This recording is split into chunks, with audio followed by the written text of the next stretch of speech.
And welcome back to another day here at EGC Masters Finals. I'm Myriad, and here I'm joined by the wonderful Whammon for another day of action. And it's the playoffs.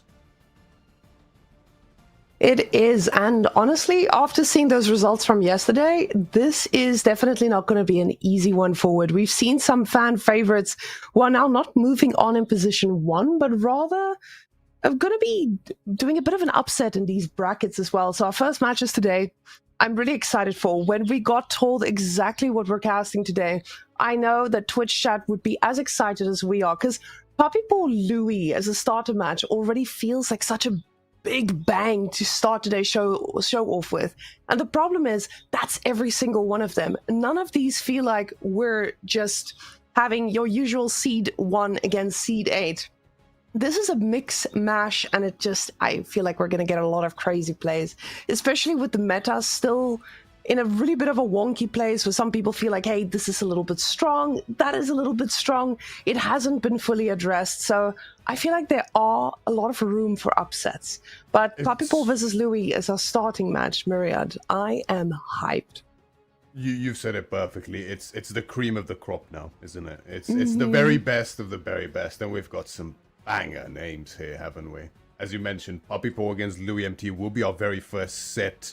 North America up against China here. Here we can see the brackets as they stand currently. So the only players that are left are, of course, the very tops of the group stages. We can see our bracket there. We're going to have Anatan against Lucifron, Vortex against Beastie, Puppy against Louis MT is our first match, and then Wham against Marine Lord as well. So this is not the order, but these are all the matches for today. And these are also the last players standing currently in EGC Masters Finals. So you can see if there is a losers bracket. So whoever loses today, they are not eliminated, but they have an even bigger mountain to climb if they want to claw for those top spots.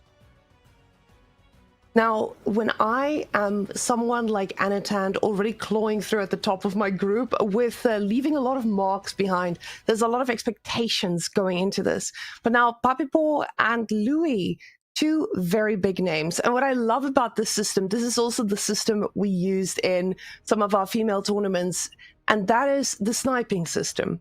So being able to snipe a civilization, I know a lot of players might have differing opinions on these, but as a viewer, I absolutely love seeing this because you get to see how players think and what they don't want to play against. So already on Pigeon's view, we see Malians getting sniped. Louis said, that's not going to be on the cards for us today. I'd rather face off against Byzantines. Why do you think that would be the case?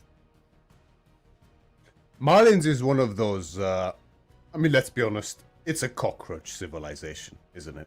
It's one of those civilizations that no matter how many nuclear bombs you drop on them, they don't seem to die, frankly. No matter how many villages they lose.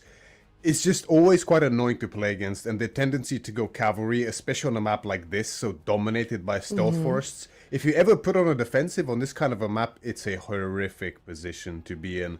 So Louis, just picking the civilization where he thinks he can dictate more tempo against, which is the Byzantines. And I think that's a very prudent snipe to take out the Marlins in favor of them. But look at this, Whammon. We have one of the first Golden Horde games here at the tippity top in EGC Masters Finals. I think we might have had one other one before, if I'm not mistaken. I haven't seen all the games just yet. Do correct me if I'm wrong, but I think this might only be the second game outside of the qualifier, second match. Now, seeing the Golden Horde and here and knowing what it is on ladder, those are two different experiences, I think, for us. When we think of the Golden Horde, we think of Castle Age and an unstoppable force of pseudo horse archers just poisoning and destroying your whole army and everything else in between. But now in this case, I think Puppy Paw, now with the tweaks, and correct me if I'm wrong, they are also using the mod where we don't see that bug being used in EGC as well, right? That's right, yeah. The Kipchak report shot upgrade is something to behold. Let's say that. So yes, we're not going to be seeing any of that today, which is going to make the Kipchak a balanced unit, maybe even a bit underwhelming. Frankly, I'd be surprised to even see them today. However, that Imperial Age is still something to really, really fear from Golden Horde here. And again, on these kind of defensive maps, especially with Byzantines, who themselves are very slow off the blocks, Louis's Golden Horde might find the space it needs to get up to that Imperial Age, but, you know, that's easier said than done, because when that Castle Age comes around, the Byzantine tempo with the Golden Horde Tower and the Cataphracts can really start to get very out of control. So this is not a matchup we see often. I'm very excited to see. The thing about Louis in general is we used to say he was wall empty, so he knows how to play defensively. But at the same time, we've seen a little bit more of an aggressive side to him. And he knows when to attack, where to attack, and how to get that timing just right. That's the nice thing, I think, for Louis as well. He's also someone who has a lot of versatile practice partners. So I would expect a very non-standard type of play from Louis. If we see too many walls, I'll be very, very surprised. This man, he likes to keep you busy to ensure he gets to the late game if needed. But now, we're still waiting here for the lobby creation, so there's still a lot of stuff we get to yap about. But first ban on each side, and Twitch chat, I don't know if this is a surprise to you as well, but a double Japan coming on out. Myriad, why are people so scared of Japan right now? It's just so versatile. So versatile. It's the new fancy improved version of HRE, I would say. You can play them any map, they will do fine in any matchup. You'll never feel bad having Japan in your draft on really any map whatsoever in the entire pool. They can play it just like HRE did before, but even better now, I would say, than HRE did beforehand at their peak. So just removing it completely doesn't surprise me at all. Neither player wants to face it. Neither player wants to worry about trying to counter it, as it is a hard task. And then we see the slightly more individual bans after, don't we? We see Lancaster removed from Bobby Ball. Lancaster still incredibly dominant when it comes to aggression, without a doubt. Of course, the manas have been reworked, essentially working like mini Aachen chapels that will boost resource generation based on the amount of nearby villages within the influence of it. Now, that in turn has very interesting implications on their income. But long story short, early on, for even the price of only 2 manas as opposed to 3, they can get very similar income to how they had before and play the exact same brutally aggressive style and just secure leads and just run away with games very, very easily. So that won't be an option for Puppy Paw. Louis MT, however, known as an Ottoman whiz kid by now, one of his scariest picks is also taken away. Now, Ottoman being a pretty high prior for both of these players tells us all of these players respect it. But what you said about Lancaster there, Louis made sure Puppy Paw doesn't get to run away with it. Because I think with what his bans are telling us, he doesn't want civilizations that are going to overrun you if you let them boom a little bit, or just give them a little bit of breathing room in this case. So with Louis just ensuring that Ottomans, he lets Byzantines through, and then getting rid of Ottomans, that feels like a statement. They know Ottomans is problematic, but then Lancaster being left for Louis, we'll see if Puppy Paw needs to pay the price for that. He says Malians could be even more dangerous in the hands of Louis. And now with this interesting snipe system that we have, we usually have to ask ourselves, okay, so which one do I let through? And if I let it through, am I just going to have to snipe it on every single round? But with this diverse map pool in front of us, we have Kawasan and Karlager as our diversity, I would say. They're not necessarily maps that you would see Malians on. So Puppy Paw, if he does try to pull out that Malians later on, Louis is most likely still going to want to get it under control, because we've seen what they can do. I feel like Malians now, they used to be in a little bit of a disgusting position, but people now figured out yet again how to get them back to that disgusting spot they were put in now. But Byzantines versus Golden Horde, what are we expecting here from the Byzantines in the early game to get Golden Horde to not get to that late game? It's a very interesting dynamic here, as both civs have a very slow setup. Golden Horde takes a while to hitch up. The early game, they're quite exposed because of the Uvu. The extra Uvu they have to invest into immediately in the feudal age.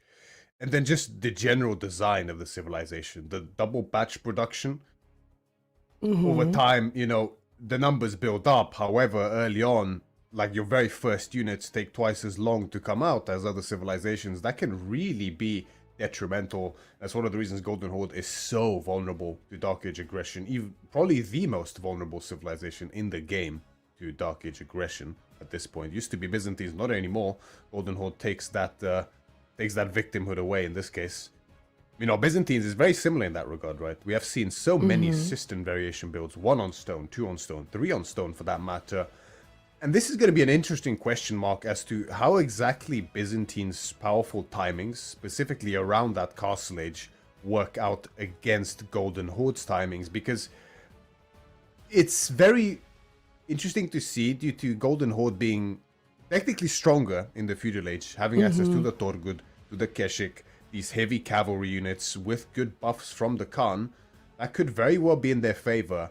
Castle Age, however, things become very different, and that's when Byzantine really starts to kick in, and Golden Horde, you know, outside of the bug kit checks, which will not be possible in this tournament, they really don't have too much special going for them. They got some great bonuses, but is that enough to deal with Byzantines?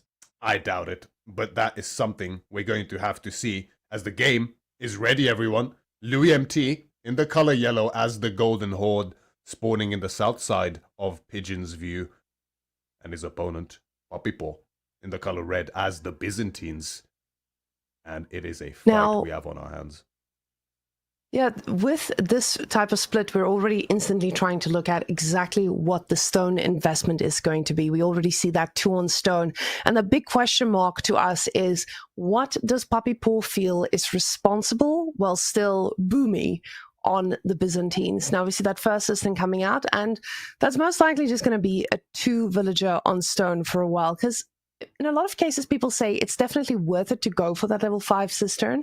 But we have seen people like Papipo deviate from this to just ensure that they start getting that early aggression on against something that is susceptible like the Golden Horde. But no Dark Age shenanigans happening here from Papipo. He plays it nice and clean, full of stone, and lets Louis go into a normal timed feudal age here. Now, we see that Louis is already out on gold pretty early, and I know, yes, they do go for gold early on, but he's already at the amount that he would need to age up.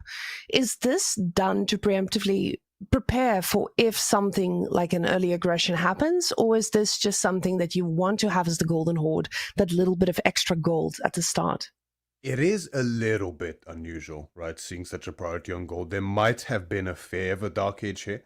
Now, very unusual that would be from the Byzantines, but as we mentioned, Golden Horde, so susceptible to it. Even from something like the Byzantines, who don't have the worst Dark Age, really. Obviously, the Sistine economy, the Limitane, being stronger spears for that matter, all of these will help in their favor in this Dark Age, but Papipo doesn't opt for it. So clearly this is an intention to just play standard from Papipo and rely on his economy with the Sistine network reaching that level 5 spike to tide him over into that castle age without taking too much damage in the feudal age, hopefully.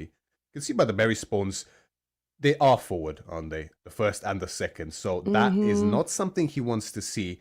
But then the flanks, they are relatively defendable. They are quite far away. Quite easily, Papipo could look to lean towards that northern side of the map. And that would be quite a cozy little spot for sure. We have the deer, double berries, as well as the gold there, all protected by woodline. So just for the price of some cheap walls, he could save himself a lot of olive oil and food. But Louis MT has double deer on the back as well, and taking those early could result in a relentless number of units. Now, I love seeing this Grand Winery just coming down normally. I have not been a fan of seeing these Hippodrome plays getting swept out and becoming part of our meta, so this feels like home. Grand Winery, just a landmark that is so consistent. We love getting that little bit of berry income, especially here when you are going to be reliant on the oil to handle what the Golden Horde can push out. Now, I feel like this is going to be a little bit on Louis to ensure that Papipo doesn't get all of those extra resources once those first berries get depleted, because of course you do get your first set of longbows if he decides to go for it. But of course there are some people who choose otherwise. 90% of the time though, we know that people are all longbow enjoyers. Now we do see that it's a nice little snug base here, as you can see, with the with the cistern or level 2 there, right on the, and as I'm saying this, right on the wood line, and at the same time he's pulling both villagers off of these to ensure that he can just not overinvest in these cisterns and rather invest in getting more wood, because getting units out early on is so important for Byzantines, especially when that first attack wave will land from the Golden Horde. The Golden Horde, they just have such an impeccable timing with that Khan, and the Khan, it hits hard. It's not just like a little Mongol Khan that pokes around.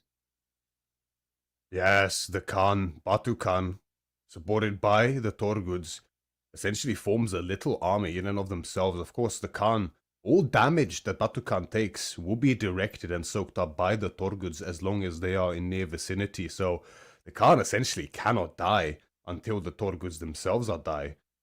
If you're not able to separate him, that is.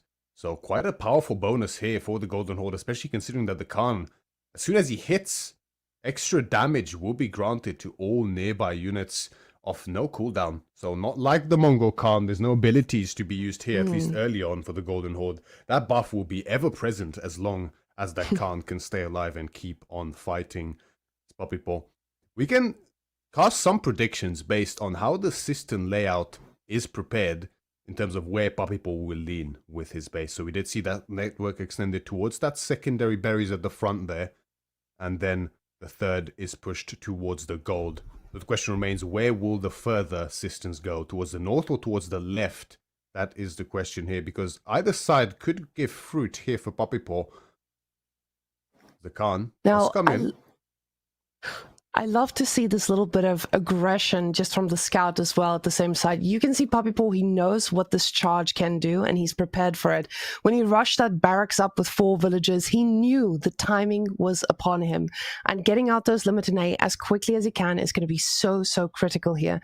Now he's finally going to be getting his mercenaries in this mix as well, with a few more of those Limitanei, just ensuring that he is protected. We see a few moving back now with the Khan, trying to get a charge off, but only one villager on gold doesn't mean it's too urgent for Louis to try and do damage, but it does give him a little bit of information. Hey, I can possibly attack from 2 sides and be a very happy camper. He's already got 4 archers in that army though, and with javelin throwers being chosen, I am absolutely in love with what Puppy Paw is doing. Puppy Paw playing this extra careful in this early game. As we see, he pulled mostly off of stone, and he pulled mostly off of gold as well at this point. So content to stay on the 3 cisterns, as well as just trickling upgrades very slowly in order to ensure that his defense is up to scratch against this early aggression from Louis. But at the end of the day, Mareka, it's all a fake out here for Louis. We can see there's been no gold, no wood gathering for over a minute now. It's these 4 archers, the 2 Torguds and the Batu Khan, and it's a castle age follow-up behind this for him, already halfway there. Now, he may have lost that scout, but Louis is feeling very aggressive. He knows exactly what Byzantines is going to be investing in and what he's going to need to do anything against it.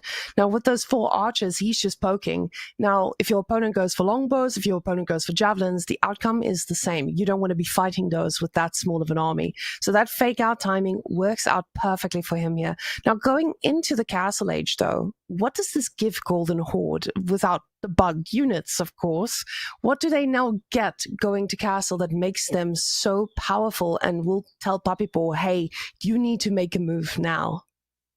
2 choices for the Golden Horde when going up to the Castle Age. Similarly to how the House of Wisdom works, the Golden Tent has options that can be clicked and grant you bonuses. It is actually going to be the Muscovy Yasak here for Louis MT, so that will give an additional 2 armor to all heavy cavalry here for Golden Horde, as long as they have the wood to spare for it, because there is an upkeep cost in wood for them, but it is quite cheap relatively speaking. The other option would be Relic Uvus, the more popular choice usually, with way higher returns but also way greedier.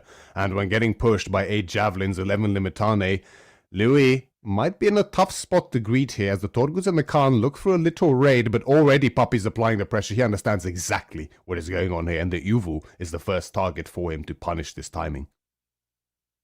Now, he has a lot of villagers over here on this side as well. And yes, this is going to be a little bit intimidating for a bunch of spears, especially with the archers trying to find their way through. They're just going to try and poke back. But the Uwu does stay alive for now.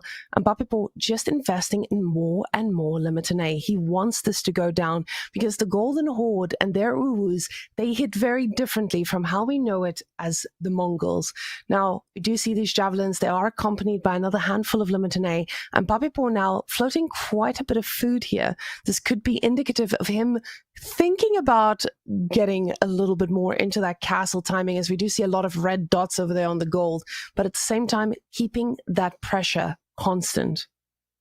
You can see the difficulty of playing Golden Horde in this type of situation. The biggest weakness of Golden Horde currently today is the duration of that age up time. You see, LuMT has been aging up for close to 2 minutes now, and he still is 20 seconds out by this point, and already Papipo is circling like a shark around his base. He's going to find the secondary Uwu here, tucked away at where LuMT thought is nice and safely behind his base, but safe it no longer is. Even gold gathering is now a memory of the past here for Louis. So what's he going to look to lean on the defense? The Musk of Yasak does boost the armor of cavalry. It would be invaluable in this situation, but with already 14 Limitane on the field as well as javelins, upgrades are in for Papipo as well. A dive point could be underway here if he looks for it. Of course, not too deep, but value can be gained. Papi, it might get collapsed on here.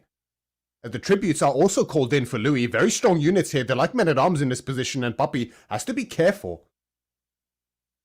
The problem is, with him now moving back, those units are just going to get picked off. We see the javelins instantly going onto the archers, just missing, taking one down there. And this is actually going to be so expensive for Papipo here, because those units, they cannot be replaced. And even just losing a handful, but he decides, you guys are going to go down anyway. Let's take 2 villagers as the prize.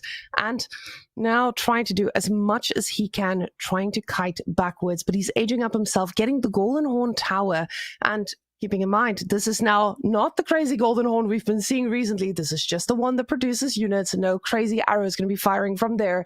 And these javelins are trying to make a run for it, trying to get out alive, because he knows how important this is going to be. Limitane now all paying the price, standing on the front lines, trying to get a little bit more damage, but they will need to back off. And Papipo is waiting for that castle age to come on in, and he needs it quick. Like you said, the dive was the idea, but he did not account for all of those tributes being so strong at this state of the game. And currently, this timing from Louis ends up looking way more dangerous than most likely Papipo, or I for that matter, anticipated in this case, as the tributes as well as the men-at-arms now building in number quite rapidly here for Louis. Papipo only just now finished taking up. The veterancy for the contract of javelins is now in queue, but there's very little gold here for Papi. There's going to be no cataphracts on the menu for him just yet, but it looks like the mass is going to be enough to push Louis away for now. And the Musk of Yasak, you got to question the viability in this case, because there's only the Torguds for now on the field, as well as the Khan. Keshiks are very expensive for the Golden Horde to produce. They do not have the luxury that Mongol has to double produce them with the use of stone. They have to pay full price for 2 Keshiks at the exact same time here, but that is going to be the choice here for Louis, it seems. As the stable is dropped, he's going to go for the scouts first, which are also double produced. So it's going to be a little bit of a lull at this point in time. Relic gathering should be on the way for both players quite soon, but at this point it's quite difficult to afford. But getting that extra stable is telling us exactly what he has in mind. He still was making a handful of archers now. But going for the relics next, we don't see Papipo thinking about those relics just yet. And that's actually pretty funny to think about, because Louis, he had to invest in actually making a monastery. Well, Byzantines, they get it for free by going for the winery. So now we can see that focus from Louis. He knows how important it is for the Golden Horde to get all those extra Uwus. Papipo finally catching up with that thought, and now the push is still so scary. And now with the Keshiks in the mix, this becomes so hard. But those javelins need to be careful. If they overextend, he's not going to be making them anytime soon. Those berries are not unlimited.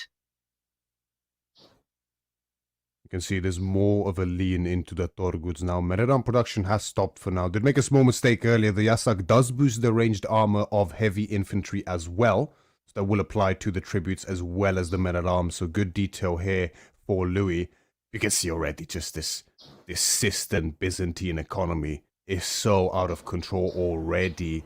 The javelin throwers are building rapidly in number, courtesy of the Golden Horde Tower, and with just a little bit of room to breathe, Papipo is already mounting those cataphract numbers very quickly here, as he looks for a charge in onto these villages. Good little find, but the army is there from Louis to put a stopper to the further aggression. Meanwhile, another skirmish around that relic. Louis did pick off the monk as it heads back towards the winery to secure the relic, but is met by Papipo's reinforcements instead as he tries to go deeper.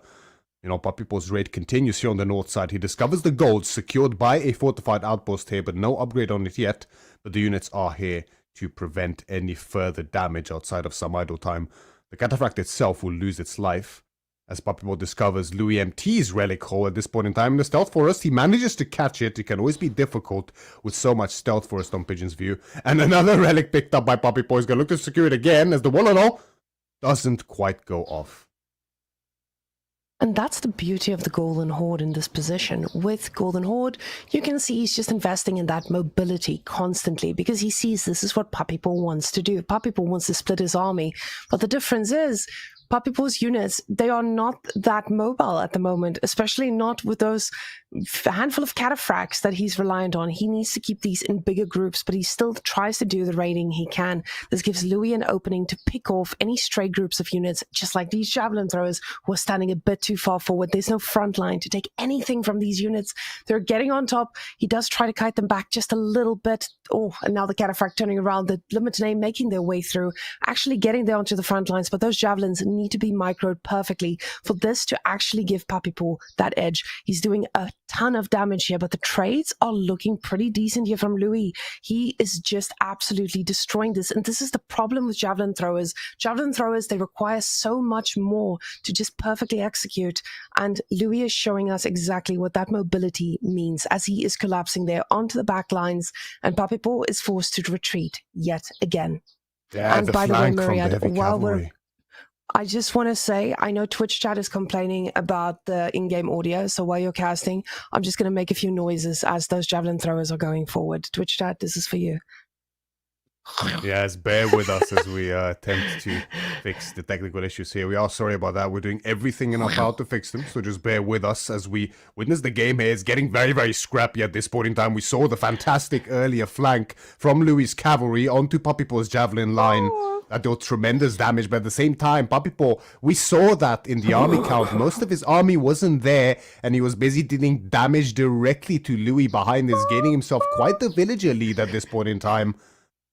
On the fortified outpost, villagers were idled and dead to these cataphracts, but Papipo pays a price for it, as his front line is at this point virtually non-existent, and the heavy cavalry from Louis keeps marching forward. The javelin count has been halved at this rate, Marika.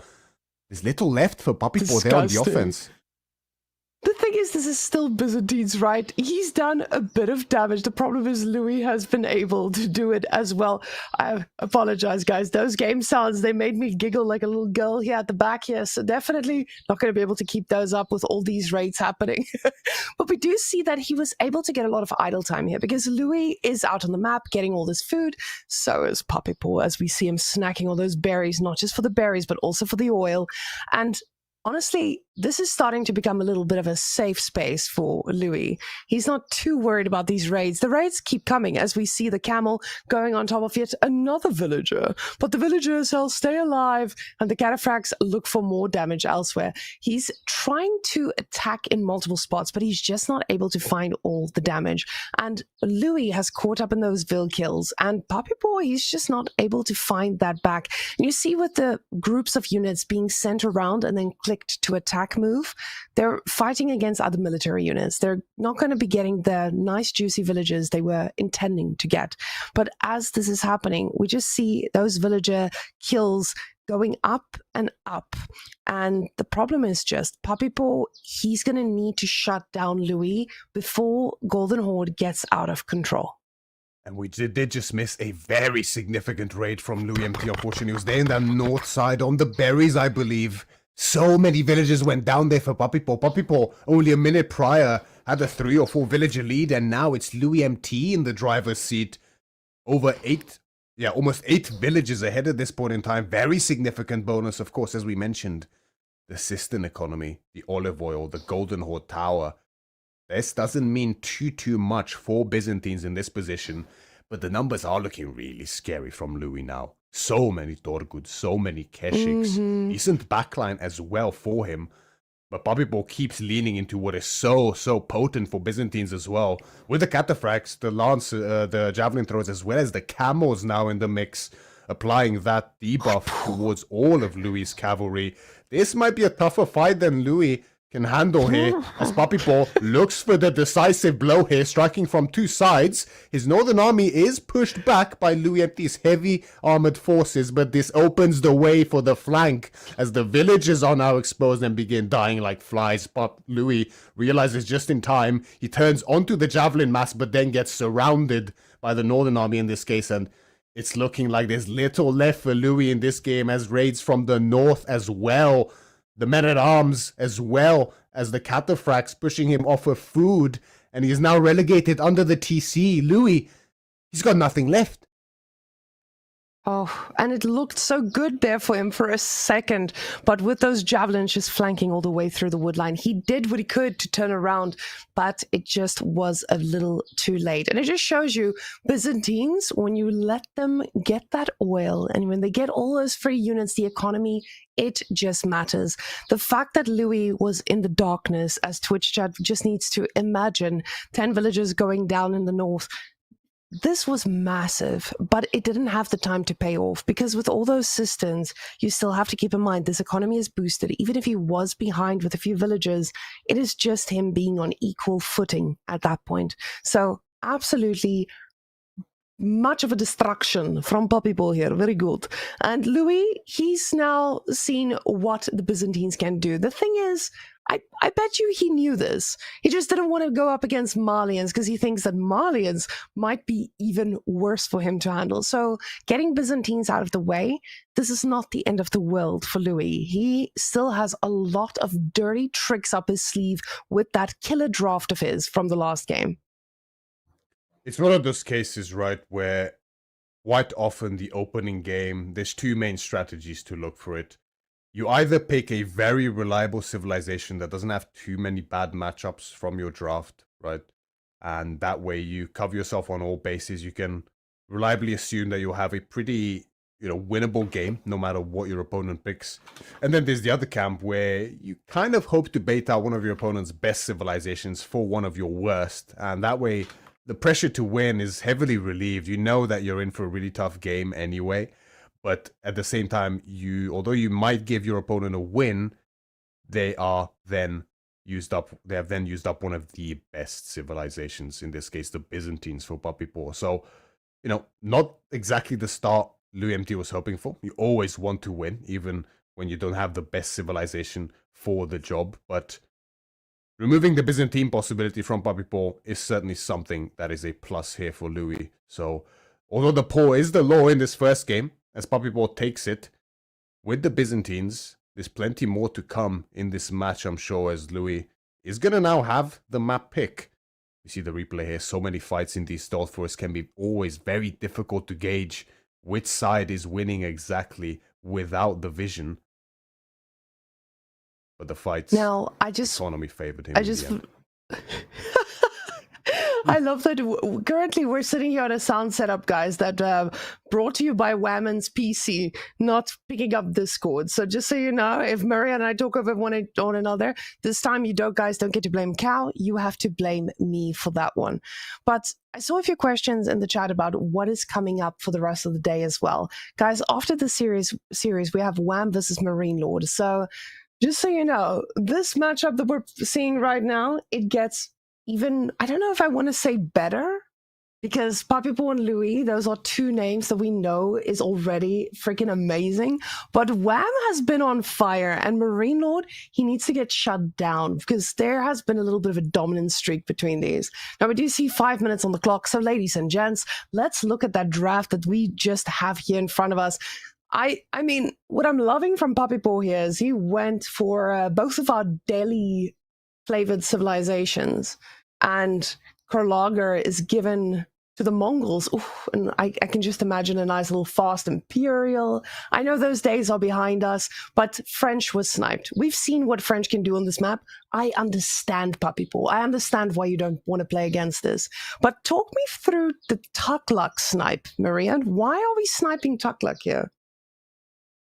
Tukluk is very quickly becoming one of the most oppressive hybrid map civilizations currently. We have seen them prioritized very heavily on Kawasan, on Kerlauga, even Holy Island. It has been looking really strong. And a big part of it is down to those elephant economics, as they call it.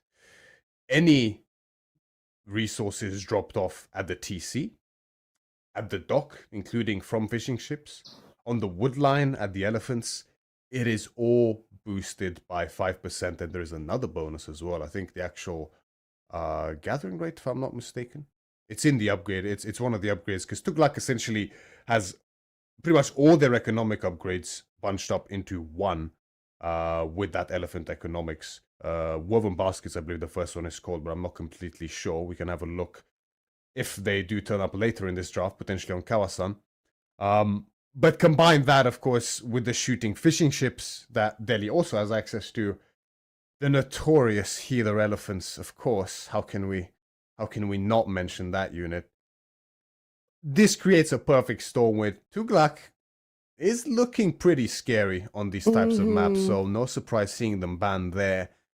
The Mongols for Louis is historically with a classic, right? One of the best hybrid civilizations. So many great bonuses for them, and often a pretty decent matchup up against the Delhi, having access to the superior cavalry in the form of the Keshik, but not often the great economy to back it up, at least early in the game. So a bit of a classic matchup on a unusual map for it to happen. So quite a lot to look forward to, I think.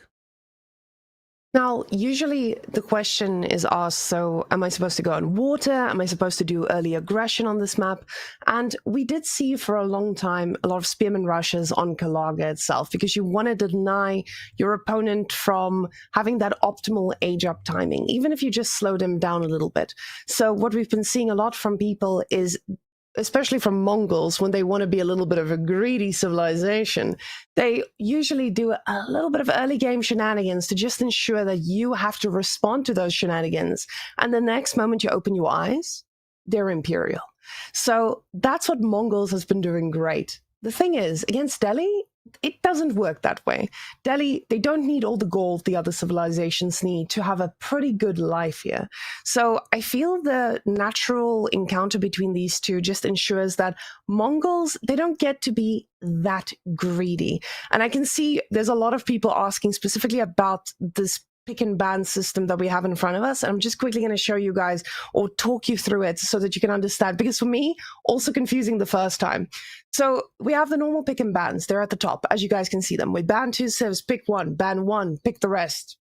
It is all standard and normal. But what happens next is for every map, you pick 2 civs instead of just 1. And your opponent gets to say, and they just snipe that civilization. So you see that little gunshot mark? That is what your opponent decided he will not face on this day. So not this day. He's probably going to need to face it in the next game. So in the first game, we saw Malians getting sniped. This one, it's Tukluk. And at the same time, Puppy Paw has sniped French for this map. We saw why. French is not a civ you want to let through on this one. Mongols, also pretty scary, but I feel like what Delhi has is a pretty good answer to what you usually expect from a Mongols on this map. So, hope you guys understand. If you have more questions, you need to go ask Reddit. We're done. I'm joking. Feel free to ask more. Myriad will explain even better. We are ever looking at that chat, so anything you would like to know, we are here to be your EGC tech support as well as entertainment at the very same time. It looks like we're only a few seconds out, and I'm very curious about this starting Dark Age in particular, because that will determine a big portion of how this match is going to go. I think, of course, we have the shooting fishing ships from the Delhi, as well as the spear potential from Mongols, likely both on the menu here as we load into game number 2. Between Team Elephants, Louis MT once again in the color yellow as the Mongols sporting in the north side of Kerlauga, facing Papipo in the color red as the Delhi Sultanate. And looks like I do see some little dots traveling towards that western side, and it's going to be an aggressive dock as well here from Papipo, straight towards that center. For those who don't know, Kalauga Fishing, there are 3 fishing spots, clusters so to say, on each river. One on each side for either player on both rivers, one in the middle on both sides, and one on the other player's side on both sides. So 6 total clusters of fish here, all up for grabs, of course, some safer than the others. And Papipo is going to look to take early control by taking the center cluster first and foremost, besides that sacred site.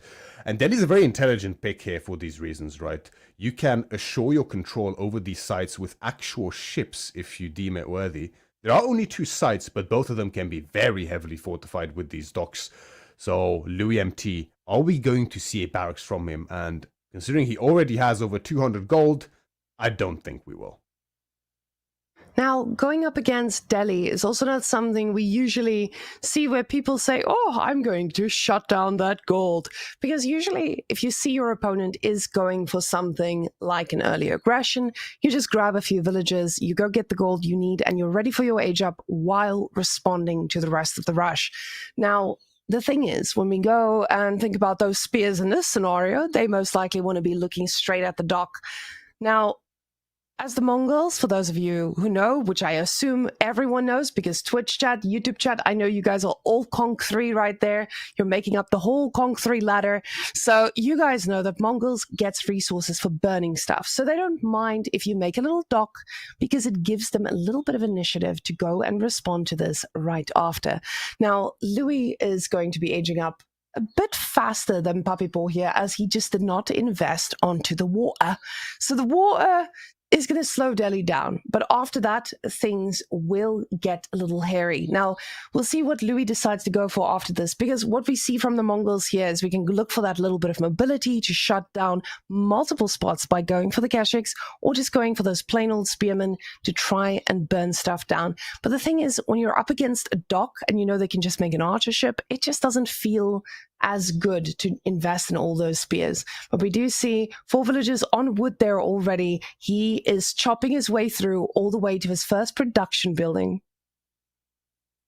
Yes, I understand the hesitation to go spears here for Louis. Of course, the arrows from the fishing ships of Delhi, depending on the angle of the dock and the concave around the water, is going to be quite difficult to overcome depending on that. So the spears can be hard-pressed to find some value. The gold as well, right, as we mentioned, especially for Delhi, get to save that scholar.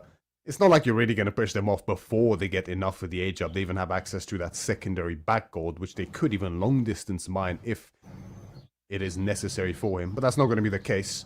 As you mentioned, Louis, already halfway through that age up and gathering the resources he needs to start his plans.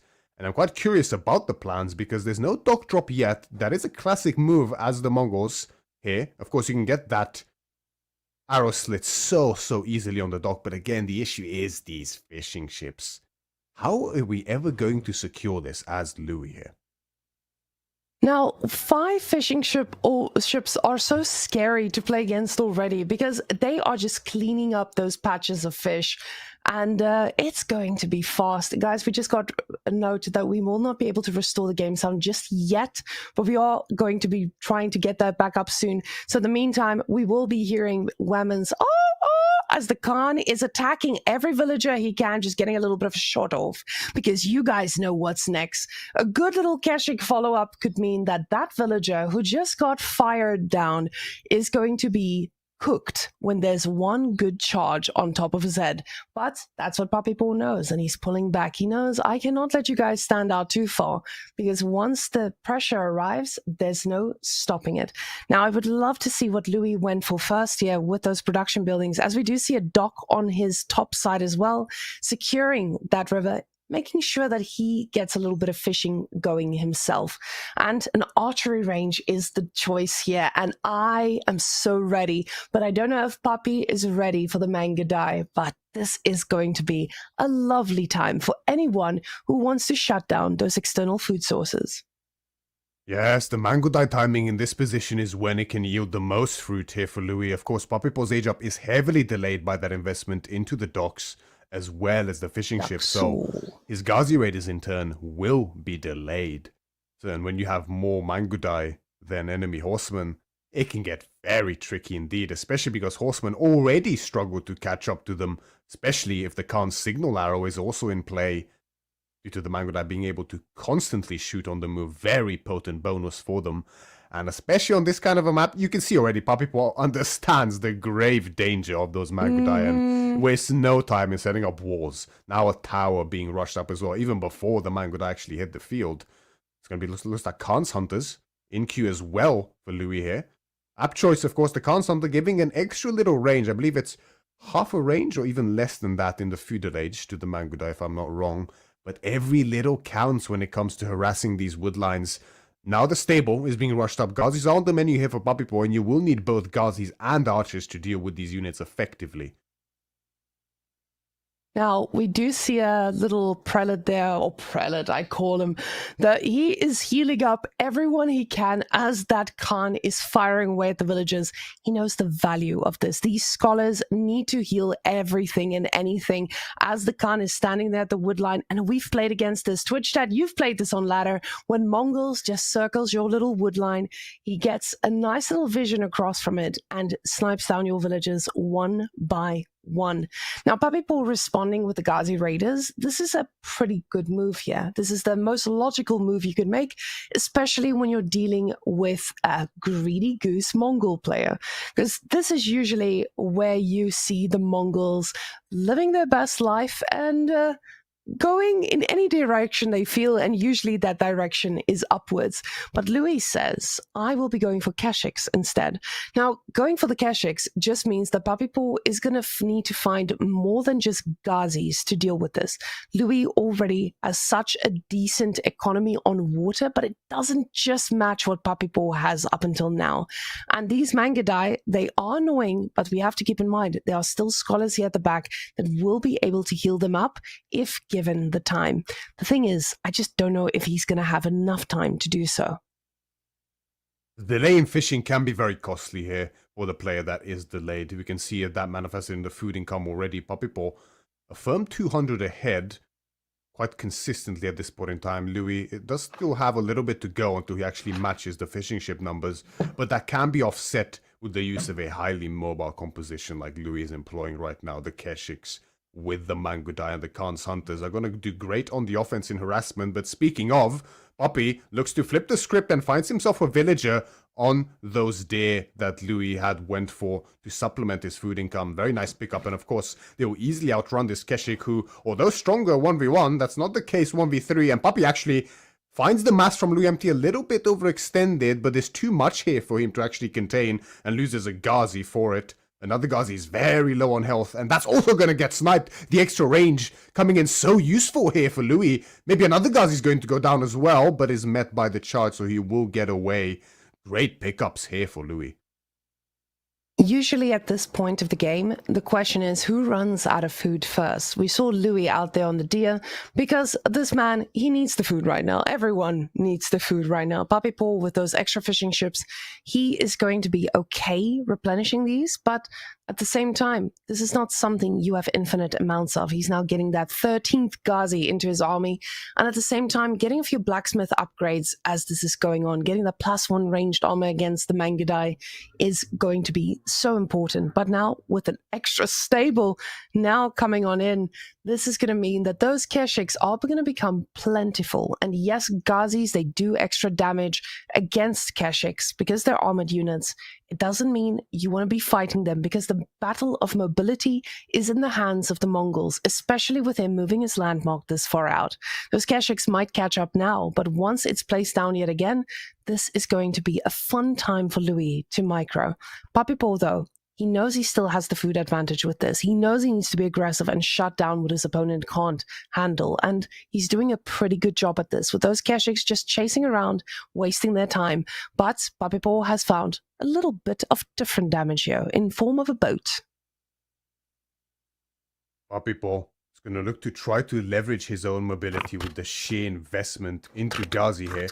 But the issue is as you mentioned, the Daystones, a bit of an understated advantage here for the Mongols, is going to give an immense amount of extra movement speed to his own cavalry. And Louis understands this Ghazi investment, as you mentioned, the additional, actually a third stable now, I believe, for Louis. He's going to look to keep swelling those Keshik numbers. And as we mentioned, the extra bonus damage against heavy from the Ghazi, a very potent bonus here, but at the end of the day, the healing, the additional armor and health on these Keshiks is going to prove victorious in the end as the numbers keep growing. Already we see, although the Ghazi have extra numbers here, the Keshiks prove a little bit too much for them. Meanwhile, more Keshiks split off towards this dock, looking to apply pressure. Papipo actually picks up another economic kill. Might have been a fishing ship this time round, I believe. And the numbers just keep swelling. There's no castle age in sight here, Mareka. They're just going all out. And I love seeing this from these two, just ensuring that they use this civilization's strengths to the best abilities. You can now see with Papipo, he knows I cannot keep fighting around this. I need to move out and do real damage. But that's where the problems begin. The moment these Mangudai are left to roam and just run around and attack what they can, things will go a little bit nuts. We say that, but the Keshik here takes quite a bit of damage and one will go down, but a Ghazi Raider also pays the price. The numbers are just on the side of Louis, and he's going to be able to reinforce this so much easier with these Ghazi numbers now plummeting. The problem is, the food is just such a critical point here, and we see every bit being spent by Louis, while Papipo is now thinking about castle. I say this, he's got 5 Ghazis in queue, but he's got a lot of gold there on the side, and this could just be because he's getting it from a sacred side, but with that amount of gold, you usually feel like that was mined at the same time. Now, he's going to be cut off from wood pretty soon as well, and this is where things roll out of control. Now the Keshiks, the front line, going straight into the wood, but the boys are running for the gate, hoping to survive. The Mangudai picking off what they can, but the thing is, that wall is run-buyable if they so please, but a lot of damage has been done to the army. He doesn't want to invest too much, but the question now is Louis going to be able to do a critical amount of damage in feudal if Papipo decides to go up to the next age here? The thing is, if he does, I think he's dead. Speaking of damage, the numbers for Louis are looking incredible on the Keshiks, but they are not all together, and Papipo looks for a surround here from multiple angles, but Louis manages to squeeze his way past with the movement speed signal, and the reinforcement Keshiks are now joining the fray, and you can see the numbers. When you have even Ghazi numbers to Keshiks, you know you are in big, big trouble. Meanwhile, behind this Papipo, we see where that investment went. It is in the Age Up. House of Learning is now on the way, speedily with the 17 villages, so if Papipo can withstand this aggression, he could potentially then be in an economic lead and tempo lead with that age up, but it's a tough position to play as Louis is showing no fear whatsoever, diving directly past the TC. He's going to look for more stray economy here from Papipo, and the numbers only keep dwindling here for Papipo whilst Louis continues to swing. He's going to discover the age up. Disaster for Papipo at the worst of times. Good kiting with the villagers. He's going to put them to the other side. The Ghazis will block off the rest of the Mangudai, but there's so many villagers about to go down here for Papipo. Oh, the slaughter, the bloodshed, the Keshiks are just clapping heads, people falling. We see poor Scholars there on the ground. No prayer was strong enough to keep them alive as the Keshiks are just cleaning up everything. Who dares look at them? And the thing is, Louis is not slowing down. Twitch. If you look at that production queue, he's making more and more Keshiks. He's like, if you don't want to die, let me introduce you to moreknights.com, where we bring you the best damage in all of the land with everyone paying the price. More villagers running towards that TC, just going to be jumping in as the arrow fires will increase, but the arrow fire may increase. 24 villagers is not going to cut it. Only further and further Papipo keeps to bleed here. The tower, providing some respite for 5 villagers here on the gold, but a single Keshik is keeping them trembling in there. It's going to get cleaned up, but there's just more dives here from Louis, who just keeps investing. 20 Keshiks on the field. These 5 villagers in this outpost are trembling for their lives yet again. But Louis just misses the exit there. He's going to pick up one on the retreat. Gonna probably just with that one, but there's no more space. He can't garrison the rest of them. The rest of them also fall. 3 more here. 16 villager kills at this point for Louis. It's only getting worse and worse here for Puppy. He does not have the economy to get any military here together to withstand this push. Lancers in queue now for Puppy Paw, more and more, but the numbers aren't there, Mareka. It's too many Keshiks, and the healing is going to be even worse here for Puppy Paw. As any fight these Keshiks take, they're going to get hungrier and beefier with health as well. Louis. This is the problem when you are aging up against anyone with this amount of units. It could just mean that you are going down. And Louis said exactly that. He saw, hey, you've just invested all of these resources into getting to Castle Age, and that just meant an absolute destruction here. We see the scholars trying to heal up these knights, these lancers, trying to lance their way through these Keshiks, and they're doing a pretty good job at the trades, but just with the healing at the back, and the healing is the next target here. So these guys paying the price next, and we do see yet another lancer popping out, but the problem is the numbers are not going to be enough to face off against this. With all the heals now being taken down, Puppy Paw will be thinking about what is next for him, and possibly just waiting to see if this type of aggression slows down. The TC is idle, everything is idle. There is just nothing for Puppy Paw left in this. Oh, Mariad, I think he's holding on to a dream. A fleeting dream at this point in time, isn't it, for Puppy Paw here in game number 2. He's relegated now to just producing Ghazis because of the sheer absence of gold gathering for him, which he just cannot get no matter how much he tries here. The Keshiks just keep circling. The numbers have dwindled, but it's only because Louis MT has found his own age up behind this. The upgrade is now coming through. The veterancy on the Keshiks is likely going to be the final nail in the coffin here for Puppy Paw in this game, as the additional stats will be too much to hold against. There's still very little military presence here from Puppy Paw. He simply does not have the economy anymore and does not have the access to resources to employ that economy, the little of it that he still has left. Step Redoubt is also now placed by Louis. He doesn't even feel like he needs the Kurultai to finish off Puppy Paw.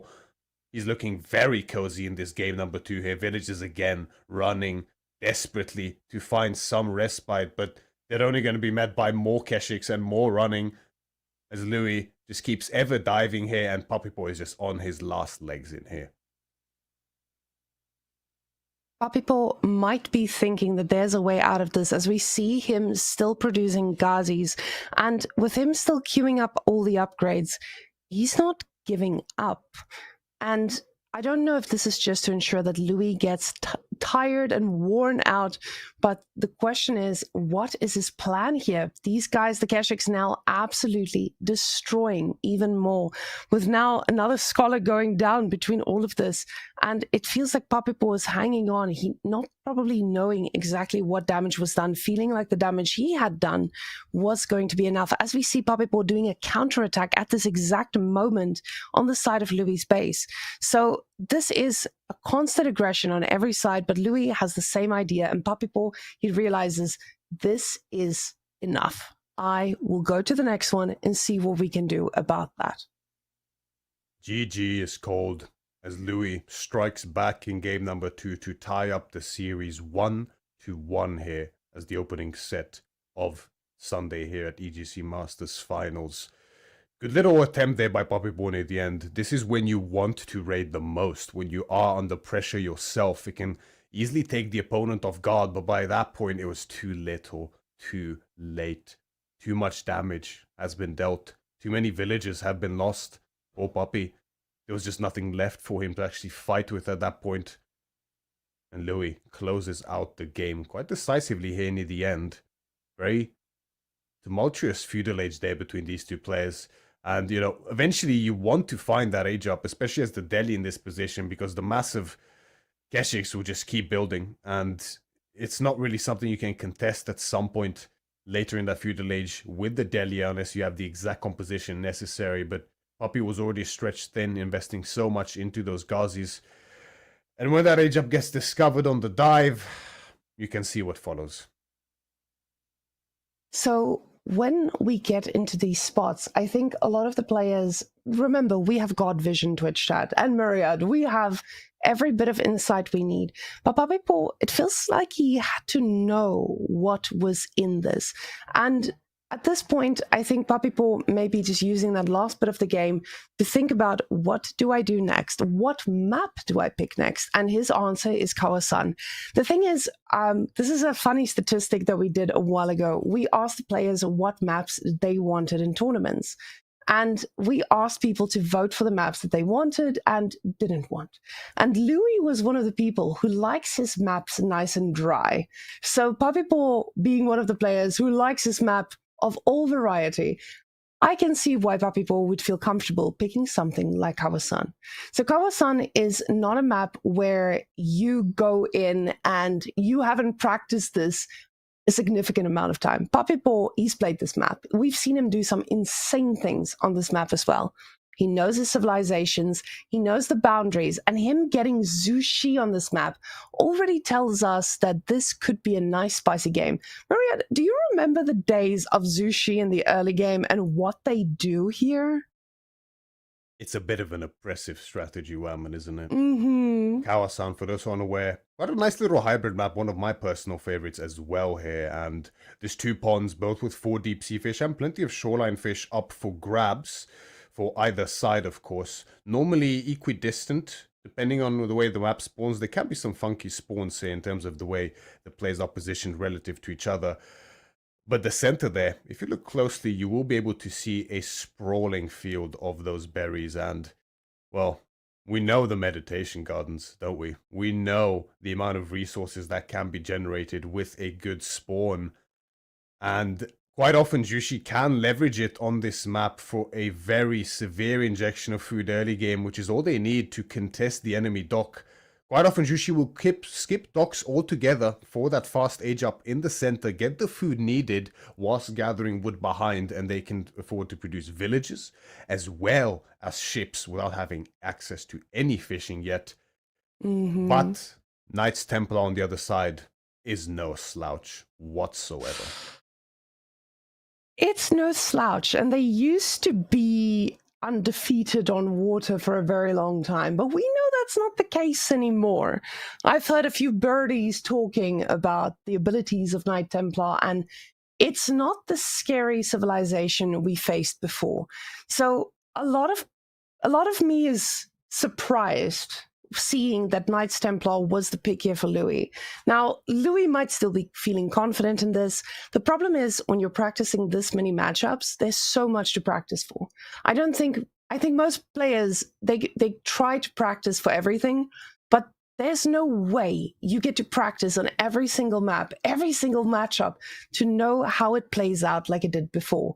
And the experience he's playing with now on Kawasan, I don't know if it's one season too late applying that. Now, Aeobid's getting sniped. That's very understandable. Papipo does not want to deal with Aeobids on this map. That is an insane civilization to do with. Taklak as well. Taklak is a civilization that most people say is pretty scary on water, and Louis knows this. So, KT, not in the same spot they were 3 to 6 months ago. So, I'm a little bit worried for Louis here, especially finding a place where he can respond to what Zushi does in the early game with that disgusting meditation garden in the middle of the map.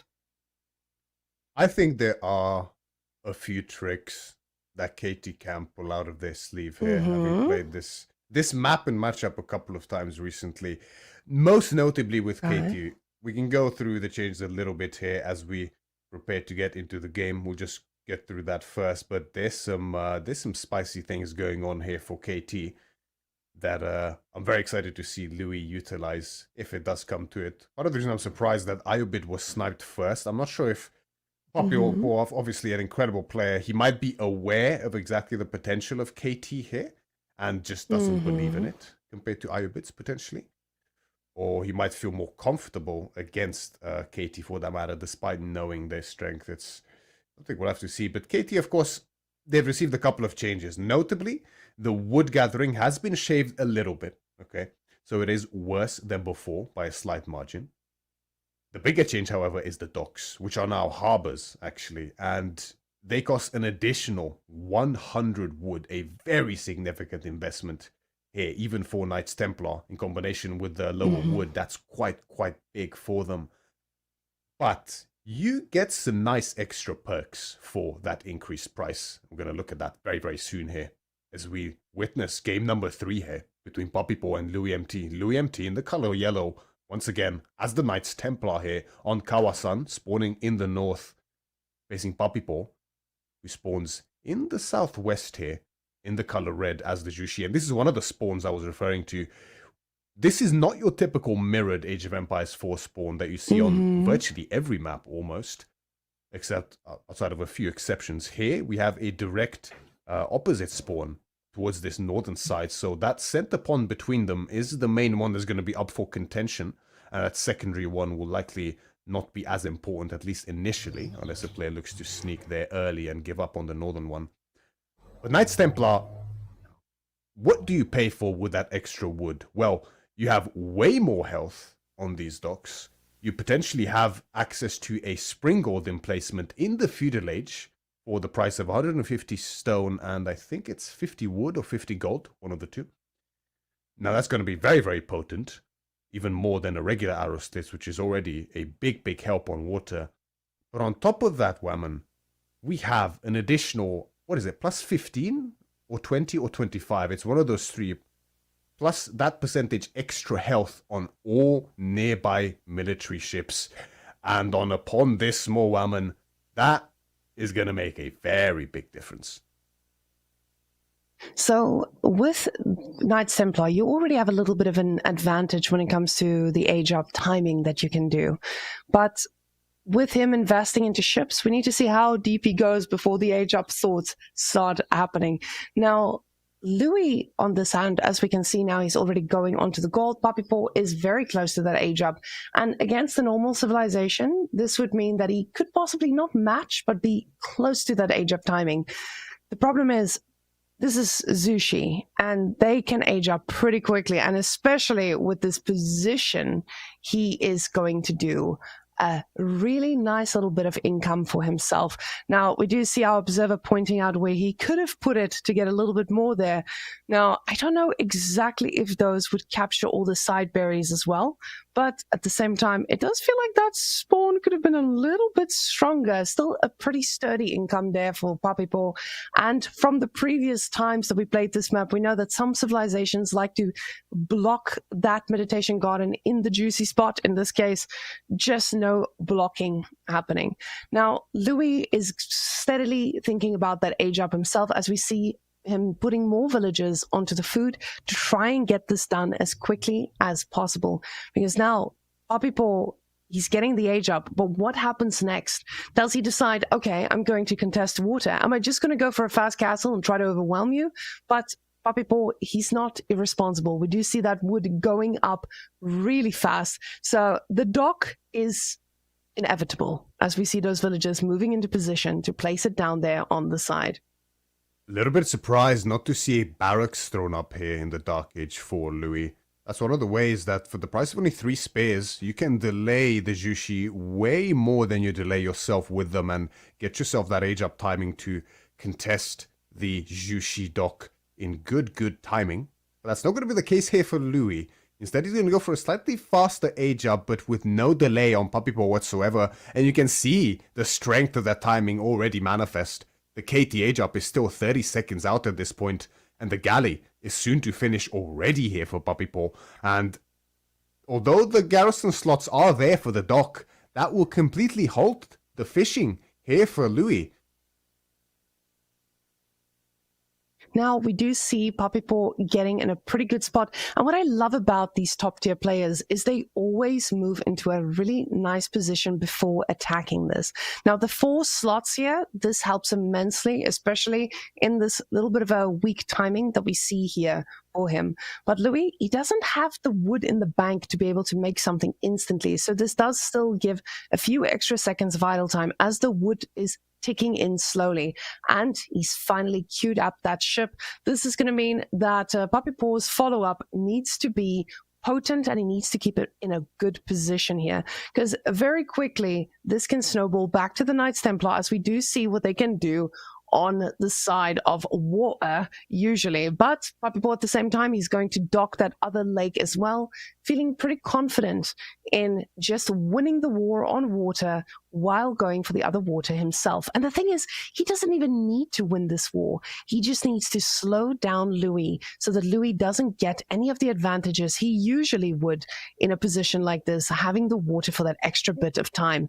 Demolition ship going to be doing some great work, standing in position here, trying to ensure, I'm not sure, did he forget to explode it? Oh, Maria, did you just forget to explode it? Or is he doing a tactic? He was doing a tactic. He knows about the health, Marika. He knows you need the Springle ship to be almost on half HP for the demo to actually kill it in influence of these KT docks. And I think it's a blunder from Papipo. He missed the secondary dock going up completely. And suddenly, when he had the advantage in fish, in the tricomp of ships, it is now completely gone. And Louis, with the fishing ships, with the extra health on his own ships, has completely taken control now of this pond. There's nothing left for Papipo on this pond any longer. He has secured the secondary pond behind this, but pays a heavy price for it, as he is now dead on this side of the water, most likely, and as there's some severe miss micro here from Louis, but I don't see that happening at all. And now, suddenly, Louis in a commanding position in this game number 3. Now, this is a pretty interesting thing because, of course, if Papipo keeps producing ships here, Louis is going to need to produce ships here. And, of course, Louis is going to win this water fight eventually, but he can force Louis to just keep investing. And Louis has stopped investing for this moment. We don't see him queuing up another ship, but he does have some decent numbers. Demo ship does get sniped down perfectly.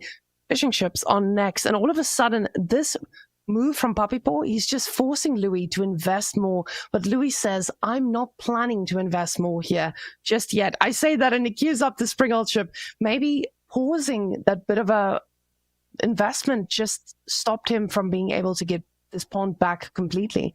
And this is the problem with water. You can't see if your opponent's just like, hey, I'm gonna keep investing. You just have to guess. So Louis, it could have gone two ways. He stops investing and this happens, or he stops investing and his opponent also stopped investing and he can take back that water very, very easily. Pretty good shot here onto that Springold ship though. And now Louis can make his way back into taking control of this yet again. It gives him that little bit of breathing room, especially with the Knights Templar and getting all of that wood so easily. That fishing ship just trying to keep everyone alive as he's trying to stay in this. Louis was getting a little bit overzealous there with the trades and his advantage, overstepping his bounds against the incoming demos from Papipo, who now is still has a fighting chance on this starting pond, and at this point has severely exceeded Louis in economy. Of course, Knights Templar are typically behind by 2 by default because of that age up, but even in fishing ships now, Papipo is in a commanding lead, and he keeps taking good trades as he finds another demo. The Springle ship is now under threat, but the extra HP proves clutch here as the galley from Papipo falls, so there's no further defense for these Springle ships from any demos if they are to come out. Papi is going to reassert his military onto the galley, which is running away. He manages to snipe it out with his last Springle ship, but pays the price of a Springle ship with his own as Louis' demo comes out, and another demo is now chasing the Springle ship, who's going to try to get the repairs from the villagers, but the villagers are in danger at this point, but he doesn't detonate it in time, and the villagers survive as well as the Springle ship. Oh, Maria, this just means that Louis, he has to invest yet again. For a moment there, it looked like he was going to win this convincingly. But Papipo's reinvestment, just a little bit every time, was more than enough to just ensure that Louis has to keep his attention focused here. And while his attention is focused there, guys, there is a little bit of a horseman transition. And I don't want to be the man on land dealing with a bunch of mobile units running that quickly, causing a lot of panic as I'm focused on getting this water back. Yet again, another galley going down, and that horseman is about to land. This is going to tell Louis, I need to make a plan, and nothing I have right now. Instantly, he sees, okay, the horseman's here. I pull back, villagers still committing to that stable, and every single ship that Papipol brings out here just stops Louis from reacting optimally.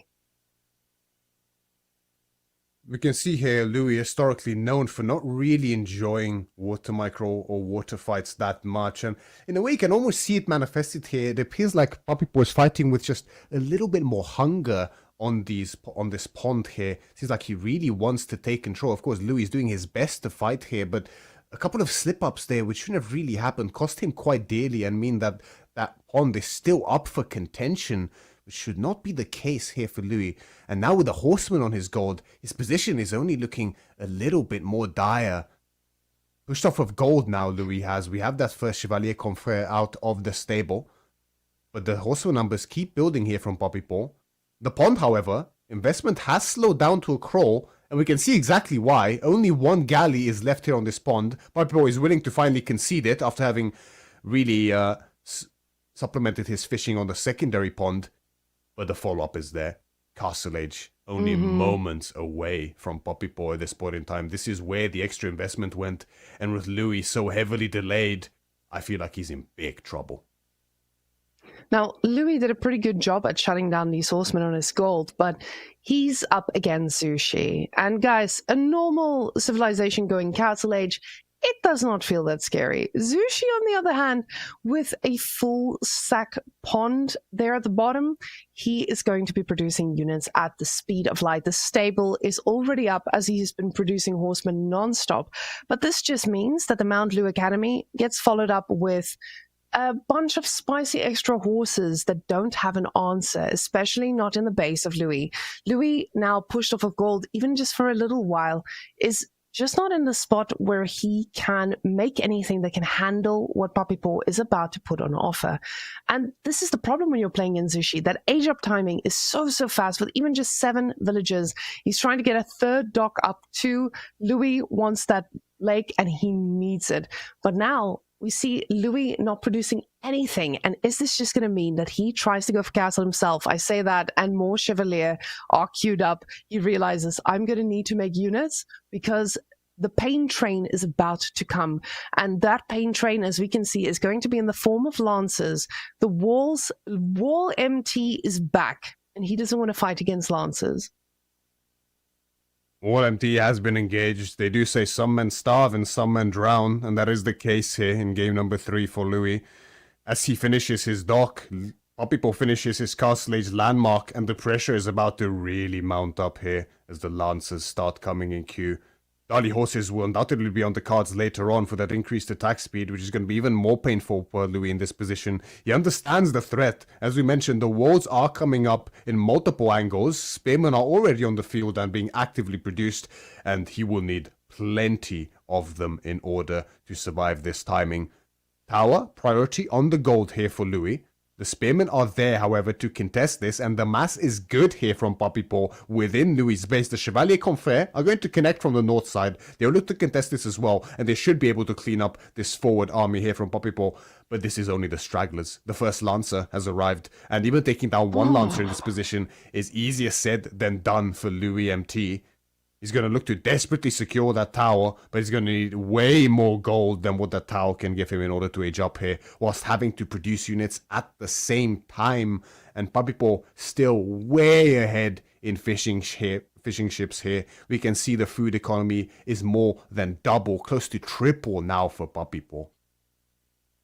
And me imitating a poor horse in hopes of becoming game sound myself, these horses are just going to rain havoc down on every single resource. These poor villagers are running for their lives past a little bit of trees, keeping the villagers at work as the reinforcements are arriving and just taking down every other chevalier who dares step out. Now, the spearman engagement Louis was able to take was so good, but now the lancer numbers, it's a little bit too much to just take down with a handful of spears you've got. A few of them do fall, and this feels like Papipol not using them 100% efficiently. The thing is, he doesn't need to.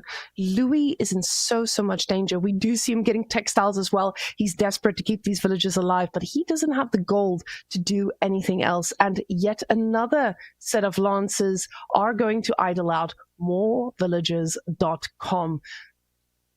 Myriad, I don't really know what to say. These horses, they're just unstoppable. And it just doesn't feel like the spearmen are an answer to any of their harassments. And the Pilgrim, the last hope of gold, goes down as well.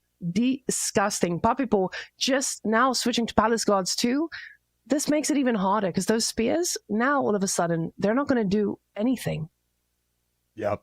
It's over, Red Rover. Here for Louis MT in game number 3. He's now scrambling just to even get a lick of gold off of the mine, but the Lancers just won't stop coming. And the Palace Guards that have now also been upgraded to veterancy, they are going to be on the way as well to deal with the Spears quick time too. Another stable, another 2 stables, as well as a secondary barracks thrown up here by Louis MT. But he has no gold, no food. The wood is stagnating as well as the idle time starts mounting up immensely here for him. The walls are up at this point, but the main point of contention is that gold mine, and he can't exactly secure it there. Puppy swelling the numbers further. He doesn't even care about Relic's Whammon. He just wants to kill him outright. And he is going to be able to do exactly that if Louis doesn't find a way to claw through the number of Palace Guards just rallying his way. Those spears looking okay against what's been hitting them, but we just see those attack dots going off everywhere and him desperately trying to get a little bit of gold while he can. The spearman numbers are just not enough to do anything about this. 9 villagers inside that TC firing back. That is the problem though. He needs more than 9 villagers to be working, and just firing at those lancers that are barely taking any damage. This feels a little bit rough. We do see another sneaky little upgrade coming in from Papipo, ensuring that his attacks are going to get worse and worse. But Louis, with the villagers, standing for a second to just look at what has been happening, it looks like he's finally made peace with it in a way. More units still being rallied out, but you can see the production is slowing down, most likely because the food is slow as well, and the villagers are just standing next to that TC with no more space to hide, and the Lancers will finally destroy them as well. Unfortunately, This means the end for the Kawasan journey of Louis. But this was Papipo's pick. He felt confident in this. We had to see this from Papipo, and he did a fantastic job at ensuring that Louis was overwhelmed completely. That's right. After taking a loss, when you have the map pick next, that is, of course, when you want to make sure that your strategy and your decision to go for that map pays off fully, which it now has for Papipo in game number 3. As if it wasn't enough having to deal with it on land there at the end for Louis, Papipo had reinvested into the docks as well on Louis' pond and began harassing him on water at the same time with the galley. It was just too much for Louis at the end, and Papipo now taking the lead yet again in this set, 2-1. But the roles are reversed once more. Louis is now the one who's going to pick the map. I'm quite curious to see what he's going to go for. We know he doesn't enjoy water, and that is all of the water maps in the set possible out of the way for him. And the next pick, no surprises there. It's going to be the old reliable. It's going to be Dry Arabia. And, oh, what a spicy matchup we have on our hands. China up against Sengoku Daimyo here on Dry Arabia. Two of the most busted, disgusting civilizations currently in the game. Oh, I can't wait. So basically, when I look at... Am I hearing game sounds as well, slowly coming into my ears? Guys, I might just be going nuts, but I hope for you guys, there are some game noises coming in to join us today. Before we talk about the game noises, Malians got sniped. Again, just as a review, because I know a lot of you haven't been here since the start, Malians got chosen by Papipo, Malians in China.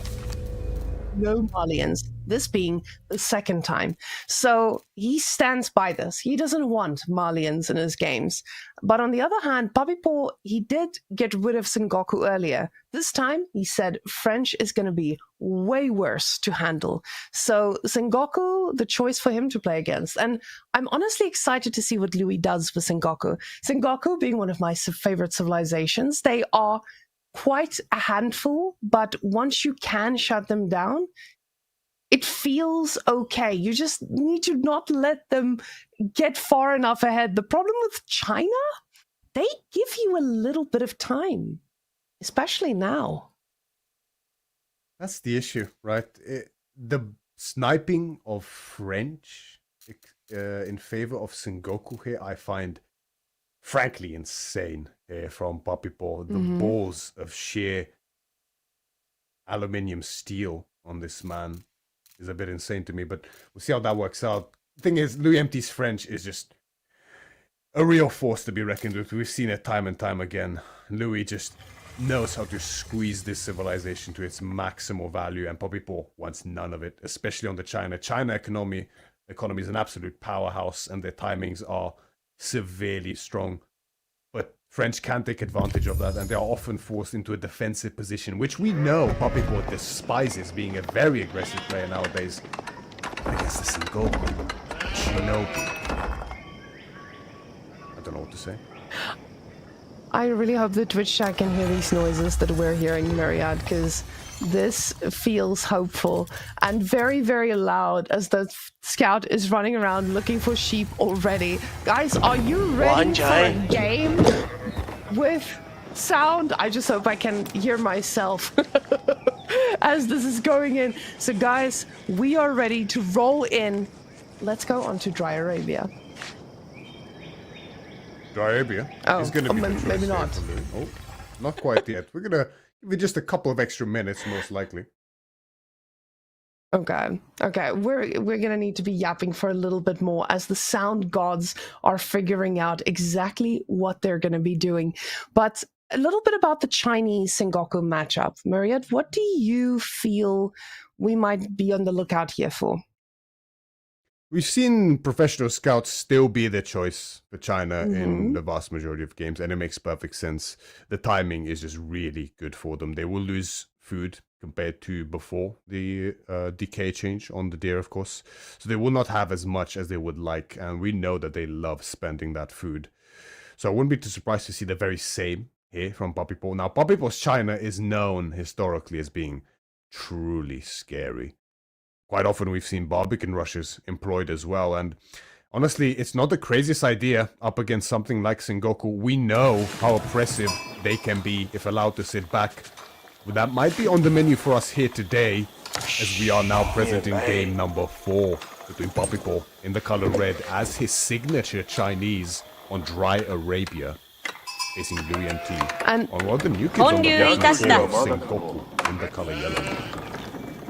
What I like here is actually seeing now what Louis' choice is going to be with those yatas. We see the sheep being moved in position as another load of wood is dropped off. And those villagers, Louis is someone who likes efficiency. And efficient he shall be. As with those villagers now chopping, they're going to be dropping off their wood. He's going to get yet another yatai and very, very quickly switch over to the sheep so that age-up timing is not lost on him. Now, this looks like Papipo is going to have a pretty solid timing here for the age-up, as China usually does. This is nothing too surprising, but we do want to look at the food hauls between these two. And just another shout-out to all those diverse sheep. Love seeing those guys all hopping towards their death as they go straight towards the base. And yet another black sheep going to be joining the red beret all the way back there. But now this is a pretty heavy amount of food for Papipo already in the early game. And like you said, they do like to go for pro scouts, but looking at the deer spawns as well, I feel like this is pretty good for Papi. He doesn't have a position where if he gets shut down on one side, he's not going to have access to the deer. So it feels like a safer investment than we usually have if our deer spawn is a little bit too close to one another, such as Louis' side. With the deer being on the same side, this just means if the yatai is pushed out there, they can quickly be shut down if China is the one putting the pressure up. That's right. Combine that with the fact that it looks like Louis is fully investing into the yatai. You can get up to 3 in the Dark Age, and a maximum of 60 food per minute can be granted next to the boar or next to deer in combination with berries, as well as sheep potentially. Deer give the second most after boar, of course, and then it's berries, and then it is sheep. We see 52 here in the influence of 8 deer for this Yatai. The one further in the north on the board is going to give that maximal 60 food per minute. Now, because of this age up, Poppypaw's Pro Scout is going to be pretty much completely uncontested and up for grabs for him. Luemti's age up time is going to be severely delayed as a result of this, but his own economy is going to be looking very strong in comparison as well, without even needing to invest into those deer, instead relying solely on the Yatai, which will continue to endlessly provide food for him, as long as the food outcroppings are, of course, there and not used up. Question is, what's going to be the follow-up for Louis MT after this Koka Township is going to finish? The Koka Township, by now, just a notorious landmark. The Shinobi, able to be spawned in any stealth forest on the map, and near any building of your own, wherever it is on the map. They make any fight a horrible decision to be taken by the opposing player. The debuff, the extra damage, the slow, is just so potent. And it only gets stronger in age, and the Shinobi numbers only increase with age as well. It's one of the reasons this civilization is often a permaban now for most players. But Poppypaw feeling confident in the matchup here. Now, Poppypaw, he's playing a civ that has been historically very powerful and still takes up a few bans here if we look at tournament statistics. But Poppypaw, playing on the China, he's already going for a horseman, which makes a lot of sense. You want to shut down those Yatai. And this is something we want to ask ourselves. How much do I allow my opponent to capitalize on those Yatai before he's going to need to put them back in his base where they belong and not going to be getting him all the bonuses that he so dearly desires? Now, we see a barracks being built as well, which means that I expect to see a lot more feudal shenanigans. This is not a surprise, because we have been seeing China play a lot more feudal games with those pro scouts, and especially when you're up against Sengoku, you don't want to let this go to castle, because those shinobis, they get even worse as time goes on. You may have your bonuses, but shinobis, they get exponentially better. That they do. And it looks like Poppypaw is going to lean into the new wave China build here that we've been seeing for a couple of months now. It's going to be the delayed Pro Scouts. Heavy unit investment first, which China does so well with the supervision, and all of his gold will be gained passively. The Yatai are already under threat, both of them. All back, you can see the bar filling up at the top, both very close to spawning that food trader, which once it reaches the Matsura, will give 5% gather rate per food trader that returns. Looks like the villager, a bit slow on the reaction, is going to get pinched here, despite the Shinobi here from Louis. The horseman will be slowed down, but there's no answer in the form of direct military from Louis MT yet. We did see that stable go up. The first Yari cavalry is now in queue, and the stable as well here from Louis. Now, those shinobis, they can be a little bit annoying, right? They can ensure that all your units are running a little bit slower, especially when you're TC diving, and take a few shots from that TC itself. The thing is now, he did get a villager, and this already feels pretty good for Poppypaw, because now Poppypaw going into his first scouts, he is not going to have any problems picking this up. The thing is, he might even get to a point where he's going to comfortably be able to deny the food from Louis. Now, with this, we do see the Yatais, both of them being pushed back very far to the base. And this is what we want to see. The problem is, the longer this game goes, those Yatai are going to be inspiring those villagers around. And you need to ensure that you do the right amount of damage here. We do see that tower as well for Louis on the goal, which just means he's not able to go too greedy into this. Poppypaw, he needs to be careful though, because these horses doing a little bit of countermeasure now, this is a pretty big loss, and already he's just sacrificing a handful of units, and that's very, very tough to try and get this back. And it just looks like now all of a sudden Louis says, hey, I'm going to be producing units, you're not going to get this for free, so let's keep fighting. Yes, this is the classic weak point here for China, being well exploited by Louis. Poppypaw maybe overextending a little bit there, all because of the investment into scouts behind. This is now the skirmish comes in. The Shinobi are called in, and the stealth force. And Poppypaw's going to lose more military here. He cannot fight with the presence of the Shinobi. It's too potent, especially with the Yari cavalry here. Some of the best light cavalry in the entire game. +2 damage up against other cavalry, as well as innately additional movement speed, making them one of the fastest units in the game. Certainly the earliest fastest unit in the game. They can get up to 2 tiles of movement speed per second, a soft cap in AoE 4. When they do get the upgrade from the Daimyo state, but that's still some little ways out now. But the significant slowdown is here for Poppypaw. This is a sacrifice you have to make. Or this Pro Scout that is now investing into 6 scouts already on the field. Now the day is going to come in very hot here for him here. We'll give him an exponentially boosted food income. Already it's being manifested 700 compared to Louis' 600. So the Yatai are now again moving into position. And Louis is going to continuously invest, so will Poppypaw. But when it comes to infantry fights here in the Feudal Age, I think, well, Sengoku, even with cavalry, just have such an advantage in military in the Feudal Age, just way better than China's army. Zuganu could turn the tide, but they are unavailable without the Barbicans and an additional 600 resources investment that Poppy would have to make to only slow himself down further. I'm laughing at how the sound is developing through all of this. Twitch chat, they are telling us exactly which direction everyone is going. If they can hear us right now, Twitch chat, I hope you're enjoying the horse races from the Sengoku. I think that's a little bit of a bonus that they will be soon enjoying when that comes on in. And those horses are going to be even harder to catch, as Poppypaw has not invested in his own four-legged steeds just yet. So he knows that investing in horses might end up being a little bit futile, with the horses themselves getting that bit of a bonus. Now the mobility here from Louis, he is going to need to do a little bit of damage with this. Cannot take a face-to-face fight. So the closer this army gets to his base, the worse it is for him.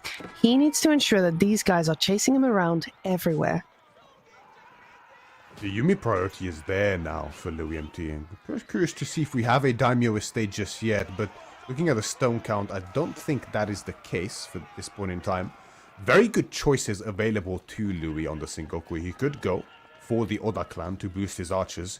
That contains an upgrade which will give an additional +1 damage to Yumi. Of course, any Daimyo in presence of the army will boost, giving additional health to the respective unit that the Daimyo state belongs to, as well as an overall attack speed bonus of, I think it is 10 or 15% in the Feudal Age here. That will apply to all units as well, near the aura of the Daimyo. Some farms being added in here for Louis already, and Poppypaw is going to be a quick turnaround time. The Imperial Palace is on the way now. The day income is severe. 800 now for Poppypaw to Louis 600. Not that big of a difference at this point in time. But of course, the Yatai are there, providing maximal value for Louis, as well as the Matsuri Gatherate, making the food income quite competitive, even with one of the very best in the game, China. Alice is going to finish, and with the secondary stable drop, it's looking to be Lancers on the menu. No, guys, Lancers, they might sound great, right? Like, I'm sitting here thinking, oh, a nice little group of Lancers, that's going to go down swimmingly. What? Is it when you're up against a man whose horses just run that much faster than yours?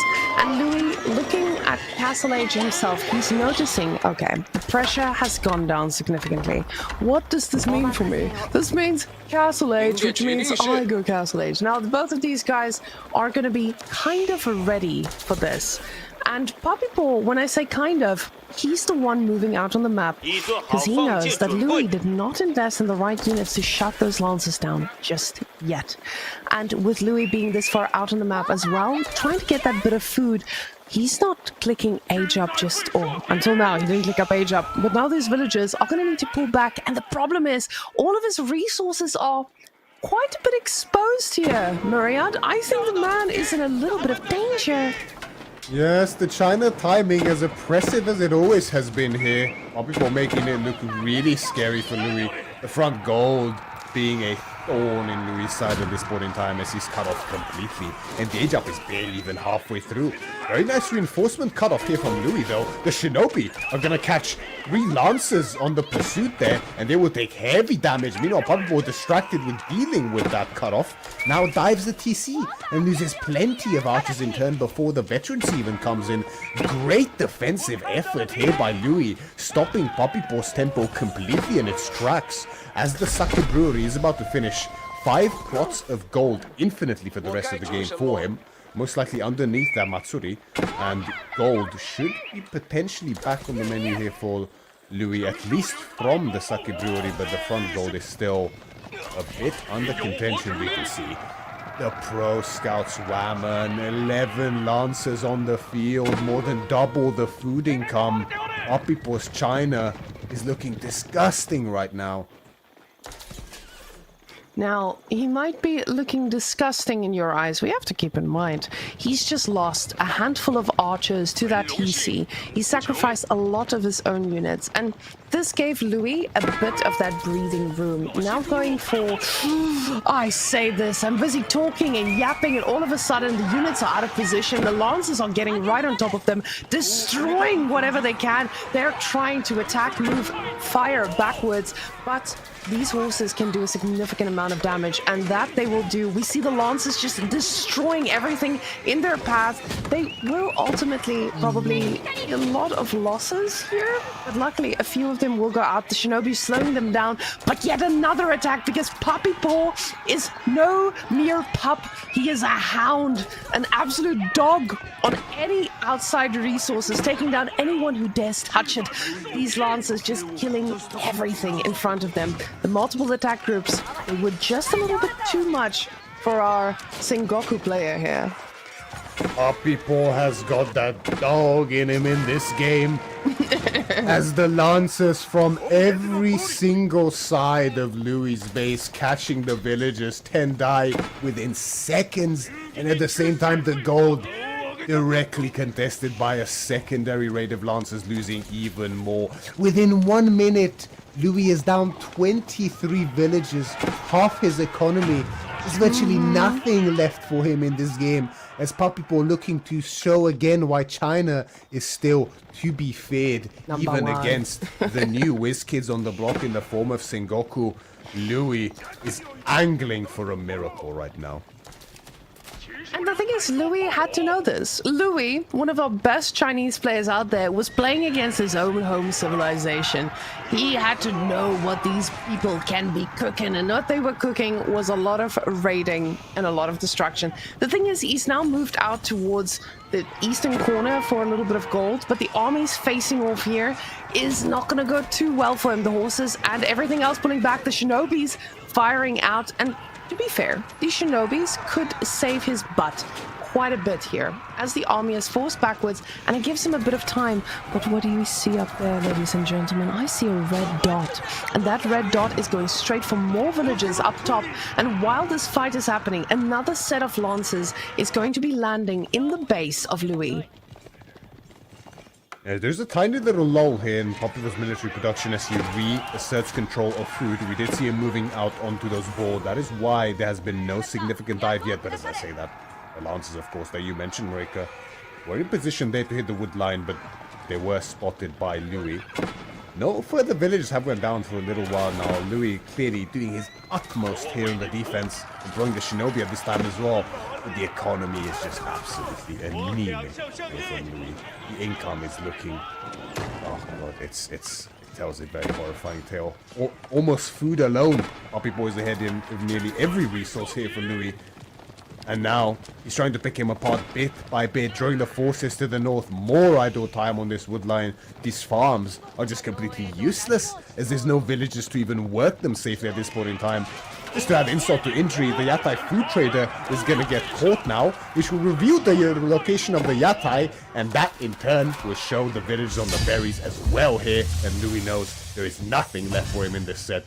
GG is cold, and the paw is the law here in the first set as Puppy Paw takes it 3-1.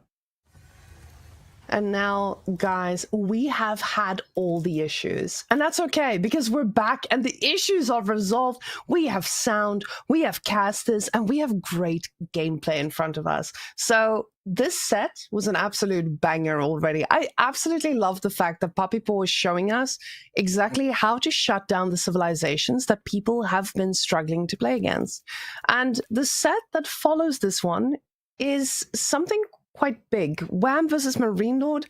I guess with Marine Lord also advancing his group in the second position, this spells an opportunity for Wham. This gives Wham that chance to take down the Lord after this. And after his brother looked so commanding against Louis, I feel like Wham might be a little bit of a beast to reckon with himself. It's absolutely true. We have seen Wham have some incredibly close sets against Marine Lord, who, well, not many people can disagree at this point. Is just a goat. Let's be completely honest. Mm-hmm. The man is looking dominant for years now, barely having just a few blips in a couple finals here and there along the way. One quarterfinals against Vortex as well, somewhat recently, a few months back. But besides that, he's been looking absolutely unstoppable, except against some players. Wham being one of them, taking him to a grueling 5-set series on LAN at the Masters of Steel. I remember back in Copenhagen, that was a crazy set. Jesus Christ! Hopefully, he can do it here again today. Getting all that passion out of Myriad right here, right now. So guys, let's take a quick look at that bracket and we can understand exactly what's in store for us later today. So Poppy Ball, first man advancing all the way through to the upper bracket semifinals. But now Wham and Marine Lord will be battling it out to see if we will have a battle of the brothers or Poppy Ball versus Marine Lord to follow. After that, we do have Anatan and Lucifron going to be taking the stage, and Anatan looking like an absolute beast recently. I'm so excited to see what Anatan can pull out against an absolute adaptable genius like Lucifron. And then two practice partners and friends up against each other for the last set, Vortex and Beastie. Going to be our final match for today. So guys, if they don't make it here, you can see that there is a lower bracket that will be followed, and that will just be another set of crazy games for these guys. So much to look forward to here at EGC today. Incredible sets on the menu up to come. As we mentioned, it will be Marine Lord up against Wham as our next set. But I think we all deserve just a little break before that happens. Is that right? Yes, and we'll see them right after. So guys, now that all of our things are back in position, we'll see you back here in a few minutes for a lot more action on the battlefield.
And before you know it, ladies, we're back again. we're back!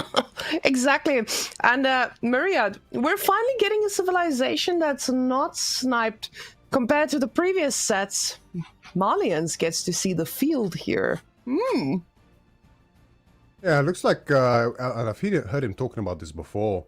Reload considers Byzantines a bigger threat than Malians, and Wham certainly knows how to play them. We've seen some crazy well-played Byzantine games from him.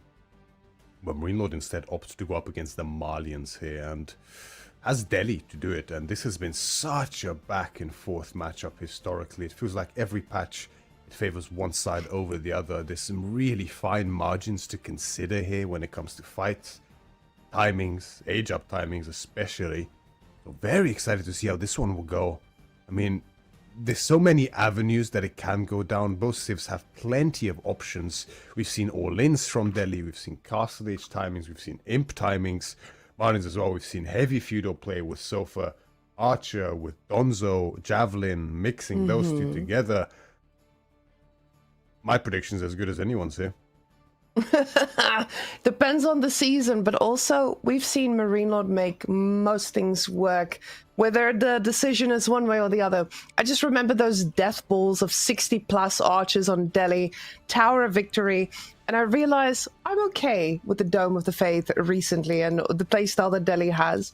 I feel like Delhi is a civ that is in such a good spot in competitive play where they are an answer to civilizations that have been dominant.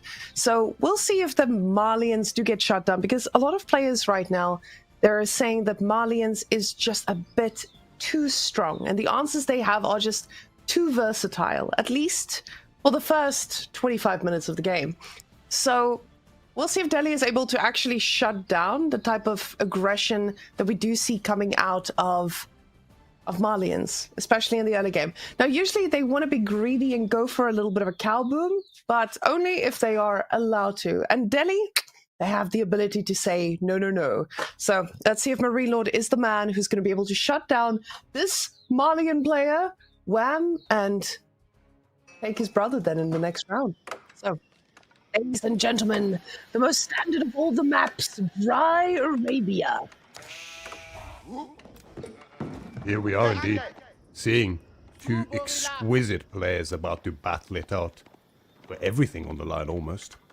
Green Lord, the one and only, in the color yellow, as the Delhi Sultanate representing Gentlemates, facing Wham in the color red as the Malians. One of the stars of Canada here, looking to put a stopper to seed number 1 of the entire tournament here, the former Marine Lord.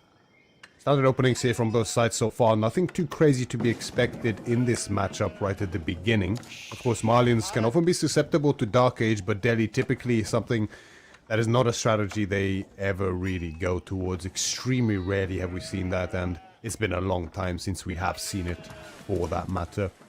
We'd have a side pit mine here for Wham in front of the wood line, the second one in the north. So when this goes together, it can be a little bit tricky when it comes to heavy committal from Delhi.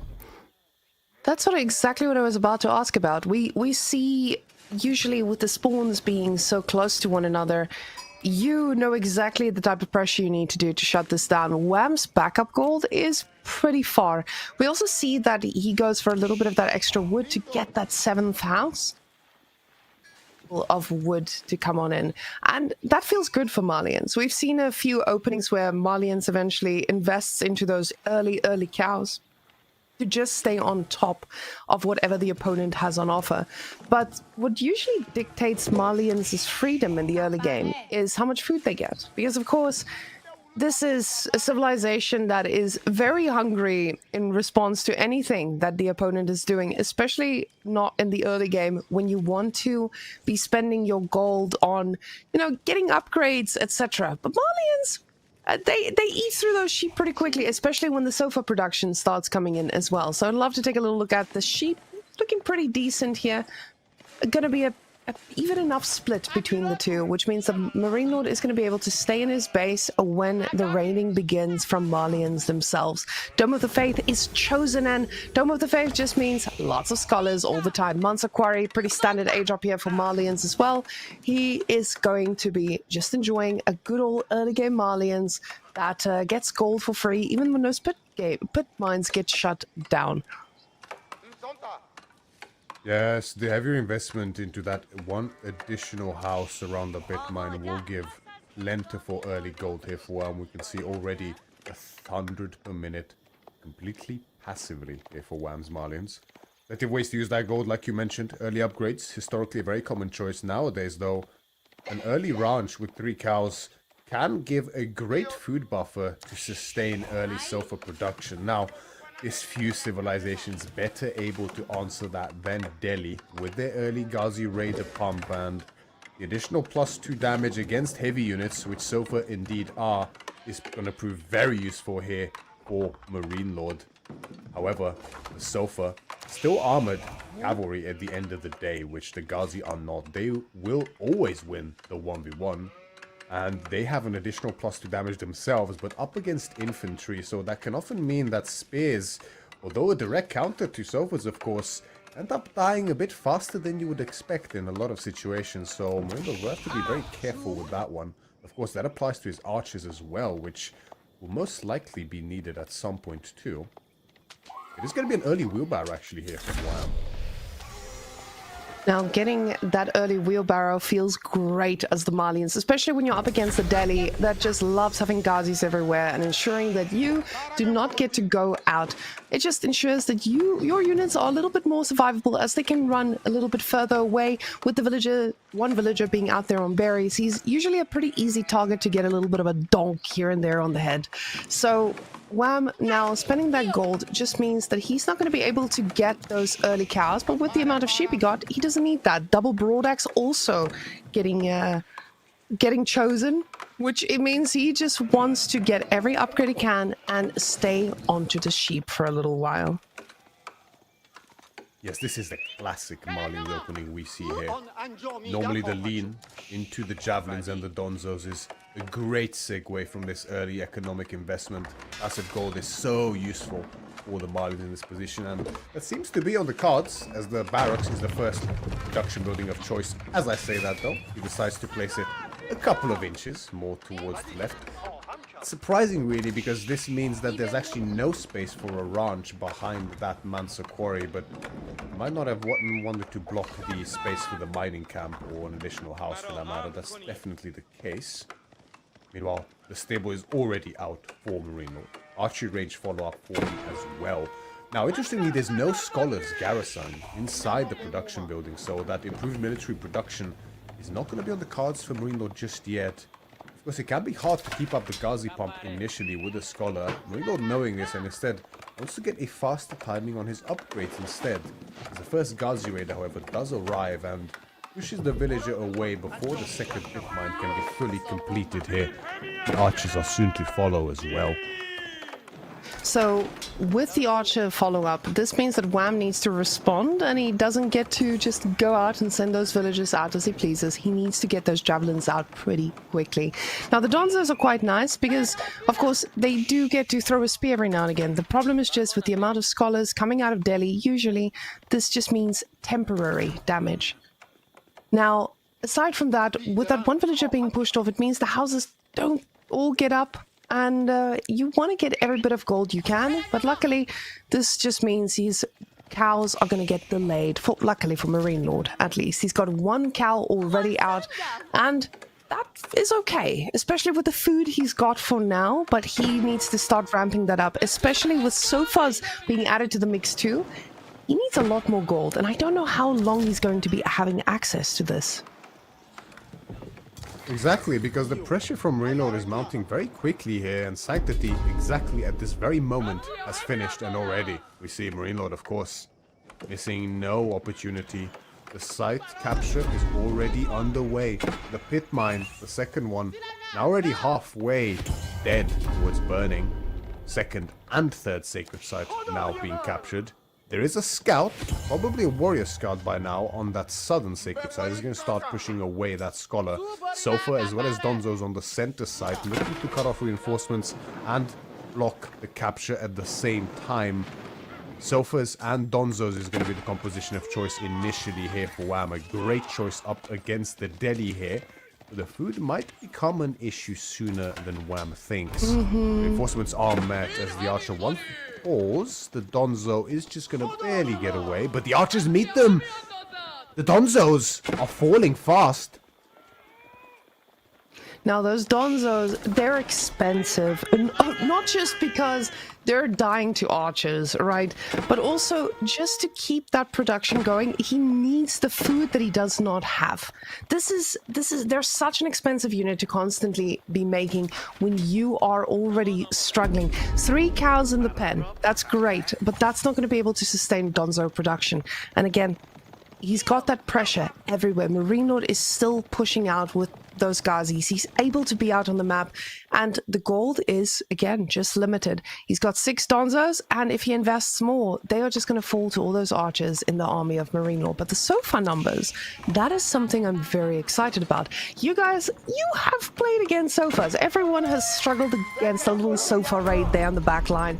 And Marine Lord, he's suffered against this more than enough. Putting up those walls now is just going to ensure that he is not going to be struggling with this for too long. Didn't even notice this beforehand, but just look at the Marine Lord spawn. How does he do it? Double back there, as well as berries, cozily protected by the 2 wood lines. Easy wars for Marine Lord. Meanwhile, Wham, double forward pit mine, double forward there. It's pretty unfortunate here for Wham in this game, and Marine Lord is going to look to take full advantage as the pressure only continues to mount here on top of Wham.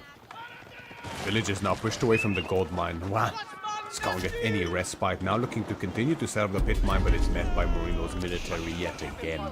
Now the southern sacred site is about to be contested and captured.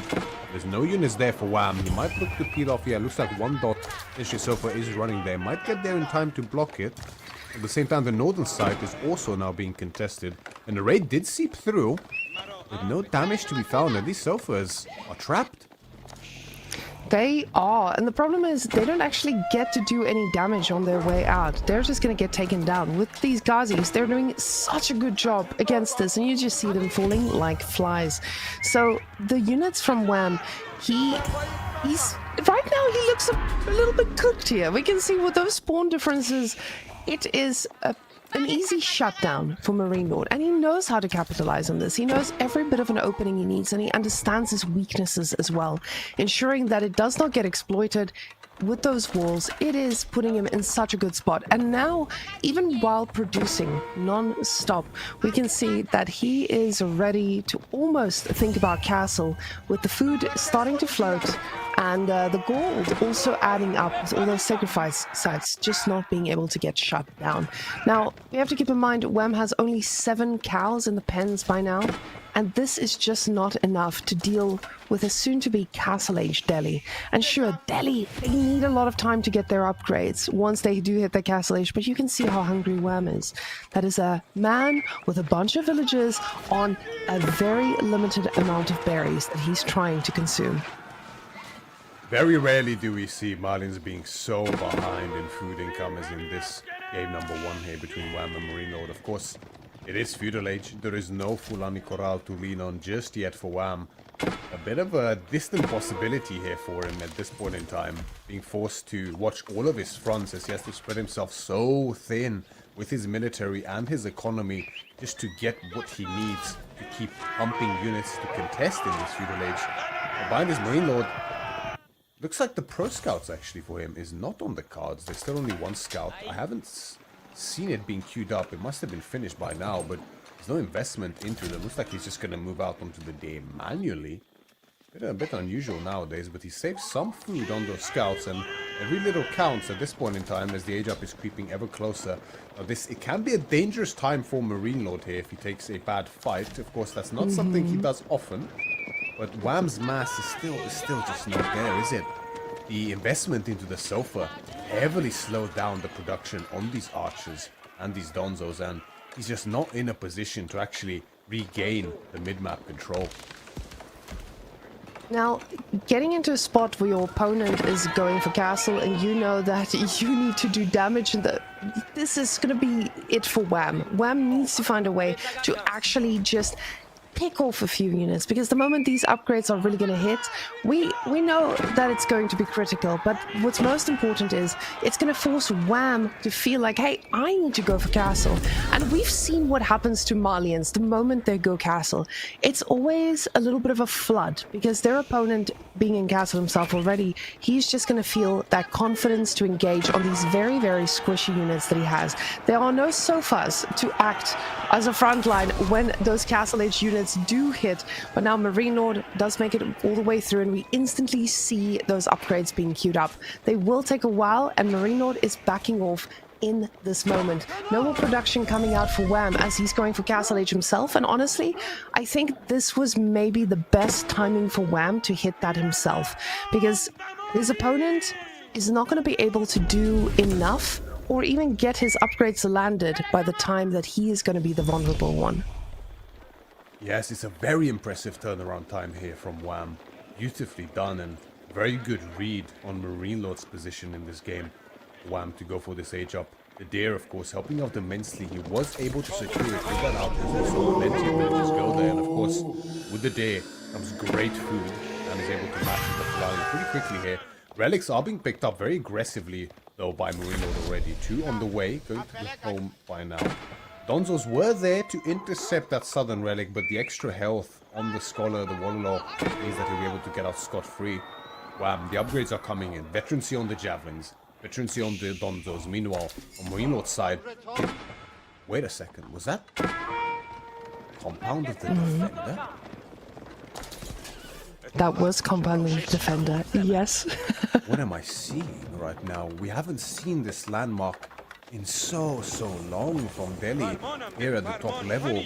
Marine Lord, this might be genius, honestly, because typically if you don't have a strong timing here as the Delhi to just finish Malians outright in that early castle age with the upgrades from the House of Learning, then of course it's not going to do too much for you after that on if you're just severely behind in army anyway. But the compound, of course, cheaper cost on emplacements as well as keeps here for Marine Lord, but there's no stone gathering. Instead, he's actually going to try to force a timing here as he goes directly towards Wham's base, but the mass isn't really there for Marine Lord. The archers, so many went down very quickly to the javelins, and Wham starting to take the driver's seat here. We always criticize the fact that Malians needs a lot of micro, especially when you get to these numbers of javelin throwers. But Wham laughs at the face of casters who dare point that out and just micros them perfectly to ensure that he gets every hit he can. But for the rest of Twitch chat that might just be confused as to why we're so surprised at Compound of the Defender, why do you think, what is the difference between the two in terms of playstyle going forward? House of Learning relies all on getting the technologies, boosting your economy with the villager tech, your army with the, what's it called? I forget the name of the upgrade that gives extra damage to lancers as well as the men-at-arms. There's a few other good ones to the elephants there as well. Honed Blades is the name. Thank you very much, Vodka, for that one.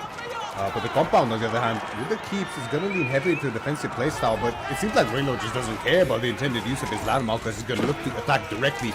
Plenty of lancers here, the upgrades are in as well for him. The blacksmith, level 2 damage is going to prove very useful here, but Wham is not far behind. He has his own ranged armor in the secondary tier, and his own steel arrow coming in as well. It's a big exchange of blows, but neither side really wanting to commit too heavily in this position. You can see, this is what we're talking about, right? The cows are online, the Fulani is online, and food is becoming very low here for Marine Lord. And at this point, Wham is doubling him up. Yeah, that Fulani for now is still a half Lani, but it's still providing a lot of food for Wham to constantly reinforce this army. And even though it might look like, hey, Marine Lord is ahead every time he takes an engagement, why is he losing these fights? It's because a lot of the army is just sitting in his base and getting the upgrades faster. They are counted. When your religious units are counted as your army, it does feel like, wow, Delhi is in such a good spot. But right now, Malians has got him exactly where he needs to be. I did see one of those cows popping out of the pen just now being eaten by the villagers. So it doesn't mean that Wham is feeling 100% confident in his income, and he knows he needs to keep on producing. So the raids here, even just the old Ghazi raider trying to pick up a vill, it adds up, but the problem is those cows. The half Lani is ticking and it's doing a lot of work. So we call it a half Lani because there's only almost half of the cows full, so there's still a lot of income to be generated. But Marine Lord, he's just doubling down on these archers. And Myriad, with this army that we see from Wham, I don't know if archers are going to cut it against all those sofas. Yeah, the Sofa, the premium unit here for the Malians in, well, both Castle Age and Imperial Age for that matter, except maybe the Musafadi Gunner later on, but these Sofas, with the imported armor, an additional +2 armor, both melee and ranged, they will always just get tickled for 1 damage from these archers, so they're going to do a great job in tanking. Of course, the Lancers are stronger directly, 1 against 1. Cost-wise, the Sofa still actually win out, because these Lancers do not have the Honed Blades upgrade, so no Kilji sword for them here. But Wham, he knows his position. He knows he's ahead. He knows Marine Lord has very little food left. But he does get confirmation of a pretty scary looking army at the same time, and his forces are slower, so he cannot escape. Archers are microed onto the Donzo. The javelins focus firing the archers in turn as the front lines continue dancing back and forth. Neither side really wanting to commit. There's plenty of Donzo still here for Wham, so the cavalry from Marine Lord cannot commit fully without losing a lot of health. It seems like at this point the archers are going to be forced to tank to make space for the lancers to thin out the massive Donzo. Scholars are now also being pulled. The important upgrades for Marine Lord are in by now, and the Scholars are going to make the difference here in this fight on the defense here for Marine Lord. A desperately needed win in this fight here for Marine Lord as he looks to keep Wham's forces contained as the reinforcements come in. A battalion rejoins with the main army here from Wham. More archers, more Donzos. Poison arrows, I think, is in by now as well. The Sofa number continues to climb, and Marine Lord is not enough. He's pushed back. The Scholars, they are now forced to run as they heal. Well, actually, they can't heal as they run. They're not dervishes, but if they hold their ground, the army is lost, and Marine Lord suddenly heavily on the back foot. And honestly, Wham coming out of this from a spawn that Marine Lord loved playing against. It feels like Wham is just able to hold on and push out at the right moment. For a while there, it looked like Marine Lord Scholars were going to be able to turn that fight. And the thing is, it's not over. Marine Lord is definitely going to try to get back with the village fortresses being in. He's going to be able to get more villages as time goes on. But the question is Wham going to give him any bit of breathing room now that he is knocking at the front of his base? And as I say that, I see him attacking that poor little archery range. And that archery range is going to be a was-were pretty soon, with all of these units going straight for it. But Marine Lord, he has prime units, and he's getting ready for that one big push that we're all waiting for as the Scholars are getting in position. The Lancers are chasing in, and Wham is just sniping as much as he can. Not exactly the kind of position you want to have this many Lancers as Marine Lord between the choke points of these buildings. The Scholar gets pulled for the relic. The Wololo comes in, forces Wham's army straight back and out of the production, opening the way for the Lancers in the open field as the Scholars heal behind this as well. The Donzo numbers, though, are very anemic here for Wham. There's a very strong backline, but is that enough to actually stem the tide of all these Lancers from Marine Lord? How does he have the food for this Wham? And it's insane the amount of Lancers here from Marine Lord. How did this man do it? The archers keep coming and thin the Donzos as he dives in directly. There's no fear from Marine Lord here as he keeps trying to squeeze value from these Lancers. The healing is just so potent here for Marine Lord as Wham keeps getting pushed back. Now the stream is endless, however. The food income is massive from Wham. Marine Lord is starting to stabilize at this point in time. We did see a lot of stone being spent. There are at least 2 keeps, I believe, somewhere on the map from Marine Lord. think one might be in that south side near that big stone. That is the case, and compound of the defender, of course, we do have village fortresses tech in, so every single keep Marine Lord makes is also a town center. And this is going to feel good for a late game Delhi.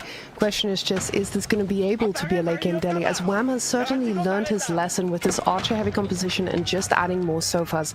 Now Marine Lord being a little bit closer to the reinforcement of these armies as they were under siege. It does bode well for Marine Lord in that moment, but the question is he going to be able to keep this up as Wham's food income is still just skyrocketing? We see the TC fire being utilized here against these archers, and honestly, it does look like Marine Lord's attack here could be deadly, but the sofa numbers are slightly different this time around. Now, Wham's still investing into more and more archers and getting his own religious units, probably just going to be trying to get one little relic that might be out of a building here, because Marine Lord, he has been snacking on those non-stop. But as Castle Age upgrades are all chosen by now, it starts to feel like Marine Lord is getting his peak of what he's going to be able to reach with his army, but still no investment into elephants as he's just focused on getting all these lances up and running. And those poison arrows are amazing, just not against Delhi. Now, poison arrows, of course, they're going to gain good value against armored units, but at the end of the day, of course, they are still just archers. The damage isn't that there, and these lancer numbers, again, are looking very scary here for Marine Lord.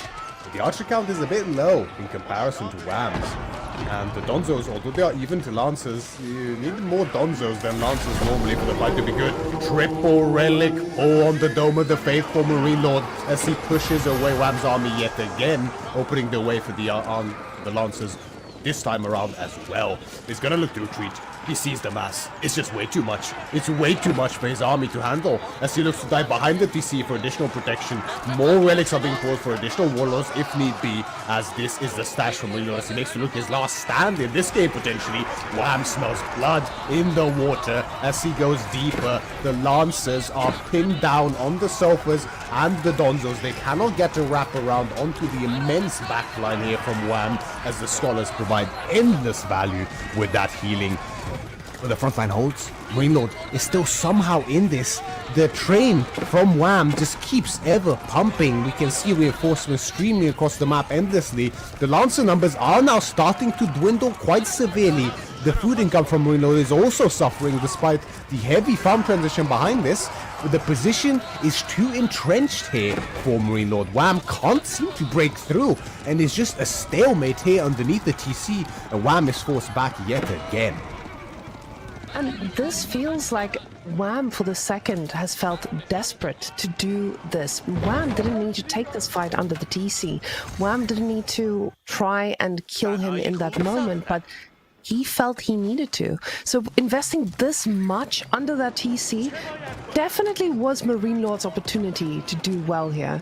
So he got the trades he needed. The Lancers are not as full numbered as they were before, and we do see the gold is not where it was before, as those poor relics, they were lifted out, gotten some idle time, but everything has been spent.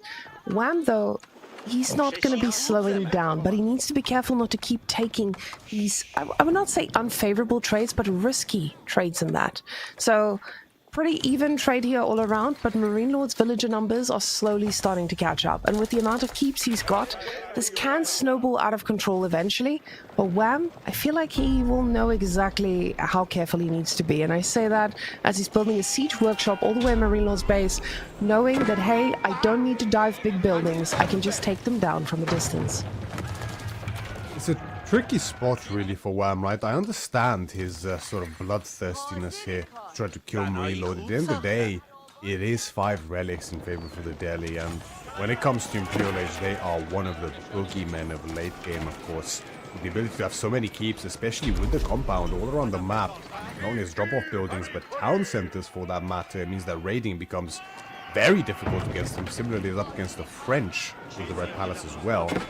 But on top of it, of course, if it ever gets to Imperial Age, the Palace of the Sultan, the elephants, the Sultan's elite tower elephants, will be just the bone that breaks Wham's back, I think, in that game. So he doesn't want to risk it getting to that stage. And it's going to look to secure his position as the keep drop is now being set up. A perimeter around Marine Lord's base is being prepared as the Malian siege is starting to be fully on the way here. Investment into siege begins fruitfully. 2 rams as well as a trebuchet more likely on the way here to start slowly tearing Marine Lord apart. And the population, there was a pretty significant tail here. Wham, close to 200 or 200 pop here. Marine Lord not very far behind, but the income is still very stagnant in comparison.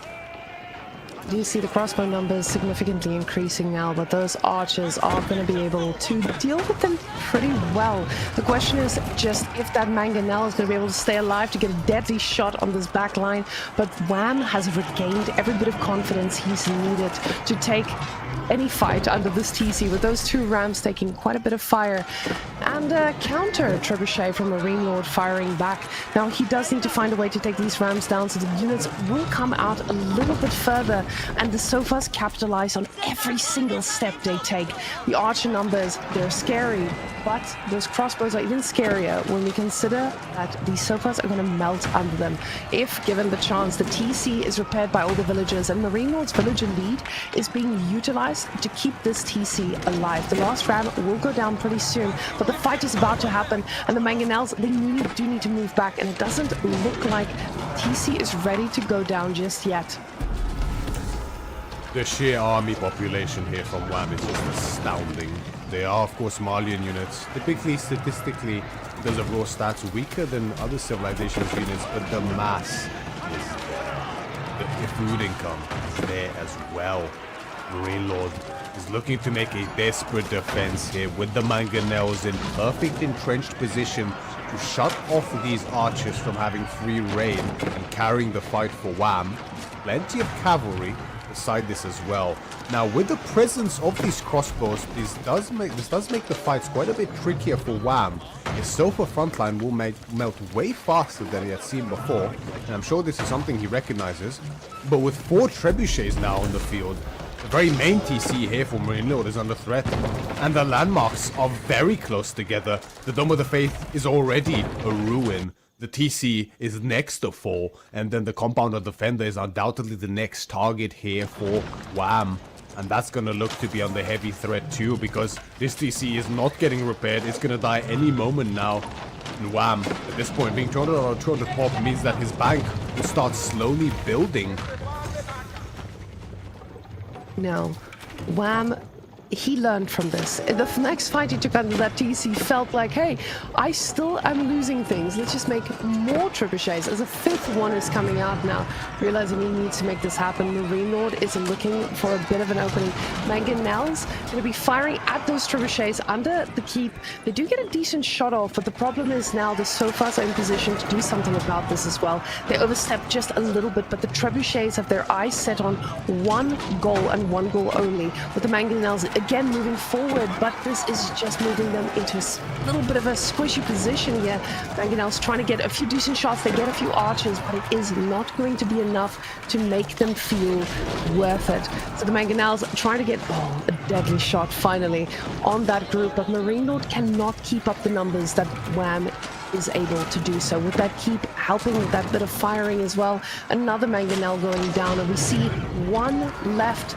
This is going to be a tough one to try and keep alive. Marine Lord desperately trying to fix the landmark, and you can see the wood is decreasing because that landmark, it costs wood to fix, and he's out of it.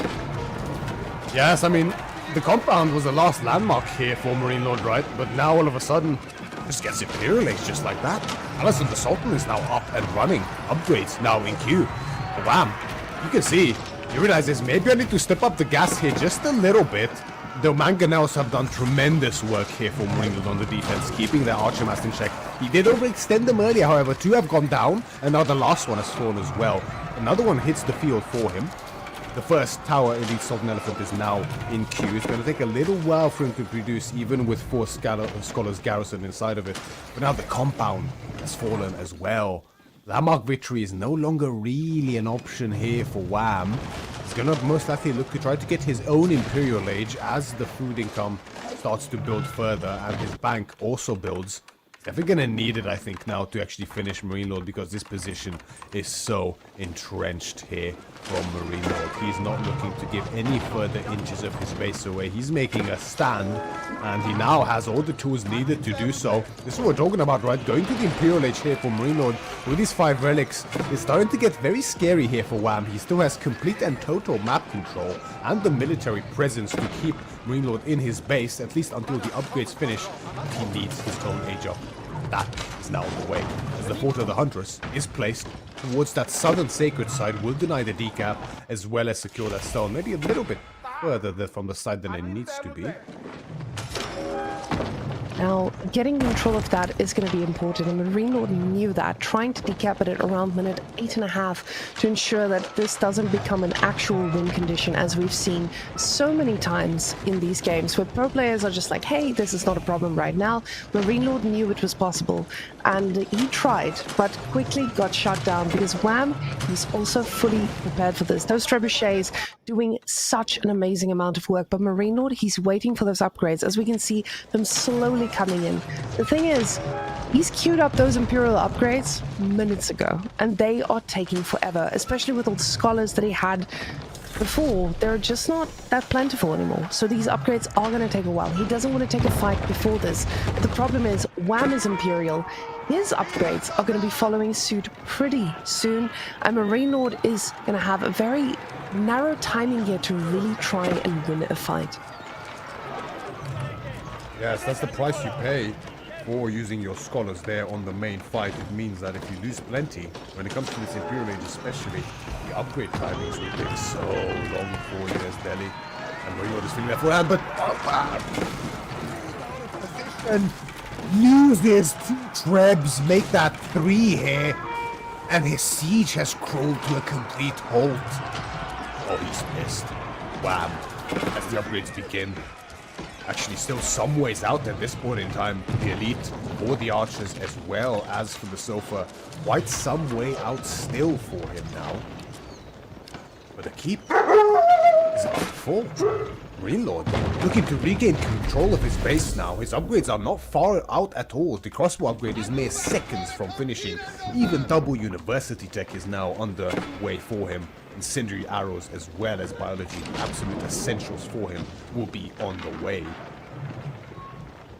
Yeah, we could see the dog was in full agreement that Marine Lord finally got himself together to hold the line as long as needed. But now there's one big way he needs to push, and it was going to be the sacred side, but the sacred side does not get decapped, and that was so close. The Ghazi Raiders, they do have another plan as well, just hoping to do something about this right now, but the Ghazi Raiders are not able to decap this. The villagers quickly trying to get just a little bit of reinforcement around here, and he does need to make a plan to come back and get this back under control, as the Ghazi Raiders are starting to chop away at those villagers, and this is a pretty expensive loss for them already. The positioning is horrible here for Marine Lord. Wham, looking to wrap around with the sofas from 3 angles, but the cutoff is there from Marine Lord's northern forces. The Tower Elite Sultan Elephant is there, looking to bog down these archers as well as the sofa. The damage is actually insane from that elephant, combined with the mangonel. There's no front line left here for Wham. Most of the sofas are bogged down somewhere else. They're going to look to rejoin the main fight here soon. The mangonel gets sniped out. It's a fantastic conclave here for Wham around this woodline. He's going to look to completely envelop Marine Lord here in game number 1, and it's looking like Marine Lord may have overstepped his bounds and overestimated his position, as Wham looks to consolidate his lead even further, as now he looks to march directly forward. The elephants, the one on the front, falls. The second one is back to hold the push, as well as 2 additional mangonels, 3 more in queue here for Marine Lord. And Marine Lord, not just about holding, he needs to find a plan that works after this as well. We see those mangonels going to be able to hit the archer mass a little bit. The problem is the sofas have an idea about what happens to them next, and very quickly we learn that idea is complete destruction. Distraction, as Marine Lord would say. And Papi Paw rooting for his brother, even all the way here from my microphone, getting whammed at 1-0 up on Marine Lord. Marine Lord, right now, this was a pretty tough game for him. He definitely tried his best to shut down anything that the Malians had on offer, and Wham had the spawn for him to do so, but Wham held on. And just as we thought Marine Lord held on just long enough, Wham showed us what Malians is really capable of, especially in this early Imperial gameplay. Excellent play here from both sides, of course, but Wham fully utilizing Malians to the limit, understanding the strength of his food income, waiting on those numbers to pile up, continuing to mount up the pressure time and time again, matching the Imperial Age, getting his upgrades in good timing, and the encirclement outside of the base was just textbook from Wham, securing the opening game here up against Marine Lord, who is now finding himself on the back foot in this series and picks King of the Hill as his comeback map. Now, Marine Lord, we know him as a man who plays standard. You don't get the archer ball inside a ram to run around your TC from Marine Lord. You get that from someone like B, or a backyard barracks from B, who did amazingly in this tournament so far. Marine Lord, he's a standard guy. He knows how to adapt to people who are not so standard. And him picking King of the Hill, it doesn't speak to the standard play style that we're used to, but it speaks to the fact that we know that he's adaptable. And he feels confident in his ability to take down anyone on King of the Hill. He said, I will be taking you down with Aeobids or Sengoku. And Wham says, bring Sengoku. I don't want to deal with Aeobids. Marine Lord, on the other hand, says, let's deal with Ottomans and not Byzantines. And just like you said before, Marine Lord values Byzantines above most. And he's showing us exactly that. With letting that Ottomans through, I'm quite surprised. As people are valuing Ottomans as such a strong civilization, he still says that Byzantines is going to be the force I will not reckon with. I'm quite surprised to see Aeobids once again sniped out here in the second set today. Earlier, of course, we saw them taken out on Kawasan, it was, in the earlier series. I mean, Aeobids are very potent here, to be honest, so that kind of makes sense. Just on King of the Hill, once those Manjaniques come in, which rarely can you prevent, they start looking very, very scary for sure. Sengoku, however, we know exactly where their strengths lie, but I guess they can be a little bit more controllable, predictable.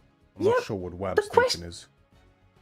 The question I have here, and I think a lot of people might be asking, what is Sengoku's strength here on King of the Hill? Because if you're thinking about King of the Hill, you are not necessarily thinking about horse movement speed. Because the raiding capabilities, especially, I would say, in late feudal to castle, get shut down pretty quickly. But at the same time, Marine Lord is someone... Do we just get Yumi upgrades finally? I don't know what to expect from Sengoku on this map, because it's not something that I think most of us are used to seeing on a map like King of the Hill. So Sengoku is a strong civ. Most people will not want to face it on most maps, but it feels like they should be manageable on a map such as this one. So Wham getting Ottomans, he doesn't mind playing a long game. Neither does Sengoku. We're just going to need to see if Marine Lord can actually put enough work down to not play against an Ottoman late game. Not that that's the case in most of the games of King of the Hill. So, Myriad, if I'm completely lost and you can see how Sengoku just synchronizes with this map, please explain it so everyone can learn. It's the Shinobis. It's... Oh yeah. It's the Shinobis. There's no...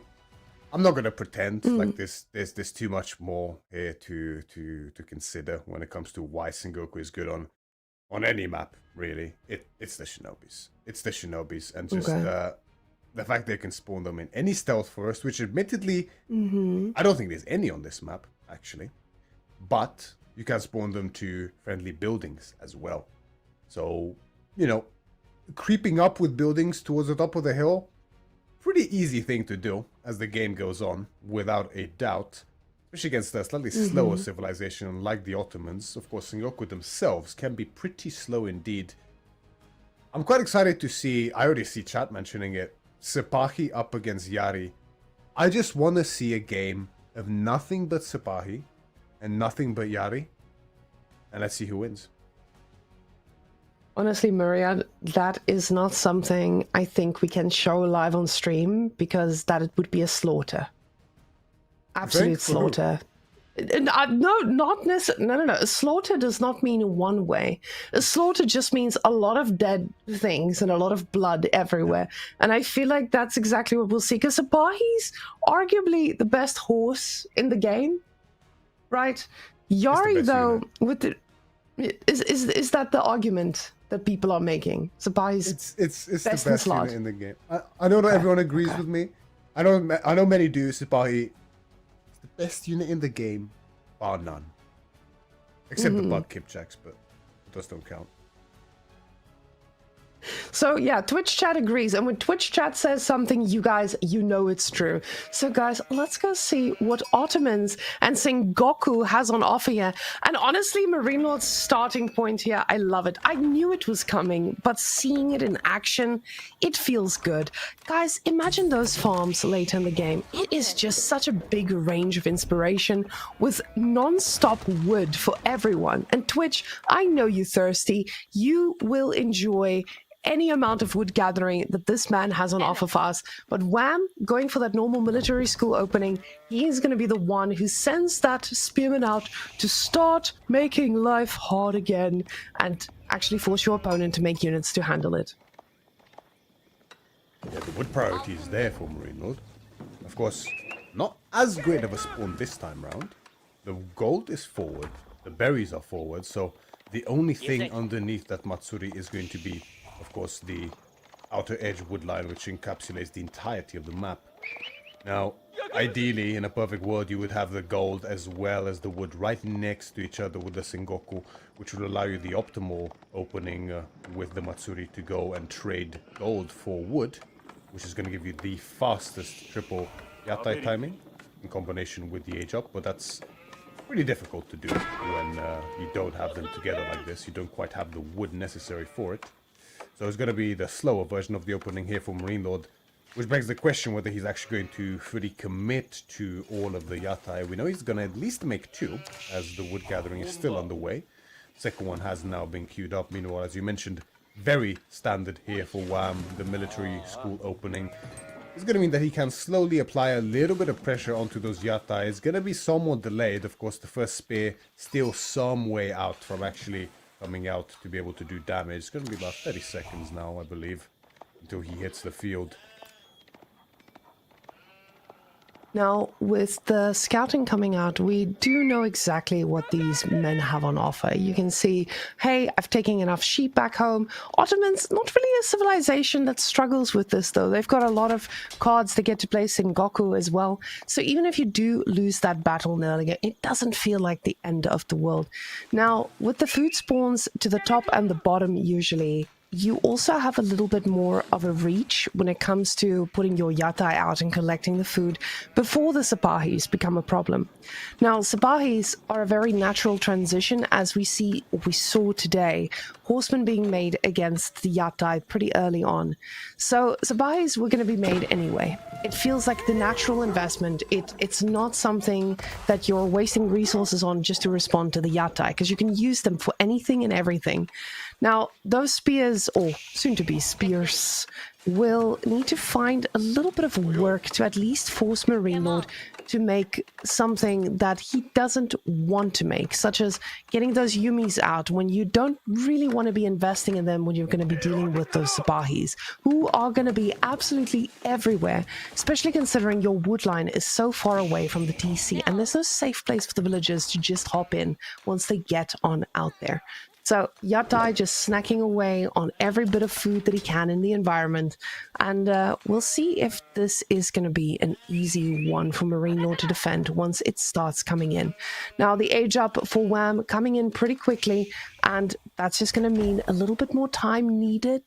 And we'll have the Sapahis on the board. Cocker Township coming in to the surprise of absolutely no one. That's normally the question against Ottomans, and one of the reasons so many struggle against it, because from a compositional perspective it feels so difficult to deal with them. As you mentioned, the Sipahi, such a potent cavalry unit, especially in the feudal age, able to command presence all over the map, even dealing with a counter in many situations. Then you have the mech there, which will boost archers from the Ottomans as well, giving them some really strong archers in the feudal age. Of course, compared to the cheaper, weaker Yumi, that's quite a difficult spot to be in, considering you don't even really want to make them against Sipahi in the first place. But at the same time, you could maybe go Yari Cavalry here as Marine Lord, but I think to actually start beating the Sipahi, it is possible, but you will need that second tier daimyo estate, and that's over, as well as the upgrade, which is over 900 resources of investment in the feudal age. That's easier said than done here for Marine Lord.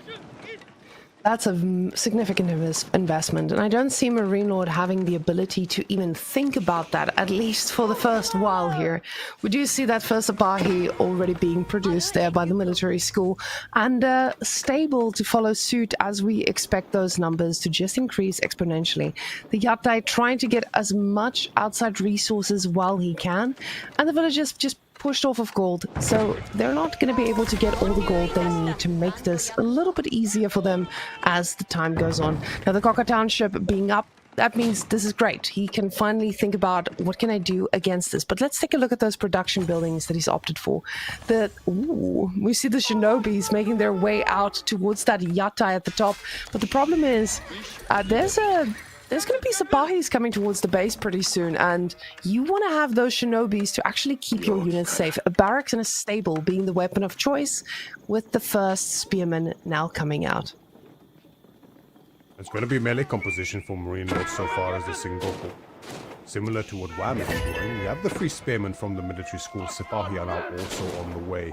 Harassment on the Yatai continues, but the Shinobi are going to be enough to at least be annoying here for the spears. Of course, they do very, very little damage at this point in time, virtually insignificant.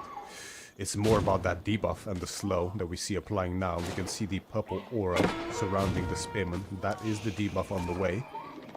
Shinobi are now finished, however, and this Yatai, now with the Sipahi, is going to start taking significantly more damage, and I don't think it's actually going to come back to base safely, Mareka. Especially with the Fortitude now being activated, so much extra attack speed on that Sipahi. You can see just the amount of hits it gets through, the extra range, so potent in this position. And losing a Yatai so early as the Sengoku actually hurts a lot. Archer follow-up is going to be on the cards for Wham as well. It shows that Wham knows exactly how to exploit any level of greed. Marine Lord is not used to being punished this much for just going out there and putting his Yatta on a little bit of food. He knew about the spearmen, and he was able to not pull the Yatai back, thinking this was going to be safe enough. We do see that almost the Sipahi interrupts that food trader that would have inspired the 5% bonus on his Matsuri as well. Now, he's got a bunch of spears. He can most likely stop the Sipahis for now, but Wham is already transitioning into several other units. So Wham getting a little bit of everything here, which makes a lot of sense. You need to be able to shut down whatever Son Goku is putting in your face. The Yari Cavalry now produced, which just means Marine Lord can play a standard Marine Lord style, which is be everywhere all the time and force mistakes out of your opponent. Wham, he just doesn't look like he's making mistakes today. Oh, he's looking so sharp, isn't he? Just always in the right place at the right time. Right as I say that, though, I jinx him. Losing 2 militaries. But absolutely no value here whatsoever. That can happen. That can happen. But looks like he will find a bit of respite in the form of other Yatai very, very conveniently exposed here for Wham, and the Sabahi wastes no time. The Fortitude gets activated already at half health. He doesn't care. He's gonna commit. Oh, actually, I take that back. I didn't say anything, Maria, guys. this is your fault. Every single unit that stays alive or dies today, I think we're blaming it on you. So whoever loses this, just apologize to them afterwards. It is what it is. It happens to all of us. Gosh, the curse is real, without a doubt. Tower's being rushed up now on the gold here from Reload, looking to not get denied off of gold yet again, and very good timing it is as well. Goes up just in time to see the mass of Wham approaching.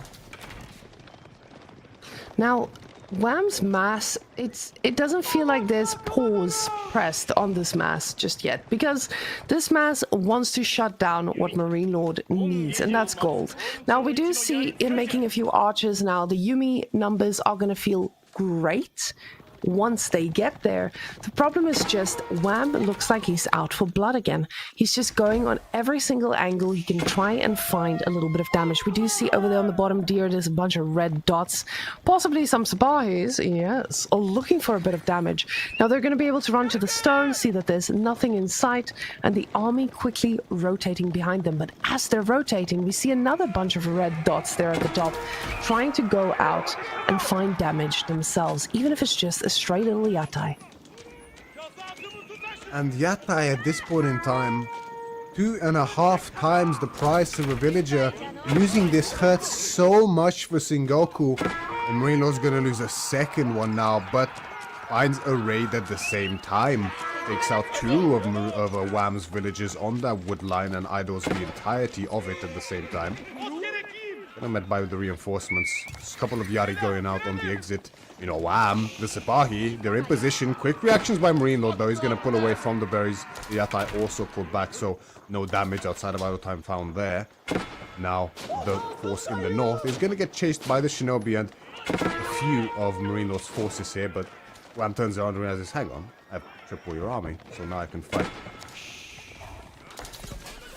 Now, when I look at this combination of units, you can see these Yumis are going to be critical. With him already going for that first level, this feels great. These guys are going to be able to pack quite a punch, +1 ranged attack coming in too. The problem is just the heavy amount of Sapahis. They don't usually just take a few shots and let it happen. They can very easily just keep raiding in different spots. And honestly, I'm a little surprised that Wham has not been on that wood line with 1 or 2 Sapahis. So, unfortunately, I think Marine Lord's investment into those archers, they are still going to struggle against the huge amount of Sabahis out of Wham here. But Wham also, you see the villagers quite stacked on top of each other. That signifies, hey, we're eating a lot. We're using every bit of food we can, and we can see why he's doing so. With the wheelbarrow coming in as well, just before Castle Age, we are getting a proper Castle Age from Wham. And we have all been under siege against... as a good old by the pressure of Ottomans. Sorry guys, I found the English finally. And the Ottomans in Castle, it hits differently. Marine Lord though, he's also thinking about Castle, but I don't know if his Castle hits the same way as an Ottoman's Castle Age. Can be very, very potent for Sengoku as well, but especially behind in timing, well, it won't be much behind, a couple seconds at best here. But of course, the free siege from Ottomans, the higher tier vizier points that you start getting even faster as your production ramps up for the Ottomans, it's pretty scary. It's pretty scary, and it feels like the longer you wait, the worse it gets. If you just sit back and do nothing, you pretty much always just end up getting outscaled, it feels like, as the age up is going to be on the way, and it is in fact the Mehmed Imperial Armory, to no one's surprise, and the Sake Brewery on the other side, again to no one's surprise as well. And Marine Lord, his army numbers are not looking very impressive, frankly. Plenty of spears to answer the Sipahi, but the Yari and the Yuumi are looking a little bit low up against Wham's forces. I am curious, though. Did we have a little look at the vizier points? I know we have the 2 imams, but because there's 2 mechkers, that makes me wonder, do we have the mechker drums as well as a vizier point for that extra move speed? That could come in quite useful. We do not, actually, so it's 2 manually produced. It was the sheep instead, and the Anatolian Hills. Now, with all of these guys out here, this just spells a quick pickup every now and again and can quickly snowball either direction. And this is what I'm a little bit afraid of here for Wham, that he feels like, hey, you've just aged up, I need to attack. But this feels like a patience game, at least for a little while. With Marine Lord being out here on the deer, we know that his farm transition isn't where he needs it to be. He needs time. He's got samurais in queue right now, and this is going to be great, but Wham also needs just a little bit more time to really get these archers to hit the way the castle ones are supposed to hit. And ooh, the shinobis, they get a pretty good shot off, and this could be devastating. But luckily for Wham, that army does not find a full connection. A few spearmen are picked off, and in the end, Wham came out ahead. Yeah, Marine Lord just looking to control Wham's pacing there a little bit. Keep him on edge. He has been on the defensive pretty much the entirety of the game so far, so now looks to flip the script at least a little bit. We have Shinto shrines on the field now for Marine Lord, and we see those first monks starting to be in queue for him. Warrior monks as well, these are. They will heal all nearby units with each attack, so a sort of supportive Keshik almost in that regard. And of course, they will be able to pick up relics as well for him. Mounted Samurai and Yumi is the composition follow-up of choice here from Marine Lord. No surprises there. It is going to be the Oda clan as the first daimyo estate for him. We see the 1 in the UI there indicating that it is tier 1. Do we have the upgrade? If we can quickly check the Oda clan estate, we will find out. For the Yumi, very nice little +1 damage. Enough, we're going to probably find the second daimyo estate soon as well. Oh, it's the one there, just below the sake brewery. Yeah, it's that cool looking building. Yeah, there we go. Okay, so we don't have it just yet. Soon enough, I'm sure, that will come in, and it's going to make a big difference in these fights, especially with the attack speed bonus from the daimyo as well. The Waterlaw comes in as the monk is intercepted by the Sipahi. You can see extra health on the monk. Can prove clutch in certain situations, but against so many Sipahi, it's not quite enough. Now, the Relic War is going to be a pretty important one here, as we see all those big goals are quite far out after this. Another Yatai just getting picked off, and now I'm going to just ask our observer to, after this fight, just take a look at the bonus for the Sengoku already to see how much those villagers are working faster than others. But we do see a few of those Sipahis paying the price now, and Mechter will be running for his life. No, never mind, they do get out alive, but with all of these horses, this spells a little bit of trouble for Wham, because that mobility is what you usually struggle with as the Ottomans at this point. Not late on, because of course you love playing against cavalry as time goes on, but Marine Lord knows that there's an open timing here where the Janissary numbers are just not going to be where they need to be. And yeah, with all of these extra ones, we can now see that he's most likely going to get that cavalry speed as well to deal with all of those free... Oh, thank you, Mr. Observer. 15% bonus on all of these villages already. So this feels pretty good. It's usually not what we see if our opponent is being passive, but Wham, he's definitely shut down that bonus up until now. Now we see that +1 damage coming in for Sengoku from the Oda clan estate. Takeda clan is also in at this point in time. That will boost the cavalry here for Marine Lord. So both his archers and his cavalry have +5% additional health and +20% attack speed, I think, at this point in time on the units surrounding that daimyo. And Wham, with his first mangonel, is looking to start pushing across the map here and start gaining the center. And I gotta say, so far, I think this has been the latest sacred site capture we've had in a King of the Hill game for a while, at least from what I've seen. Still not on the way, but it looks like Wham is definitely setting up for it. And this is where Ottomans start to look just really, really strong.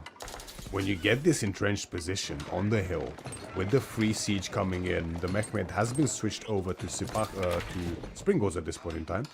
We have one on the field alongside the Mangonel, second one in queue. They do produce way faster than the Mangonel, so the number's going to climb quite quickly here for Wham. Now Trebs actually put on the Mehmed Imperial Armory, and the army's looking really good with 10 Janissaries as well. I think we might have had the point called in from the Vizier, but I'm not too sure. Meanwhile, Marine Lord's army is just frankly not there. Flash comes in this though, fight- and the Shinobi get caught too. This is such a critical fight here for Marine Lord, and we do see those Janissaries cleaning up every single horse they can. I don't know if he's target firing, but it feels like it.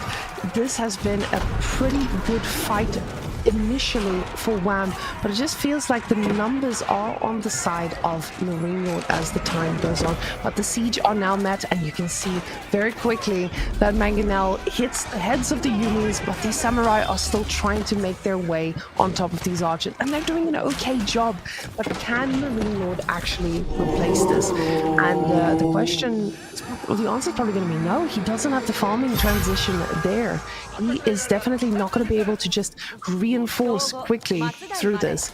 And quickly, he tries to get the farm transition there, but a little bit too late if Wham decides to capitalize on this and push back in. That was a great fight there for Marine Lord. The fight ended up being a bit even, slightly favored for Marine Lord, but in this case, that's a great fight considering that numbers-wise, I think Wham was looking in a great position. But that's the beauty of Castle Age Shinobi for the Sengoku. Even the most impossible of fights become winnable. Let's see of that Koka Township. Marine Lord dropped plenty of farms now around that Matsuri. Boosted gather rate is going to be very significant on him, and you see the food income is looking quite bad at this point in time, but that will climb quite quickly as these villagers get to work. Tiny little hot directionality mistake there by Marine Lord, not taking on the farm at the end to make sure the villagers drop off, but that's always a shift click in this game, you know, has a mind of its own sometimes, so. It rewards perfection, Myriad, and this is what the game is asking for right now. The thing is, remember when I said that Ottomans has this little bit of an opening where you can overwhelm them with your huge amount of horses? The problem is that opening is starting to disappear as the Janissary numbers are... They're significant. You do have 12 Janissaries. Oh, 20 Janissaries. He's pressed the button, Myriad. That feels like the button that he just pressed to get all the Janissaries. Yes, exactly. We see 2 Janissaries for every military school now chosen.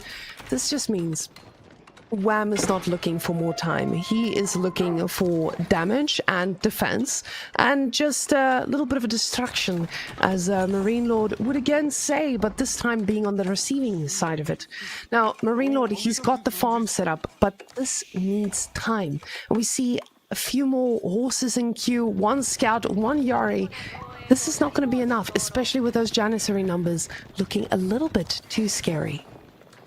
Not just the Janissary numbers as well, but as you mentioned, the big flashing red button of doom has been pressed by Wham. The Janissaries come in, the military schools as well, working overtime behind all of this. Just 3 units non-stop here for Wham's Ottomans. And with 3 minutes already gone by on that sacred site timer, fortified outpost, more stone gathering on the way for undoubtedly more outposts. Actually, there's 2 now. Either more outposts or even a keep for that matter. I feel like this is slowly slipping further and further away from Marine Lord's control.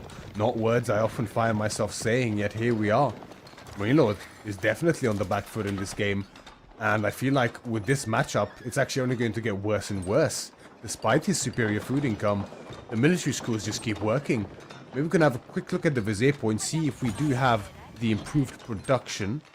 For faster production from the military schools. That indeed we do not yet. It's the one on the left on the 3rd row. It did get combined with the Lancer and Janissary. So that is undoubtedly next here for Wham. There's going to be great value gained from that. Little raid attempt here by Marine Lord. He understands his position. He needs to find damage and plenty of it to actually be able to contest this hill as he begins to set up his own siege mass. The large number of Yari and Samurai creep into the economy, find 1 villager, but he knows this is a precarious position to stay in too long, right? The base is condensed, the map, the cliffs, all part of a natural wall. So if you commit fully, you best find at least half of Wham's economy or suddenly your cavalry mass is just vanished. And this cavalry mass that Marine Lord has just does not feel like it's going to be enough to get this back. There's 5.5 minutes on the clock, and Wham is looking thirsty. Wham is looking like he is ready for any type of attack. Marine Lord realized this, trying to get a little bit of an attack onto the flanks. The problem is just he has so many units that are just ready in position to shut down any type of raid. And even if Marine Lord finds some damage, he needs to find a significant amount. You can see double walls now coming up, wham walls getting a new definition, and finally showing Marine Lord this is not the type of place he'll be able to run into.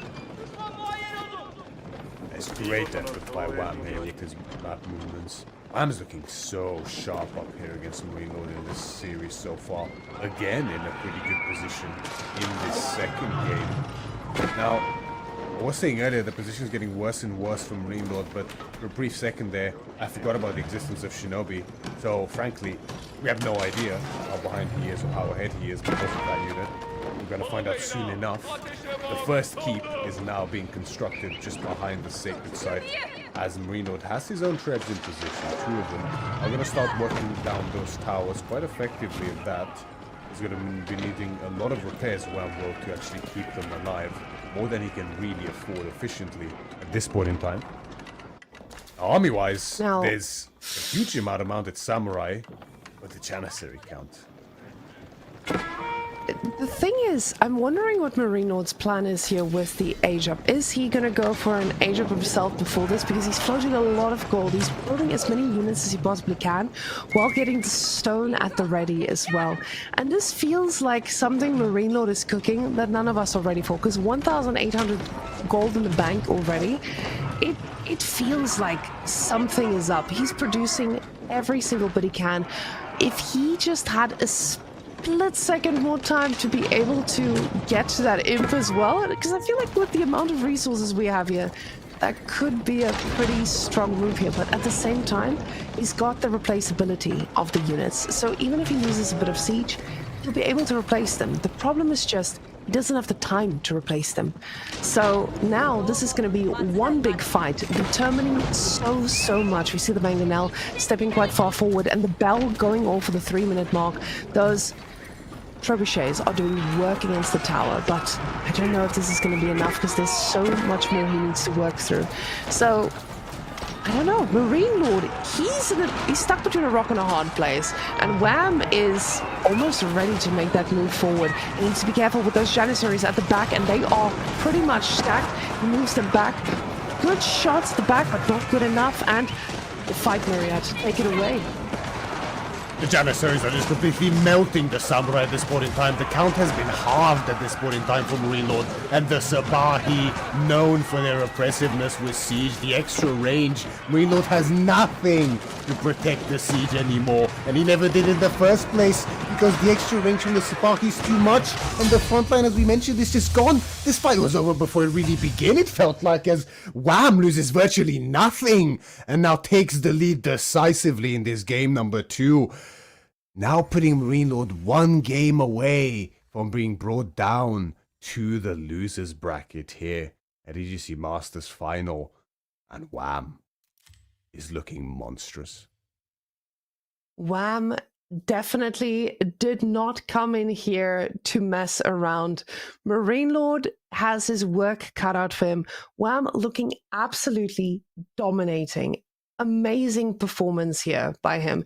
So really excited to see this side of Wham, and yes, we have seen this side of Wham several times, but against the GOAT, I feel like the GOAT might be under a little bit of duress after seeing that performance against Wham. Wham is just reading him like a book, and he knows exactly where to hit and when. He also knew exactly how Marine Lord would respond and what he needed to do to defend against that. Most players, when they get into that spot, they would not go for the extra Janissaries from the military schools, but he felt like he needed the numbers to just push Marine Lord off if that attack did come, the Sacred Site victory being inevitable.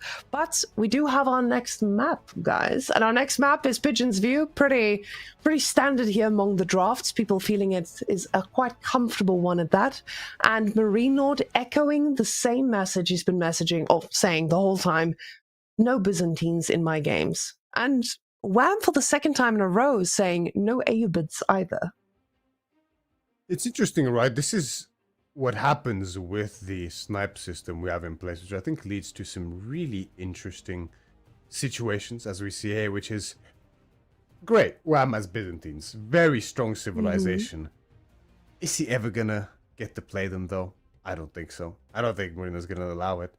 And it becomes, I think there's a lot of mind games to be discussed here, which I don't know how, to what extent either player even considered it or decided to focus on it, but even just getting a civilization like the Byzantines, right? You pick it just every single map, knowing it's going to get banned, but then that frees up your secondary pick, knowing it's going to get through. So you might actually even want to play that civilization over Byzantines, and I think it gets very interesting. But you know, that's a whole psychology lecture in and of itself, which we don't have time for here. But it is Pigeon's View, and again, it's Marine Lord's pick of the map. Last it was King of the Hill, and he lost. Marine Lord got bested by Wham on his own map choice, and he fought hard, but Ottomans, man, I mean, I don't know what to say. It's just that Civ. And Wham's ridiculous gameplay, of course, helps quite a lot. But here on Pigeon's View, we have Wham piloting Rus, and in the past it was High View, now it's Pigeon's View, but this is, outside of maybe King of the Hill, this is pretty much their home map. But at the same time, look what Marine Lord's cooking. It's China, Whammon. China. Oh, Myriad, we've been seeing China still being a favorite among the top players. So even with the Pro Scouts nerf, they did not get nerfed as hard as I think some of people wanted them to be. But I'm glad to see them still being a priority pick, but we're finally getting to see them in game. We haven't gotten to see that too much, but I also wanted to point out something. When we're looking at maps, there's usually a draft of civilizations that are viable for each map, and a lot of pro players prepare based on the civilizations that are good on each. The fact that Byzantines has been picked on every single one is telling us that Byzantines is good on most maps. And yes, we've only played land up until now, but that tells us that this is probably a civilization we won't be getting the airtime of, especially looking at the other bans as well. So 30 seconds until this game begins. If Marine Lord can survive this one, they're still gorging Kalaga, and Byzantines, from what we've been seeing, they are still going to be able to be played on Gorge, and Wham has a lot of other tricks up his sleeve in that draft, and I would not be too confident if I was Marine Lord going into the rest of them. Even having Mongols and Golden Horde, I like to see the sisters standing strong there for the Kalaga that's waiting for us. But guys, China, still viable after this time. Do you think that Marine Lord is the kind of guy who'll go Pro Scouts? Or are we just seeing a good old move out onto Deer? It makes sense on this map. I mean, it depends a lot on the spawns, which we will talk about in a second, but we might be witnessing history here as we load into game number 3 between Wham in the color red as the Rus facing Marine Lord of Gentlemates in the color yellow as the Chinese, and Wham looking to push Marine Lord off the cliff into the loser's bracket prematurely here in the first stage of playoffs at EGC Masters Final.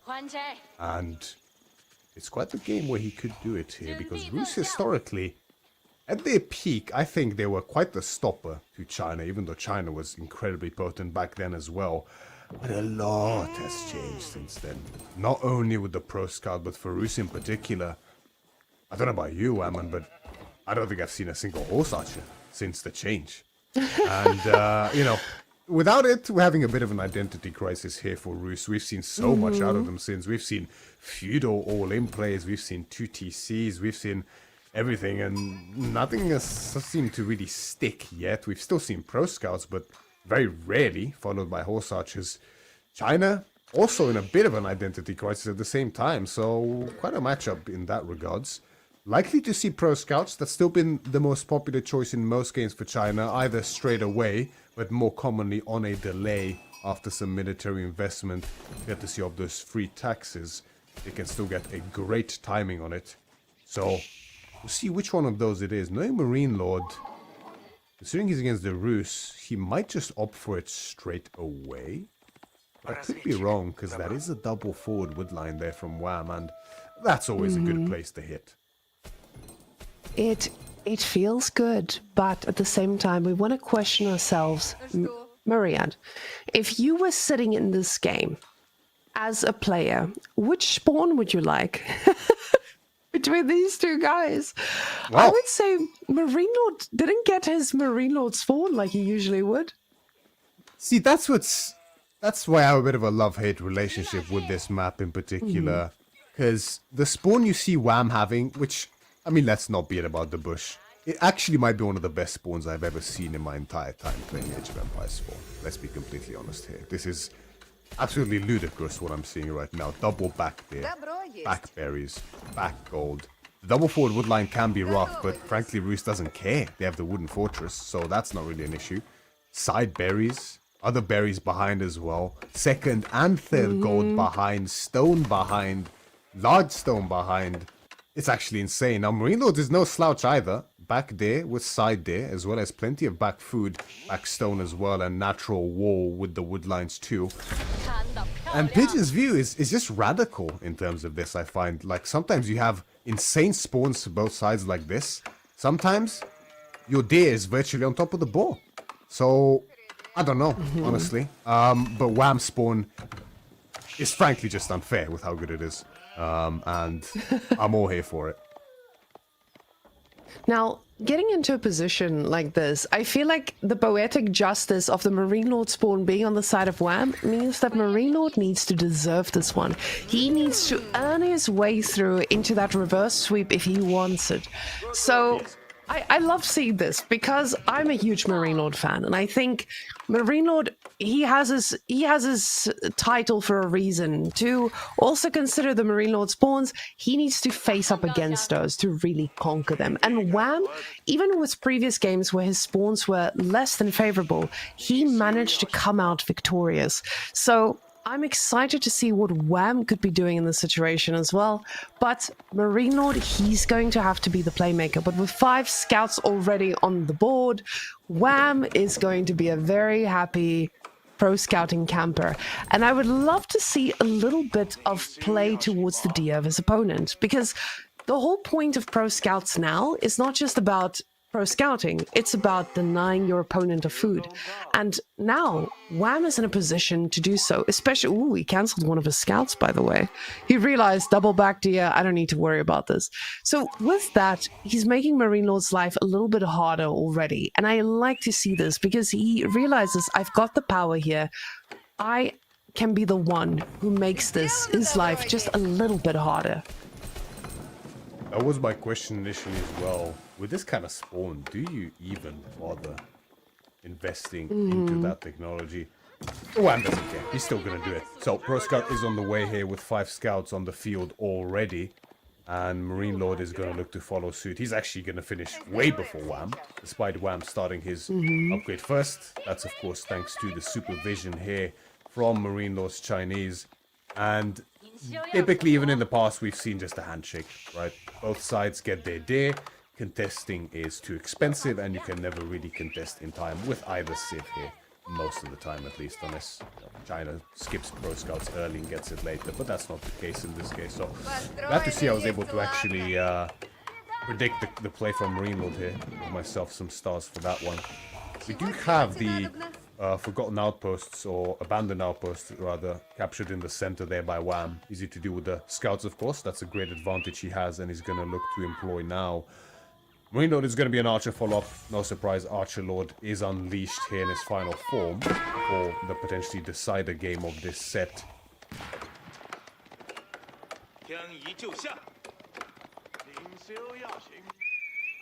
So basically, when we get to a position like this, we can see that Wham is just snacking on every bit of deer he can. So with him having the scout advantage as well, he's going to be able to try and steal a few deer if Marine Lord allows him with those archers. This is interesting to me because with those scouts, he's going to be able to move out, grab a few deer, and just let them rot as he's carrying them back. And I feel like this is a great play that the devs made, just ensuring that Pro Scouts, it has a little bit of negative parts to it, but at the same time, you don't get to just cleanly capitalize on it. I love this about Wham now, just killing what he can, putting them in an awful position, and just like that, carrying him into the depths of the stealth forest. Disgusting. And now a black... Was that... No, that's just a little house. It looked like a very big blueprint there for a second. Oh, no, that is a blacksmith. Oh my goodness. Oh, I got bamboozled there for a second, Marian. And going for the +1 ranged attack now. Does this just mean that the fast castle coming out of Wham is going to be a little bit questionable here with the aggression coming towards his side? And now my biggest question is, what is the follow-up here? Because this setup with the amount of villagers we see on wood is old school horse archers. Would Wham be so brave as to pull out horse archers? It's very interesting with horse archers as they are today, because there's a very clear shift intended for their role. They are notably just flat out weaker against all forms of heavy units. They will just deal less damage than they did before, period, against heavy units, because they lose some damage in exchange for attack speed. So that is going to hurt. But the extra attack speed and the lower damage is actually an increase in DPS against low armored units. So theoretically speaking, they are better against everything Marine Lord has, but archers early on are still really the best answer against them, outside of horsemen, right? If you're looking for the budget version, archers is before that, before those upgrades come in, especially Boyar's Fortitude makes a massive difference. But that's some ways out for Wham, without a doubt. We do have the Rangers prep, and it's just going to be horse archers, and I'm so excited to see how they do now, because as I said, I don't think I've seen them, definitely not in a pro game so far yet, since their change. But the hunting cabin is going to go down, Marine Lord takes it out, so value gain there for his military investment. And he's going to keep investing a little bit further, but not much longer, as the castle age is already on his mind, as we can see, the gold pooling, the food slowly pooling as well. He just wants to keep Wham in his base until he gets his own age up. No sneaky relics or sneaky boars allowed here. And I was concerned there for a second because I saw no more horse archers in queue, and I'm thinking to myself, is this man really going 3 archer range into stable transition to throw Wham off? But no, Marine Lord, he's going for more horse archers, and these guys are looking for blood.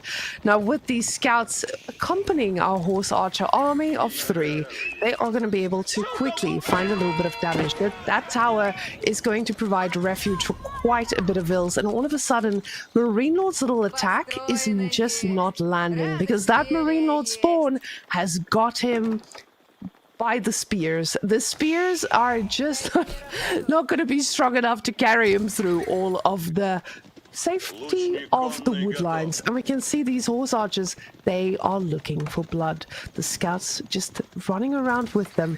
We see the villagers on the straggler trees, something you don't see that often at this stage of the game, just as he pulled them back there and keeping them safe for that Imperial Palace. Now coming on in with 9 villagers. This is not going to take too long, but you see the yellow dots all around the map. Marine Lord is trying to put pressure wherever he can. And the Imperial Palace is invaluable on this kind of a map with so much stealth for us. It's going to give Marine Lord God vision almost, covering at least a third of the map really, with how huge the radius is. He does spot that warrior monk exiting the monastery on his way towards the relic. Almost manages to snipe it out, but not quite. It is quite tanky indeed. He's going to look to wrap all the way around that southern wood line and maybe go all the way to Marine Lord's relic, it looks like, on his side of the map.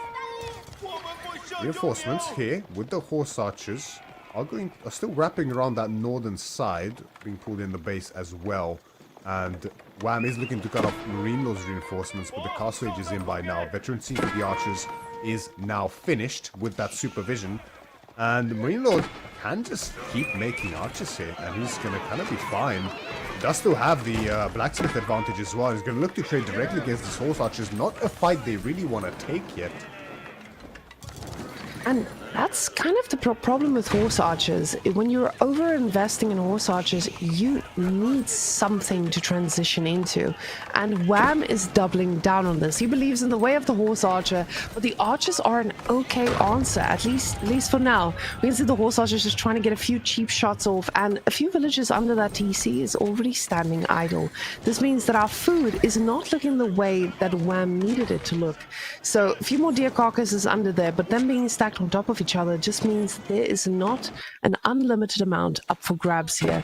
Those horse archers haven't found the damage they needed, and they are just not that great in a 1-to-1 fight. So attacks from every single angle. Marine Lord knows he needs to keep those archers coming, and he needs to keep that pressure up. And Wham is just tripling down still on the horse archers. But with the food income, a switch is going to be so expensive. Expensive indeed, and quite a dire time to do it as well. I mean, the spears are still there for Marine Lord, even if you want to go cavalry, which is clearly the plan here for Wham, with the stable now dropped as well. Steeled arrow on the way for him, and he's going to run into directly Marine Lord's mass here. He does have the scouts in position, so he's going to be able to see it in time. Both players bouncing back and forth, not wanting to fully commit here. Wham has. He doesn't really have the mass yet, so I don't blame him. Steeled arrow still some ways out. We now see that veterancy for the Roos Knight in queue, so that's going to be next on the menu for him, as the second stable is now on the way. But the deer is out. Only the high trade house is left, and that's on the forward. We do have a Springwood emplacement on the wooden fortress. That's going to certainly make Marine Lord think twice about trying to torch that wall or even push in. But the berries is now Wham's next destination, moving out to the northern one and the one on the far left of the map here. And Marine Lord, the switch is coming. It's going to be Lancers to follow up as well, and it's going to do so well against the new horse archers nowadays. But of course, Wham's Knights are just flat out better once that Hoya's Fortitude comes in, especially with the Divine Blessing in fights from those warrior monks. Looks like the horse archers have been peeled off. Wham is going raiding. And he needs to do some damage. He needs to find any level of damage with these guys. Because the problem is, and the reality is, in a face-to-face fight, they are just not going to cut it. And the Lancer's shutting down another relic. Beautiful play here by Marine Lord. But this archer mass taking down one of these horse archers. These horse archers need to get somewhere where they can do the damage they need. Marine Lord's got 24 villagers idle, and this spells also a slowdown of the food that he most likely just ran out of. So with Wham, he's still quadring down on horse archers though. He says, I haven't found the damage, but I believe in them. And Wham knows something that we do not, and I'm excited to see what that is in the next fight, because if he's investing this much into horse archers, I feel like they have to be good in a fight, and he's tested it. He knows this, because you wouldn't take a risk like this if you weren't confident. Top efficiency, right? It's never to be underestimated, even in the face of counters. The horse archers, as well as the knights with the warrior monks, such a more premium composition than Marine Lords, despite having his own knights. So as these numbers just keep on swelling, eventually we'll get to a point where the army count is pretty similar, but the value is going to run away severely in Wham's favor, although that's yet to be the case. We see Marine Lords still quite firmly in the lead here, at over 1,500 now, in favor of him for army value, and he's just going to stick to the tried and true, the archers with the lancers. Wham finds a very nice pick here. He's going to detect 4 lancers out of position in the stealth forest, courtesy of all this vision with the scouts. You can see the damage already. It's just not really there anymore for these horse archers. Now, it's true that Marine Lord has the additional armor. Wham is still missing his secondary damage, but still not quite what we're used to seeing. And that could be a problem later on in the fight. We'll see how it goes.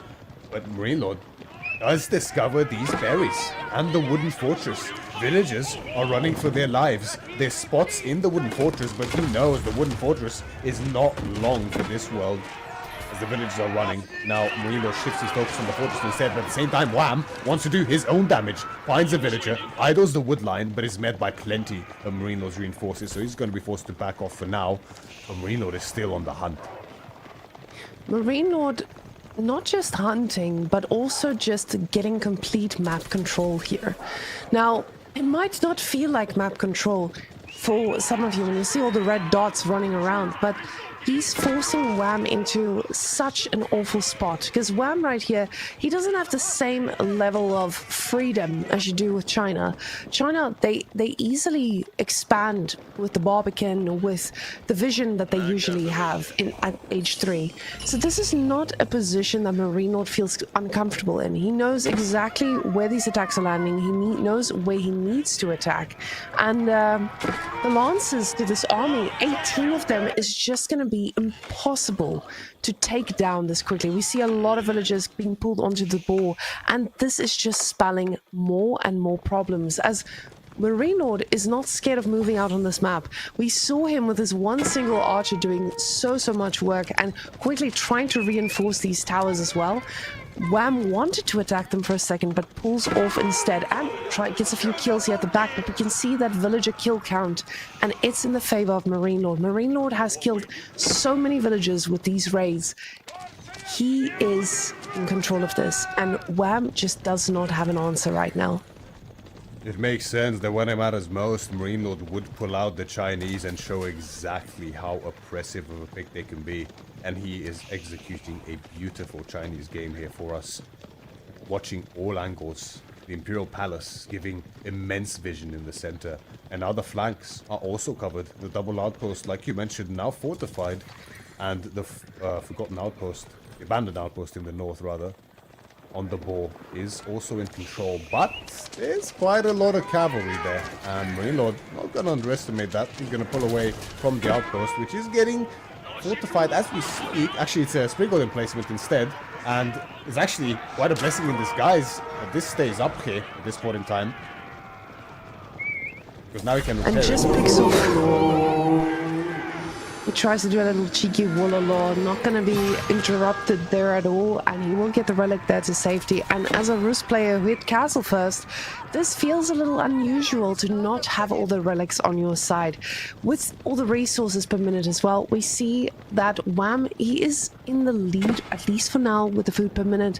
But Marine Lord, he doesn't have the same worries as Wham. Oh, Barbican of the Sun, I said earlier, with that he's gonna get vision.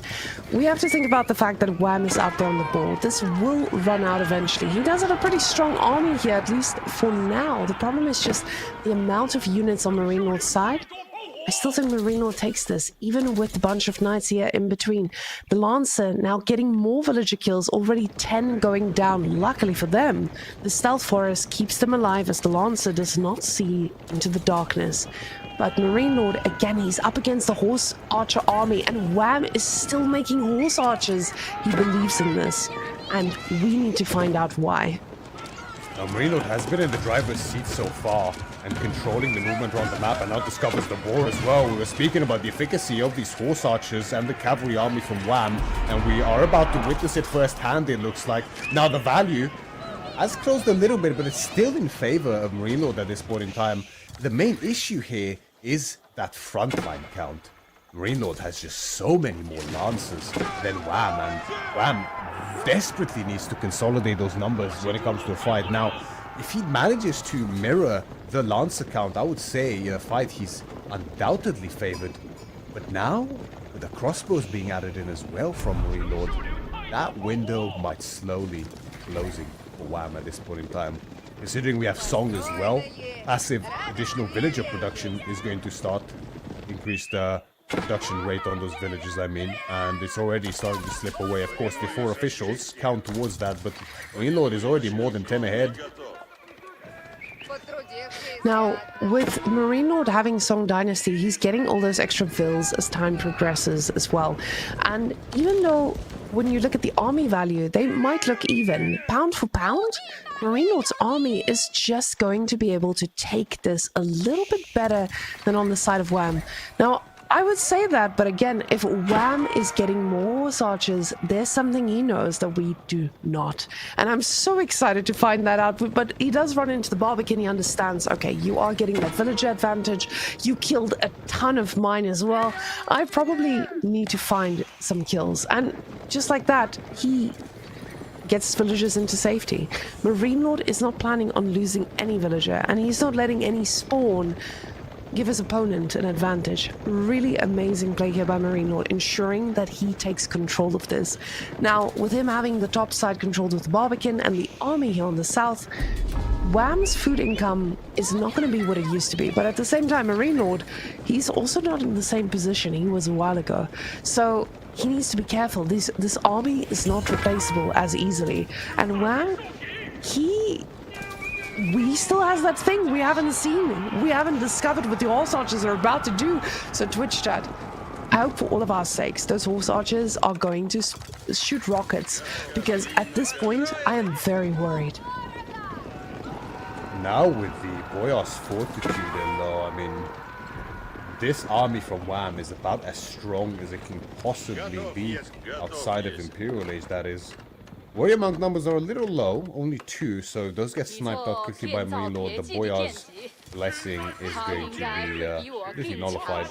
But this is the weak point of China. We see this. The granaries are now on the way, and you can see the Pudding gun stalling a little bit from Marine Lord, and he understands this timing. He needs to be very careful here. Not wanting to give away too much map control, but it looks like he has no choice, as the fight is forced by Wham. The Lancers charge directly up against the Knights, and the Archers are blocked down actually on the front line. It's a bit of a cleanup. There's very little left already here for Marine Lord, but the reinforcing Lancers are actually coming in. The Horse Archers are doing plenty of damage. The Warrior's Blessing comes in clutch, and the Horse Archers just can't quite melt through Lancers fast enough, actually. The Archers doing plenty of damage as well, but the Archer numbers are just anemic. Marine Lord, plenty of Lancers more on the way. Wham has virtually none left, but the Horse Archers stand strong. Myriad, I am very confused, but at the same time, I am so pleased right now. Watching Horse Archers do all of this, it just gives me hope for the meta yet again. But at the same time, I feel like if the front line here got to that, it would have gone a little bit of a different way here. But the answer was not Horse Archers. It was 60 Horse Archers. That was the answer to finding the way through that army. And he did it perfectly. The Horse Archers just looking strong and now pushing through. Marine Lord needs to find a way to kill these. And there's not enough units to do so. Marine Lord. His worst nightmares are coming true here in the playoffs. FC looks to be taken out 3-0 by Wham. A player that he's always had the number of so far. They've had close sets, but recently it's been a long time since Wham was able to actually beat Marine Lord in a series, and he's now doing it more convincingly than pretty much anyone has done before in the past. Marine Lord is scrambling. He has nothing, and GG is cold. Wham destroys Marine Lord 3-0 here in the playoffs and sends him to the lower bracket.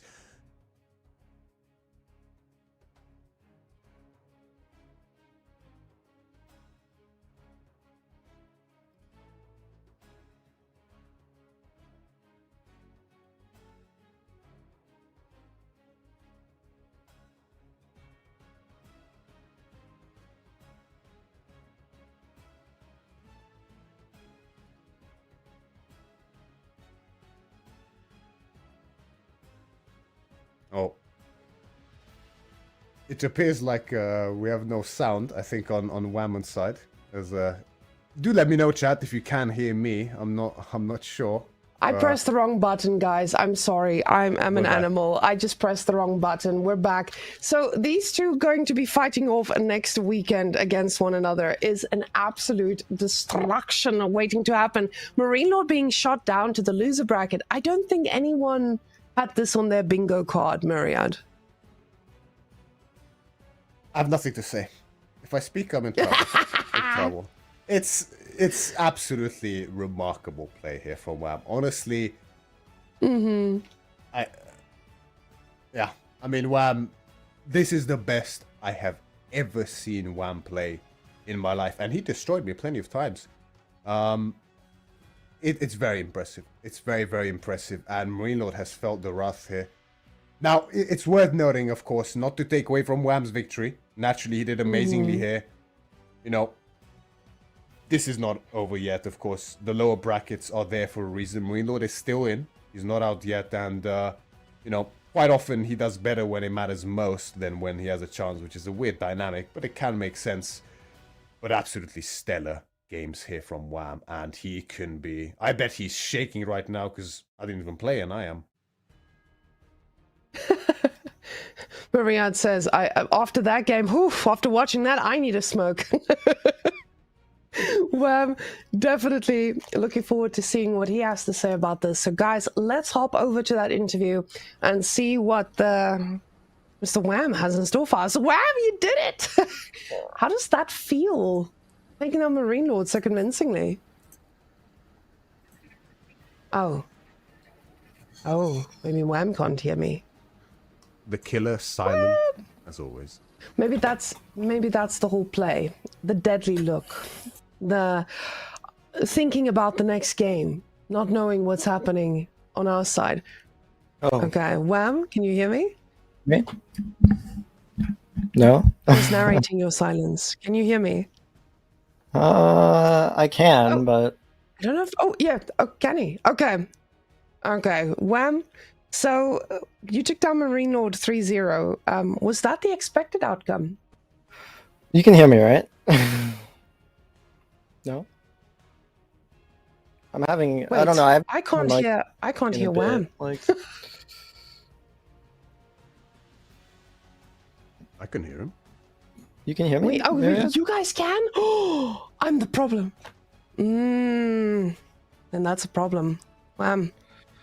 This is not a...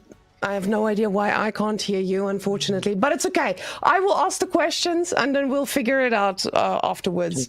So, Wham, you will answer them. I will not ask a follow-up question on that one. So, did you expect it? Just to give me one of these as well, so I can... It could go either way, I think. Okay. Well, we had a little bit of a tough time with the Roos situation, right? We actually had a big question mark with the horse archers. I was very confused because we haven't seen them in professional play in a while. So you believe in the horse archers. After this game, would you stick with the horse archer play, or do you think the composition would be adjusted slightly? I would stick with them. I do think I'm quite a Roos enjoyer. For those who don't know, I really enjoy playing Roos. So even if they're not the greatest, like Civ, and they're pretty decent, like mid tier, but I would stick with them. I think their playstyle is still pretty decent, and they're very good up against China, which is the matchup I wanted. So I was happy with that, and happy to play horse archers there. Okay. So with this whole drafting system as well, we've been seeing a lot more civilizations slip through that maybe didn't have the chance before. But something that's still consistent is House of Lancaster and Japan. Why are people not letting it through? Well, in the most recent patch, you saw that Pure Scouts got nerfed. That nerfs China, that nerfs Roos, that nerfs a lot of the civs that were really strong with Pure Scouts. And I think also the map pool is very, very strong for those civs currently. And yeah, I think that's pretty much my interpretation of why you're not seeing House of Lancaster, you're not seeing Japan, just because the meta has shifted a little bit. And they were already really, really good civs, right? So you buff them just a little bit, or like indirect buff, and then it just makes them bannable. Okay, and then my last one that I would like to ask you is that how confident do you feel in taking this whole event with this recent performance of yours? I don't want you to jinx it, but do you feel like you've played this well before, or is this top Wham performance up until now? Honestly, I can't really give you a good answer. What I can say is that I feel very good about a lot of things, so I'm just kind of, playing, at least to me, I'm playing, pretty good Wham performance, I think. Like, I think I could take it, but I have to continue playing well,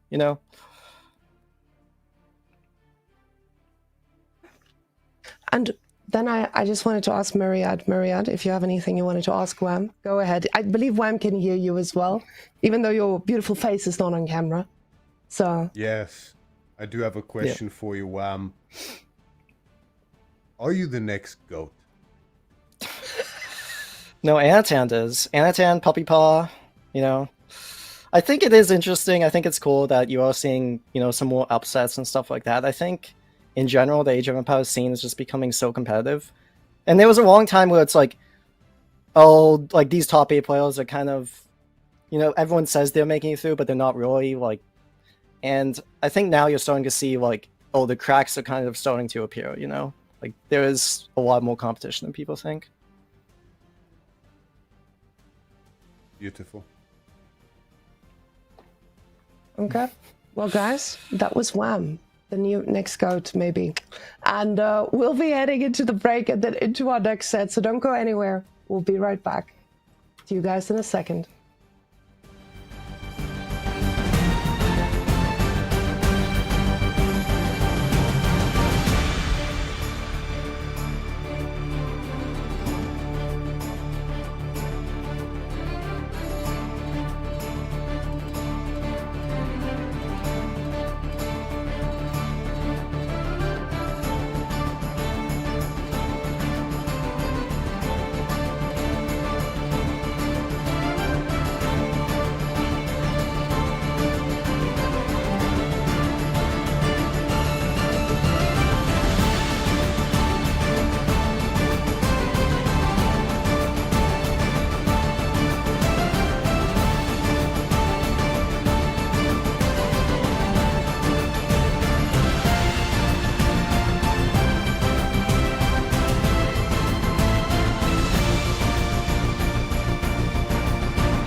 So now that Wham has dusted off any hopes and dreams of a long night, because now, you guys know, unless we're getting 3-2, 3-2, this is going to be a short day, right? Right? Did I just jinx it? I can already hear my production sighing there at the background. We have Anatan and Luciferon, though, and we're starting it off on Gorge, and I'm excited for Gorge, because I love a good Gorge. And what I love even more, Myriad, is another Byzantine snipe right now, live on stream. Byzantines is not going to see the light of day, apparently. No, and understandably so. It's one of those civilizations, right? You take your foot off the pedal for even a minute against them. Next thing you know, they castle age, and the next thing you know, you have 10 cataphracts, and then you're just dead, and it doesn't feel good. So it's not going to happen, at least for now. But instead we have Delhi up against the French, and Lancaster was sniped by Anatan. No surprises there. That's another civilization that I dread to face on ladder, and I'm sure it's the same for everyone. But it's going to be a classic instead, right? Delhi up against the French. We have seen this matchup so many times, and it's always one that is going to deliver. Apparently I'm a little bit quiet. Sorry about that. We're going to look to fix that ASAP, hopefully. Meanwhile, I can maybe speak a bit closer. But yeah, this matchup is always one that delivers, right? It's very aggressive, and oftentimes there's a lot of cavalry involved. Big reason for the aggression in the first place. So quite excited to see how it goes as we load into game number 1 here between two incredibly talented players. Anatan representing Volta Esports in the south side. Actually, no, that's Luciferon as the color switch here. Wait, no, it's not. Oh no, it is Anatan actually. There we go. We got there. Everyone's yellow. Evaded, yeah? So it is going to be Anatan here on the Delhi Sultanate in the south side of Gorge, facing Luciferon on his signature French in the color red on the north side of Gorge.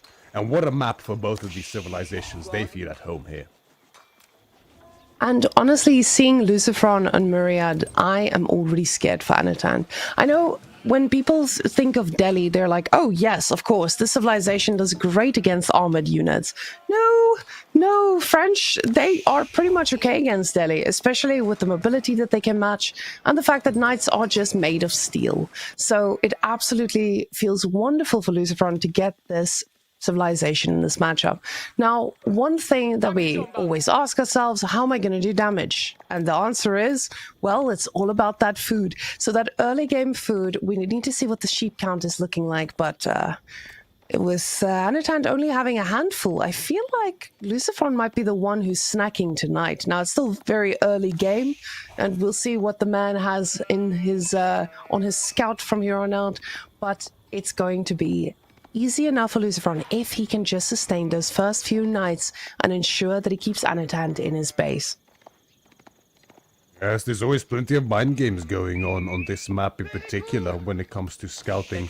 One of the few maps where sheep are directly determined spawns that do not vary at all between games. So that knowledge can result in some interesting patterns forming when it comes to the early game scouting. And oftentimes it can yield interesting results when it comes to sheep, which we will check very, very soon. But the Dome of the Faith is on the way for Anatan's Delhi already. You know, Luciferon slightly lagging behind, courtesy of that Dark Age wheelbarrow, which slows down French just a little bit, but gives them immense value earlier because it is already in, and they don't have to worry it. Now, this is likely a lean into Pro Scouts by Luciferon, because affording wheelbarrow even after Pro Scouts mixed with knights as well as your other upgrades, it can be expensive. So typically we go Dark Age wheelbarrow when we want to go for those Pro Scouts. So that's likely on the menu here for Luciferon, and it makes so much sense as the French in this matchup in particular, because you take the day nice and early, you begin your pump ahead of the Delhi with superior food that way, and you can then contest the sites in pretty good timing. Yeah, we usually have to look at exactly where the hits would be and how easy it is for the knights to then maneuver around. Like you said, Pro Scouts definitely a very viable choice here, because with Pro Scouts you're already going to be able to sustain that knight production. The thing is, with the deer spawning both on the same side, doesn't feel as easy for French to just go for it unless they get map control as well. So that's why it's so important for them to get that first knight out so that they can force their opponent to react to this. Lucifron is not the kind of guy who plays every game the same, so I'm not going to be foretelling it like that just yet, but with the food he's floating, he's already getting ready to make that first knight. He needs to ensure that Anatan doesn't just get to make units and shut him down. He needs to make sure that those Ghazi Raiders have something to chase. Will of Cavalry is now completed, and the first Royal French Knight is in production. I'd like you to head directly towards the gold, but the timing is always interesting here, especially with the delay from the wheelbarrow. Ghazis should be up in good... Wait, what? Why is the mosque only going up now? Did Anatan forget? I was about to say, is that another barracks as well? This is about as painful of a Delhi opening as you can possibly have for getting your mosque. Now, I have seen this before, and I wasn't sure whether that's intentional. It looked intentional in that game, but a spoiler alert, that was a long time ago, and it went absolutely apocalyptically bad for the Delhi. So we're going to see whether that's the case again here. Now, the knight is going to hit the field, and Anatan, well, the Ghazi pump is definitely going to be slowed down because there is no efficient military production, so he opts for the spears instead as a blocker, and that's going to do just fine initially here. But Pro Scouts is already on the way for Lucifron, almost finished by now. The scout numbers are climbing. He's going to have free reign over the map. Now, getting into a position where your Delhi upgrades are already delayed, you're going to struggle getting that map control that Delhi absolutely loves to have in this position. But Anatan getting those spearmen out to ensure that the knight does not hit too hard. He's already putting up some whammels there at the back so that the raids are less efficient, and you are most likely going to be running into a sticked man to ensure that your knights don't just run around for free. Now, he does try to find his way through, spots this pretty quickly with the scout standing there at the ready, and gets that corner up that is so important. That first one is not going to be hitting anything, but he does see the pro scouts, and this means that he knows that there's not going to be as many knights as you would usually see in the early game. And what I would like to see from Anatan with that is finding a way to actually punish that or capitalize on it. But the problem is with that delayed mosque, like you mentioned, it just doesn't feel like there's anything he can just go and punish and capitalize on. So the French are looking really good already, but with a double spearman on the side of Lucifron as well, he's going to be able to move out on the map pretty confidently, especially with the Ghazi Raiders now coming out, and there's not going to be a viable choice for shutting them down too quickly. This is just frankly comical to me. I mean, you know, the unfortunate delay there on Anatan's mosque, right, results in a heavy delay on the Ghazi and the spears, unable to contest the pro scouts. But Lucifron had no idea about this, so he actually invests heavily into spears early on in anticipation of an early flood of Ghazi to block his scouts, and there just aren't any. So as a result, these spears are, well, they won't be a waste because the Ghazis are coming, but frankly, do you really even need them in this position as the French? I'd say not. And yeah, it's just funny how that actually worked out to, in a way, kind of not be horrible for Anatan now. It's actually kind of even. Because Sanctity is going to finish soon, and Pro Scouts will also finish very soon here for Anatan. And he's going to be able to start gathering his own there. You can see the mass from Lucifron, because of that delay, is looking pretty nice. Vast majority of Anatan's military is in the form of scholars at this point, so Lucifron feeling confident enough to actually start crossing the mid-map quite early, at a timing when he normally isn't really able to.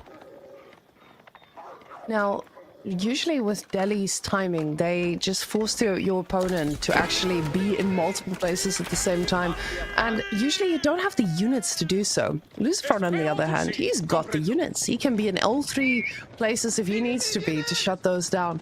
So, Anatan, he's the one who needs to make something happen, but Lucifron he looks very safe about this. He's just making archers, making more knights, and moving as a group out. And usually this is where the Delhi fights do well at a certain point, but usually they don't need to fight against knights. So him trying to get that capping already, but the archers are in position. He does need to pull that back, but it does mean that we will be seeing a little bit more action here on the map with those scholars making their way out. But you can see he's being careful about this. He's got 9, but not all of the sacred sites are being attempted at the same time here. Because usually when you do split them apart like that, it's so easy to sacrifice a few of them already. But he keeps making them. And he's not constantly making units, though. He's floating quite a bit of food here. And that brings to me a pretty largely sized question mark, Myriad. Oh no, never mind. He was just transitioning to archers. I was about to say, is this man just gonna go for the castle? In the most un-Delhi-like manner I've seen in my life. It would be pretty wild, but I have seen it done before by a certain Chinese player. Some of you might know him as Louis MT. He did a naked castle age once against me, and I'd rather not speak too much about that game. But Lucifron is gonna look to block these sites here.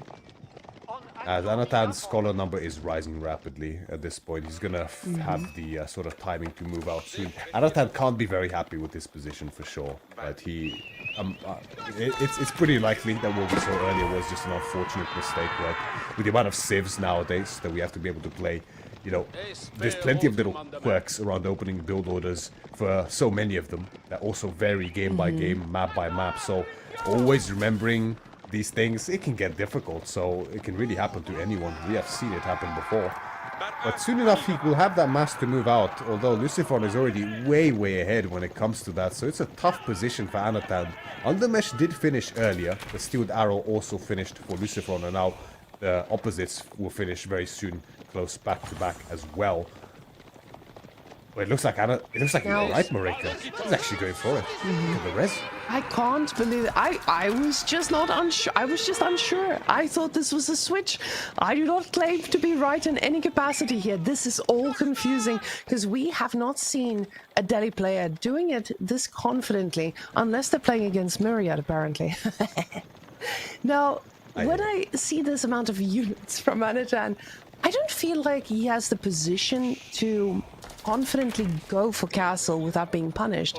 Luckily for him, Lucifron has a similar idea in mind, going for castle himself now. And usually when you are doing something like this, French can very quickly overwhelm you.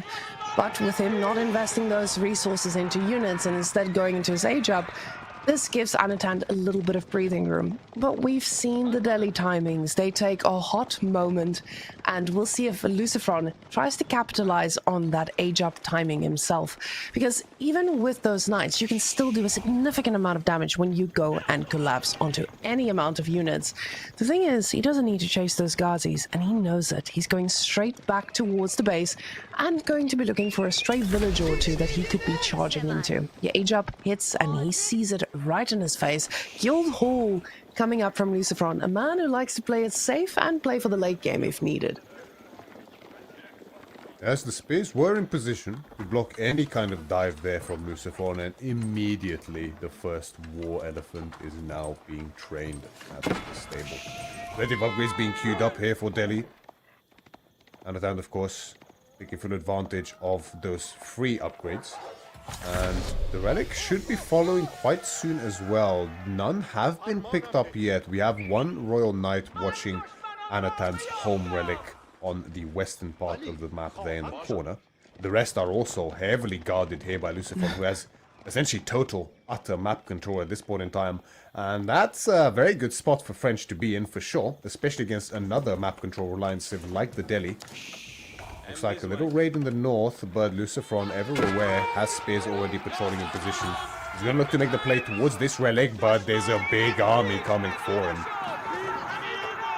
Now, that army is not full as well, and this is something you have to consider. With a few of the Ghazis trying to find a little bit of damage, those knights are going to get even harder. The frontline Ghazis is exactly what you need to try and make this even.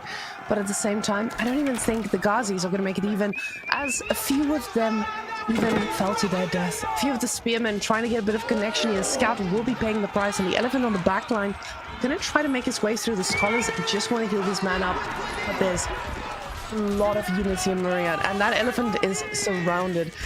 The knights, they do get onto the back line, and quickly some of these archers will get cleaned up. The elephant still half health, and the scholars paying the price one by one as the knights are just working their way through everything. The elephant being next, and when this elephant falls, the first in the group to advance, Mr. Anatan, is looking like he's in a little bit of danger here.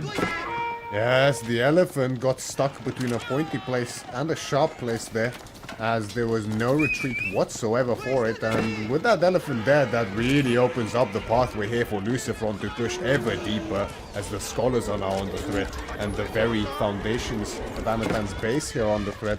There's not much torching power behind Lucifron's push, but it's enough to drive Anatan back, as the second war elephant now hits the field as well. Still no relics for the Delhi. Not often do you see this, but you can see at this level how what seems like really a minor mistake, what seems like it to maybe slightly less experienced players, is essentially disaster at this level. Just the lack of that mosque set Anatan behind for the rest of this game henceforth, and you can see the result of that. Now, the second war elephant, he was actually useless just because there's so many archers, and just a couple of spears, you can see the amount of damage they do is quite significant. Lucifron though has to be a little careful, no need to overstep here, he's already ahead. Just has to consolidate his lead a bit further. The guild hall is already building, and it's only going to accelerate at the rate at which food is stockpiled, already at 300, soon to blow further yet again. Yeah, the Delhi in its current position, we're used to seeing a Delhi grabbing most of the relics, but Lucifron was everywhere, just like we expect him to be. He is someone who is a little bit known as a raiding god, and he's showing us he knows exactly how to be in 6 places at the same time. But this is the weakness we discussed a little bit earlier. That moment you run out of food, things get very, very hairy. And that's exactly... Oh, look at that night block, Myriad. Is he going to get it? He does it! Insanity by Lucifron. We have a conversion, boys! The body block, the micro on this man is dizzying here. Lucifron with impeccable body blocks on the elephant suddenly finds himself with one hello there, as the elephant is now gonna look to hit the other elephant soon enough, and that's a fight I didn't think I'd see in a pro game, that's for sure. Anatan giving us a first here, as the other elephant is in a little bit of danger here. The archers target firing exactly what they need to fire, other archers. And the elephant against elephant now, French versus Delhi elephants. French prevails. And just like they colonized Africa back in history, the elephant has been conquered on the side of Delhi. Unfortunately, these archers are plentiful and just taking down everything in their path. The knight is providing that extra layer of protection, and Anatan is begging for an answer from the skies on what he needs to do against this. We see the newest unit here for the French in the form of the war elephant. Don't question how that happened. Anatan though is going to look to make a defense here with the crossbows. This is the last of his food outside of that very exposed berry in the north there, which is still even now guarded by a knight, it looks like, with Lucifron ever vigilant of where Anatan might move out. The issue here, as you mentioned, the food is running very short for Anatan especially. For Lucifron as well, but that guild hall will not stop growing in food, and eventually he'll have enough either to fully reinvest up to 200 pop, or just go Imperial Age with the Red Palace for that matter. That's the classic play. But he could very well just look to kill Anatan here outright if he wants to. He has the archers, he just needs to make more if he wants. It looks like he's slowing down a little bit, I think he's cooking. I think Imp is coming. As I say that, Imp is going to... Oh, he's hitting... It's going to hit like a truck, Myriad. He's got the gold. He's got the units. He's got the elephant, which was not on the checklist originally, but he doesn't have the food to sustain this. And this might be the bit of an opening where Anatan tries to do something about that. The problem is just... Anatand, he's a little bit under siege. That mobility of the French, it's finally showing its head, and these knights are starting to absorb damage like it is nothing. Finding a few more villagers along the way, and even if they just smack them around a little bit, does get another victim. More villagers are just in shambles, and we see standard old Lucifron attacking on every corner of the map. Yes, this is where Lucifron is in his element. When he has free reign on the map to begin raiding everywhere with the knights and find damage again and again and again. 8 villages killed already here for Lucifron. Combine that with the French production speed bonus on villagers from town centers. He's looking quite firmly in the lead at this point in time. Sitting on quite a pretty bank for a while. It feels like he's a little bit split between reinvesting here and going for that imp age. He's been sitting at like over 2k res in the bank for a long time now. Now watching this food in the north, Anatan, you can see is quite desperate for it, understandably so. Anatan still though has been doing a great job of keeping himself in this game despite the very unfortunate start that he had. But, you know, to what end really? Now, Anatan is trying to do a little bit of a counter-attack here as he spots a few villagers here on the gold. He does take down 3 poor victims, but that is going to be it. With these knights, he's going to be able to constantly force the units backwards, but we do see that military count starting to make a difference here, as Lucifron has not reinvested into army, and those numbers are plummeting. Anatan, on the other hand, he's still responsibly making units when he can, and picks up yet another bunch of villagers just desperately trying to get food for the armies. Now, that is a heavy amount of villagers, and that's going to probably almost equalize what is here with the advantage of the French civilization themselves. Only a handful of villagers in the lead here, but honestly, it is amazing to see what Anatan has done to get himself back into this position against French. Amazing indeed, as he now is ahead of Lucifron in terms of workers killed. Now, not ahead in villages yet because of the French bonus, but Anatan is fighting tooth and nail for this one, and he's doing a good job doing so. The Red Palace is up now, however, and it's gonna, of course, the discount. The influence from the keeps applies to all of those ranges, all of those stables, so all of Lucifron's units will be way cheaper now as well. We do see veterancy for what looks like horsemen, not veterancy, elite status for the horsemen it looks like, coming in. Those are now in production for Lucifron. He's doing some more raiding of his own behind this. Anatan he's doing a good job of stabilizing, honestly. I mean, even now on 1000 food, he's not that far off Imperial Age, and his army is looking pretty good now. Lucifron gave over a lot of map control for this Imperial Age. Part of the reason might have been that indecisiveness for a while there as to whether to commit to go for the Imperial Age. I feel like it's costing him now. Anatan looking like might be in a way better position than beforehand.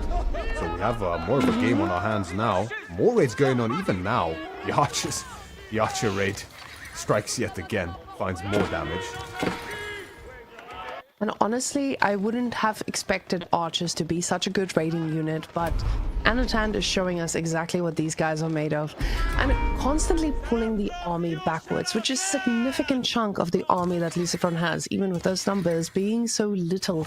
Now, Lucifron does have a few villages out here on gold, and they are sitting ducks with that army moving out there. This is going to be constant pressure and constant shutdown, especially when you get to a point where your Red Palace is this far in your base. This is not how you want to play Gorge. On Gorge, you feel like that Red Palace can secure so much of the map, and usually including a little sacred site. But for him, he doesn't feel that way. He just cannot let his main base be under siege. Beautiful trading here as well, as we see those horsemen just doing work with these guys as well. The knights to back them up just a little bit, but this horseman switch from Lucifron, it's coming pretty early, and he needs it early, especially with the amount of crossbows that Anatan is pumping into that army. Now, Anatan, he's being aggressive here, and I love this. He is everywhere, and now with the Imperial Age coming in too, he is going to try and catch up to all these upgrades and actually make it matter. Look at that horseman still raiding the food. Yeah, the Horsemen a very good choice here by Luciferon against so many crossbows, so many guards as well. With the elite status, they will easily win those fights, and theoretically you can just keep rallying Horsemen across the map and just raid Anatan to death before he could have gotten that Imperial Age, but the food wasn't really there. Damage has been taken, so Anatan gets his in with the Hussar Academy, so plenty of food income here for Anatan from the Hussar Academy. It will give food per minute depending on the amount of technologies you have already researched. So definitely the economic choice over the Palace of the Sultan. Luciferon about to add his third town center in this game so far, alongside a university up on that large gold vein in the north. Of course, town centers now also have the arbalest emplacement because of the Red Palace, so they will do significant damage to any nearby units.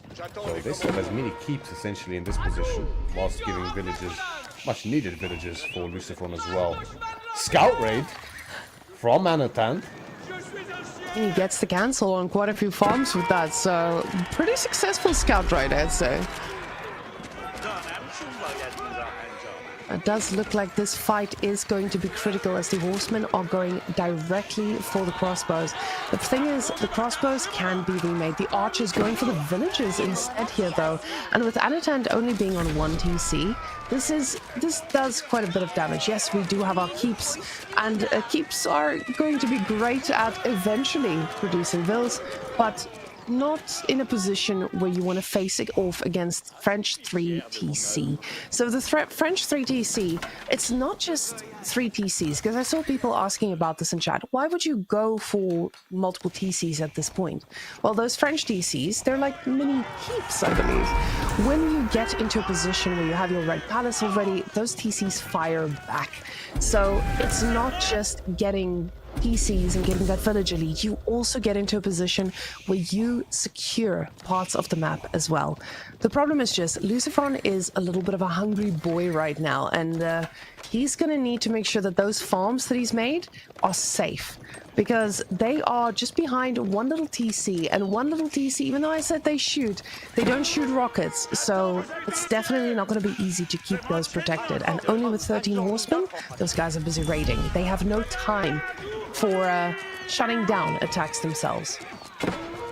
Speaking of raiding, Luciferon is not stopping, as the elite horsemen just keep streaming out. Anatan is going to look to try to find his own damage. We saw him hit that northern gold, but the PC is there with the arbalest emplacement from the Red Palace to do plenty of damage. Palisade Ball will get burned. These are most of Luciferon's farm fields now exposed to these Ghazis, and the TC, although is there on the front, these back farms are not covered. So these villages will start falling here, while the Luciferons are in losing position.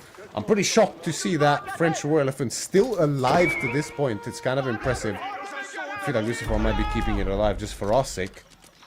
Horseman raid still going unchecked here. It's just the keep that's controlling all the action at this point and providing all the defense that Anatan can muster.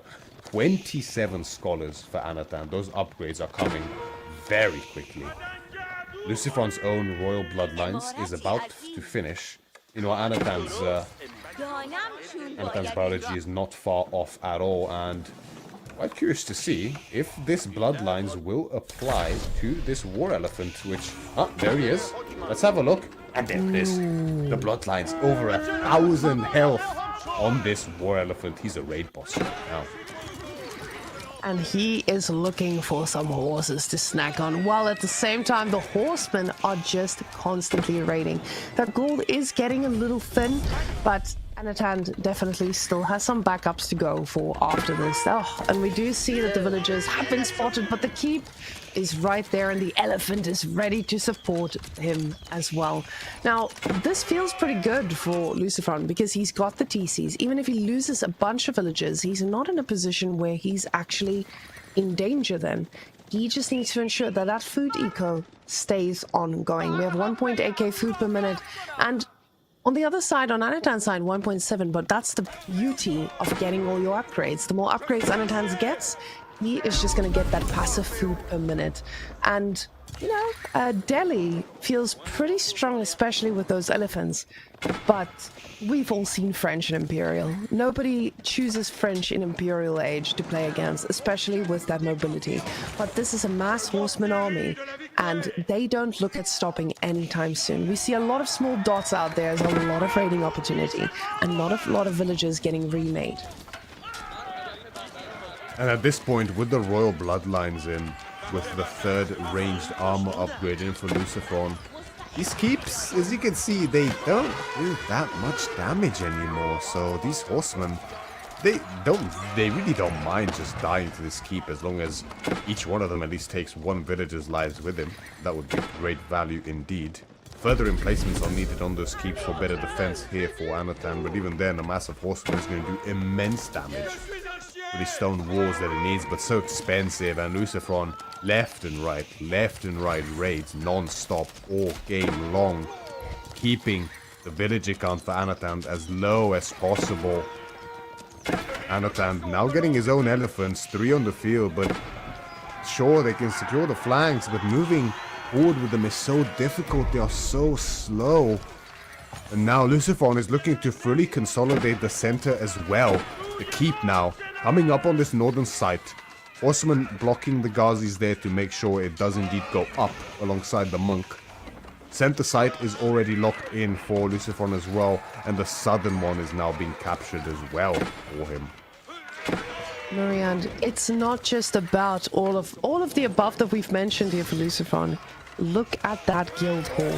That guild hall is a happy guild hall. That is the equivalent of 30 horsemen that can be flooding the moment that the army needs replenishing.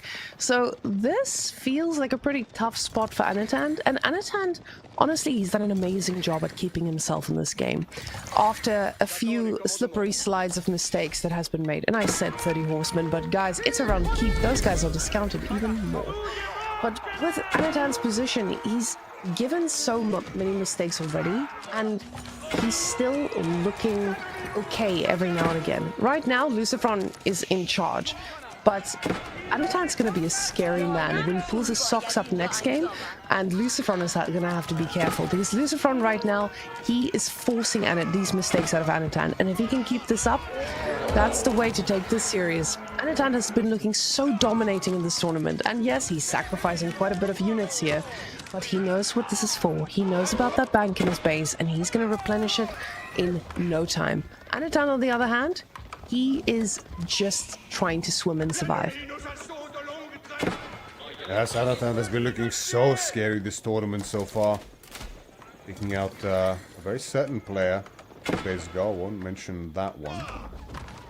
Those who have not yet seen it. But in this case, right, it's quite a tough position now. We do have the Bombard here in the front, looking to contest this center keep. And the center really does matter on this map as well. You're able to dictate and exert control over the flanks if you do have control of the center.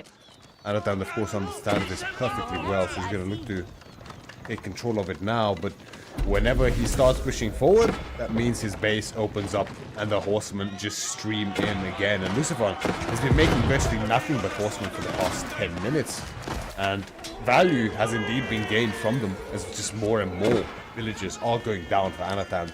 You can see how Anatan's food income is still looking absolutely stellar. And of course, the SR Academy enables you a lot of that. Frees up so much population for you. But now with the triple elephant, Anatan is pissed.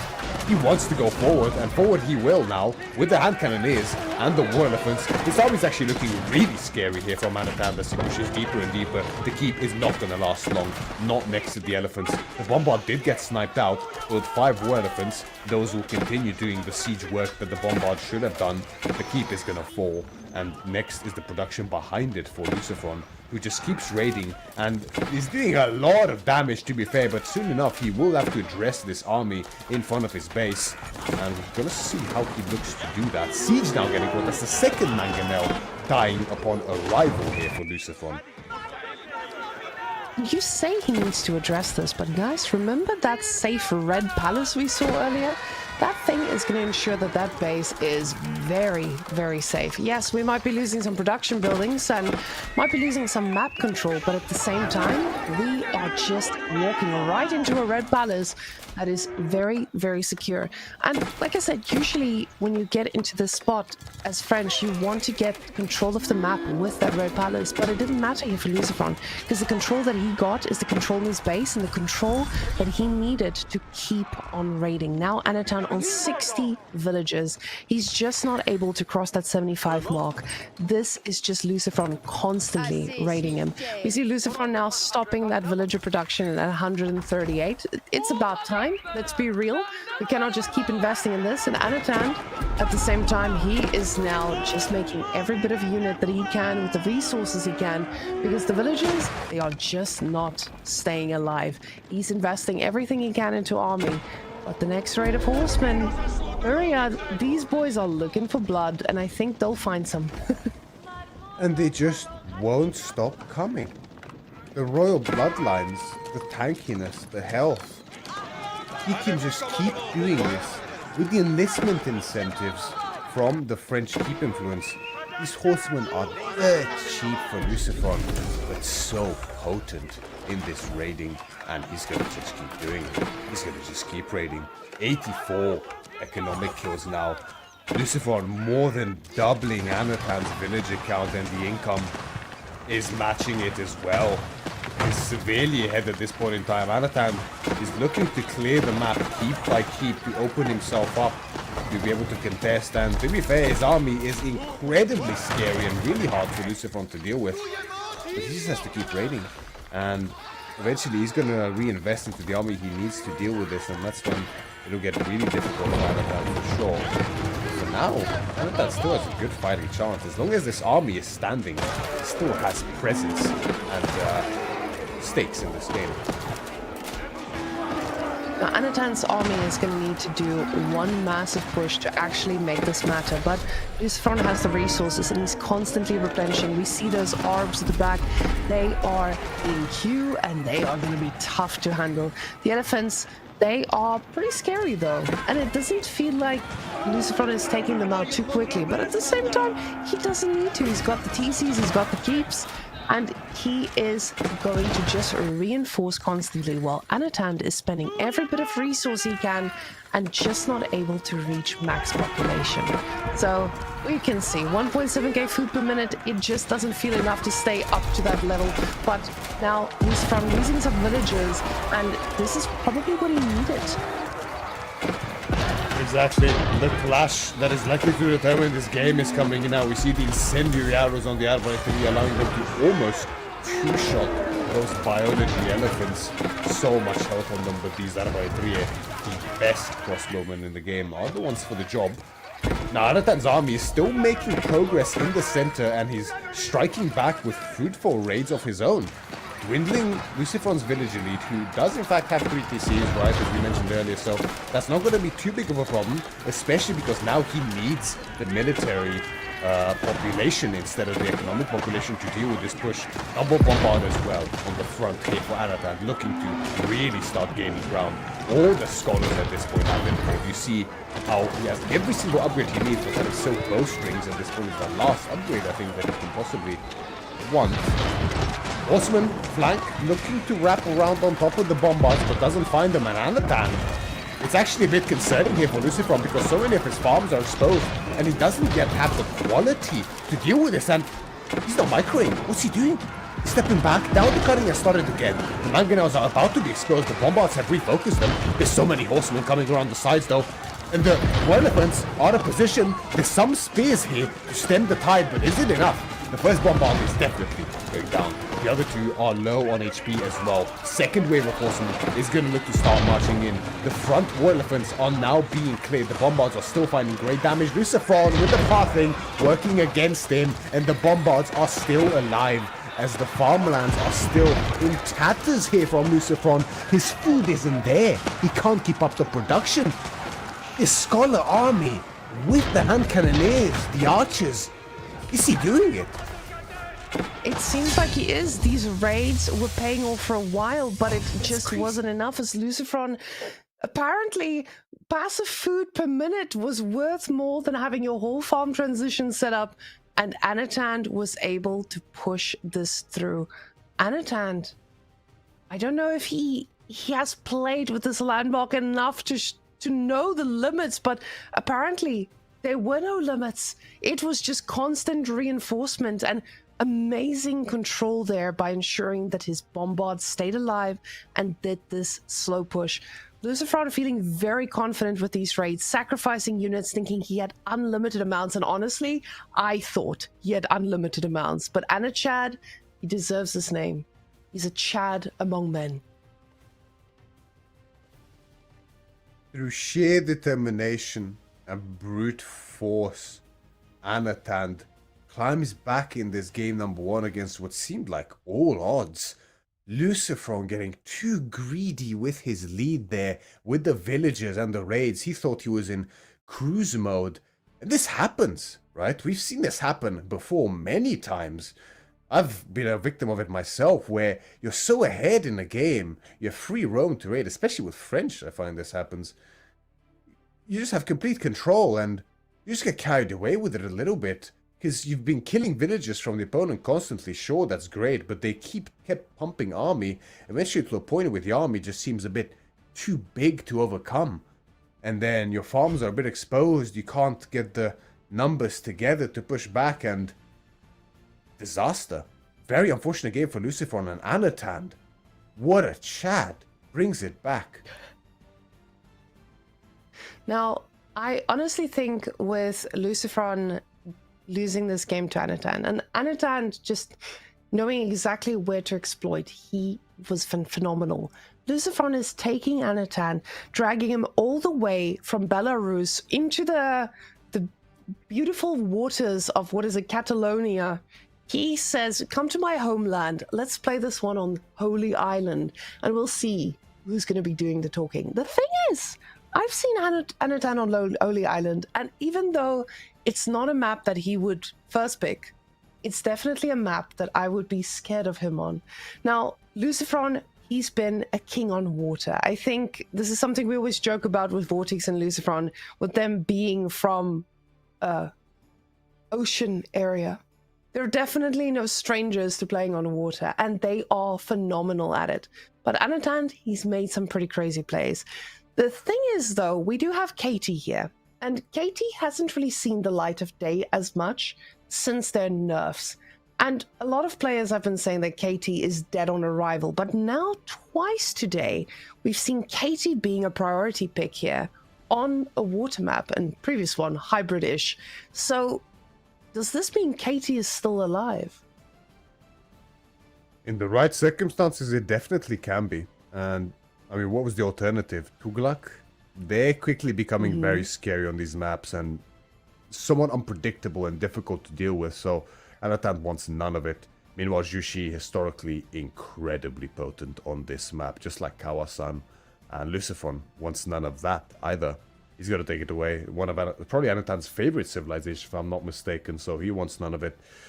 But as you mentioned, KT, on some maps, it can still be very potent. Now, the tempo we saw previously in the last patch from KT, the sheer economic prowess is no longer really there. It's not terrible, but it's no longer really there. Instead, what they have now is virtually uncontestable water in the form of those docks. Not only with the sprinkled ship emplacement, with the sprinkled emplacement on the docks, excuse me, if they so wish, expensive but very worth it, but also the additional health, essentially boot camp upgrade from Abbasid for ships. Makes it so hard to push them on water, especially on this kind of a map where you, in the first place, you have to go a very long distance to get to that water in the first place. So, very excited to see what Lucifer does with them. HRE, an old staple of Holy Island, looking to make a resurgence here after falling out of favor recently somewhat. But can Anatan work magic with them to get himself even further ahead in this series? Or Lucifer put a stop to it with KT? Now, we'll go into the game and we'll talk a little bit about why these civilizations do what they do. Because I know for a lot of people, they come to these streams and they're like, oh, I don't know why they're saying this is a good civilization. So we'll take a second to explain and see where these guys are going. Anatand on HRE. We say HRE is pretty decent on water because they do have a boosted economy. With the prelates, they are able to inspire that woodworking that they need to get going pretty quickly, and that means that they have a little bit of extra resources to stay up to date against civilizations that also have those boosts, such as Zushi, China, etc. Now, both of these players, we see them going on out towards the water because that is where they belong, out there on the water, to just ensure that the fishing boats can start producing. Now, I believe Knights Templar, they are not necessarily going on water anymore because of the dock price increase. Myriad, can you talk me through that? How is KT changed? Because they used to be dominating on water. How did they address the KT's performance on water? KT's wood income has been shaved a little bit, now lowered by a couple percentage points, meaning their income is not as good as it was before. And their docks are also the most expensive docks in the game currently at 250 a head. Now, what do they get for that extra money? Well, they get a way tankier dock, so very hard for spears or ships for that matter to take it out.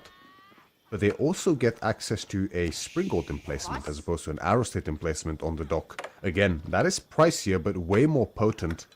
Most notably, however, they get an aura around the dock which will give additional health to surrounding ships. That's true for both fishing ships as well as military ships, making them a force to be reckoned with in water fights if they get pushed, and makes it very hard to push them in the first place on water. So I think the optimal way to go about with KT today is to just play really economic focused on water, get enough ships to defend, maybe even your springboard emplacements, and I just don't really see you ever dying on this kind of a map especially. This is probably the map for this, so Anatand might look for a heavier land priority to compensate for that if he recognizes this reality of the way KT is now. Or, potentially, he might look to overinvest on water this time and look to press Lucifron to the limit. But Lucifron, when it comes to water, we know he's no slouch. But Anatand as well, a very scary water player and feels very at home here. Now, with Lucifron already aging up, this now begs the question, like, what is the next move? Does he just secure the water with the amount of wood we see here? The answer is a definite yes. You want to make sure that with that emplacement you get with the ships. Oh, and I'm talking, but I'm just watching him put this dock closer and closer and closer to the other side. So with Lucifron putting the dock here, the amount of pressure those ships are going to do and the reinforcements are going to be nice and close. But also, getting that emplacement is going to hit a little bit differently, because now those ships need to pass through there, and that's an extra layer of things that you need to pay attention to. Anatand's going to be able to age up pretty soon now, and honestly, with that house position there, I feel like we're getting a mine work. But at the same time, I don't know if that might work against Lucifron. An Arcane Chapel comes on down. Now, I would love to see that Arcane position, because of course you want to put it against the woodline, but he ages up with 9 villages as well. And that is a heavy amount of vills to get things done with. So that's going to ensure that he has that whole woodline inspired, but he also needs to find a way to deal with what Lucifron is about to offer on water. And by doing so, the answer to that is just ensuring that he has the double dock up there and he has the wood to produce things very, very quickly. Because Lucifron, once he gets control of this water, things are going to get out of control. It's true, and this opening from Lucifron, this looks very deliberate and potentially practiced because, I mean, you know, he went fishless, right? He went completely directly for the feudal age and is looking to apply pressure very early here on water already. Anatand's fishing is just idle. The little of it that he did have in the first place. He's rushing that age up desperately, knowing he needs to respect this timing, but will he be able to is the question, as now the Springboard ship is on the way for Lucifron. Demo in queue as well behind it. He's gonna look to completely shut Anatan off of water prematurely here, and he's looking in a great position to do so. The problem with this timing is, although you have the double dock here from Anatan, which is correct, you just don't have the food to actually produce 2 ships at the same time as you would like to, because of that idot fishing partially as well. So then you have to compensate on land, as we see him doing now with sheep under the Arkan Chapel, and villagers gathering from them. But that in turn decreases your wood income. So it's all sort of exponential, one by one thing goes wrong after the other, and the tri-ship is out now for Lucifron. Anatan did get his sprinkled ship out, but where is it? Oh no, it was just a little bit of a delay. Yeah. Now we have it out. Exactly. And now that it's out, he's going to try to make something happen. Oh, but look at that demo ship. Getting both of the fishing ships absolutely disgusting. And this type of control is exactly what was needed. Now just a galley against the Springald ship. But Anatan is already standing ready to explode back at Lucifron. Now, taking a look at that villager split though, Lucifron is investing a lot of villagers here onto wood. And because he's playing Knights Templar, that also means he gets a little bit of food from this wood gathering. Anatan, on the other hand, he has to invest a lot more on wood to just get the pure wood, to get the water to go his way.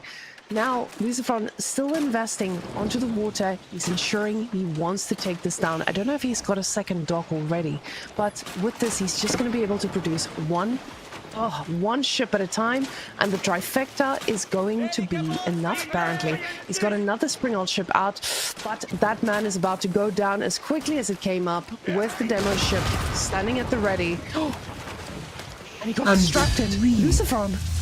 And just like that, it was just too much. The sprinkle ship, he greeted for the second hit, not thinking that the detonation would be enough. And I think it actually might have been, but I'm not sure. It's always so hard to tell. We're talking about single-digit numbers of damage here that make the difference. And just like that, Lucifron is dead on water with just a few detonations. Anatan in the lead now, 2-0, and I can't help but question this gameplay just a little bit here. I feel like he just did not play to his strengths here in this second game, and well, we can see the result of that, right? Anatan looking in pole position here to take this series, now leading 2-0, and Lucifron, I mean, you have to feel the stress a little bit after that first game, after being so ahead, and makes me wonder whether it's manifested a little bit here in the second game.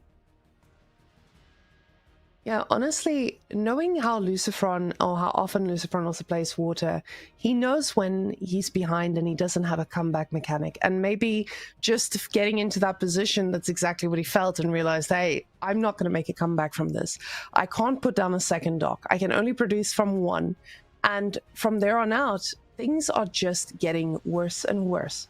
So he called it the moment he felt it. And this is, I think, the feeling when we're playing Knights Templar right now. We don't really know what the limitations are, because there are now so many civilizations, and you need to calculate every single outcome.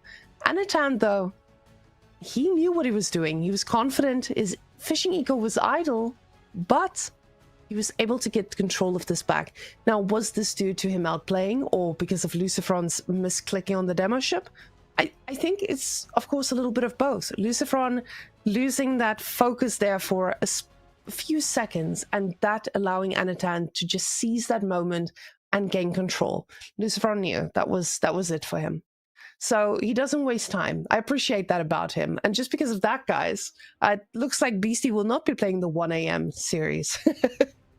Even if these 3 games go for 3 hours, I was about to say, we're about to see the most disgusting reverse I just sweep jinxed it in EGC history, all because of you, women. Yeah. But it's not about the reverse sweep. I calculated 1 hour per game. We will still start that series before 1 a.m. And I say it again, and just like that, we've cursed everyone. Guys, stop calling me out. I'm sorry. It happened. It is what it is. Oh, this is going to be the longest series. Lucifron has to win 3 games in a row. Wow. But we're on Kawasan, though. And this is Lucifron's pick yet again. Although Anatan, he was just like, let's go for it, boys. He doesn't want to play against Tuklak, though. On water, he's like, nah, but Mongols, we're in for it. But as the Ottomans, I don't really know how Ottoman plays out on this map. A bit of an unusual one, right? Ottomans, we have seen them on hybrid before, and they can look very scary indeed.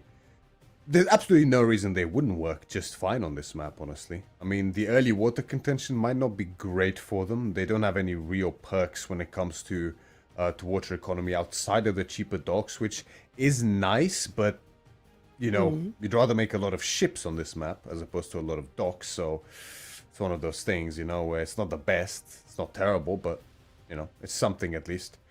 Mongols, however, doesn't need much of an introduction. They have been the boogeyman of hybrid in the past for a very long time. Then, of course, you know, Japanese came over, there was a whole phase, and that's a long time ago now, but they're still such a solid pick on these types of maps. But historically, Ottomans is just a direct counter to them, I find, in a lot of situations. And Anatan is definitely an Ottoman enjoyer. We have known that for a long time now. So I'm very excited to see what he's going to bring out here. And Lucifron, I mean, he's fighting for his upper bracket life here. And we're ready for them. So guys, let's go see what Ottomans versus Mongols looks like on Kawasan. Oh, never mind, I've just been informed, not yet. I was really excited about rolling into that one because I have seen Ottomans versus Mongols on more standard maps. But Ottomans in itself against the water map, I would love to see what the man holds. At the same time, looking at the rest of the draft, I just wanted to point out Lucifron got House of Lancaster through. He didn't get to play it, of course, because the sniping system stopped him on Gorge. But if Lucifron survives this next map, he still has a lot of cards up his sleeve. He's got Malians and he's got House of Lancaster, which both of them do pretty decently on King of the Hill. But at the same time, Frisian also has a few viable choices here. I think Anatan in a similar position, though. He's still got Ayyubids left and Byzantines, which I think both of those civilizations are very quick to get sniped on most of these maps. So Anatan probably wants to take this one. I like the fact that he picked Zushi here as well to ensure that it does get sniped. So the civ he actually wanted to play, I would hope, in this case, was Ottomans. So looking at the draft for the rest of them, Myriad, where do you land? Who's got the advantage here? Tough to say. Purely because of the snipes, right? That makes it so hard to call what will get played where. I think we'll have to see whether that's even the case. Yeah, we're already in, it looks like. As Anatan looking to take out the legend Lucifron 3-0 here. And he spawns in the south side of the map as the Ottomans.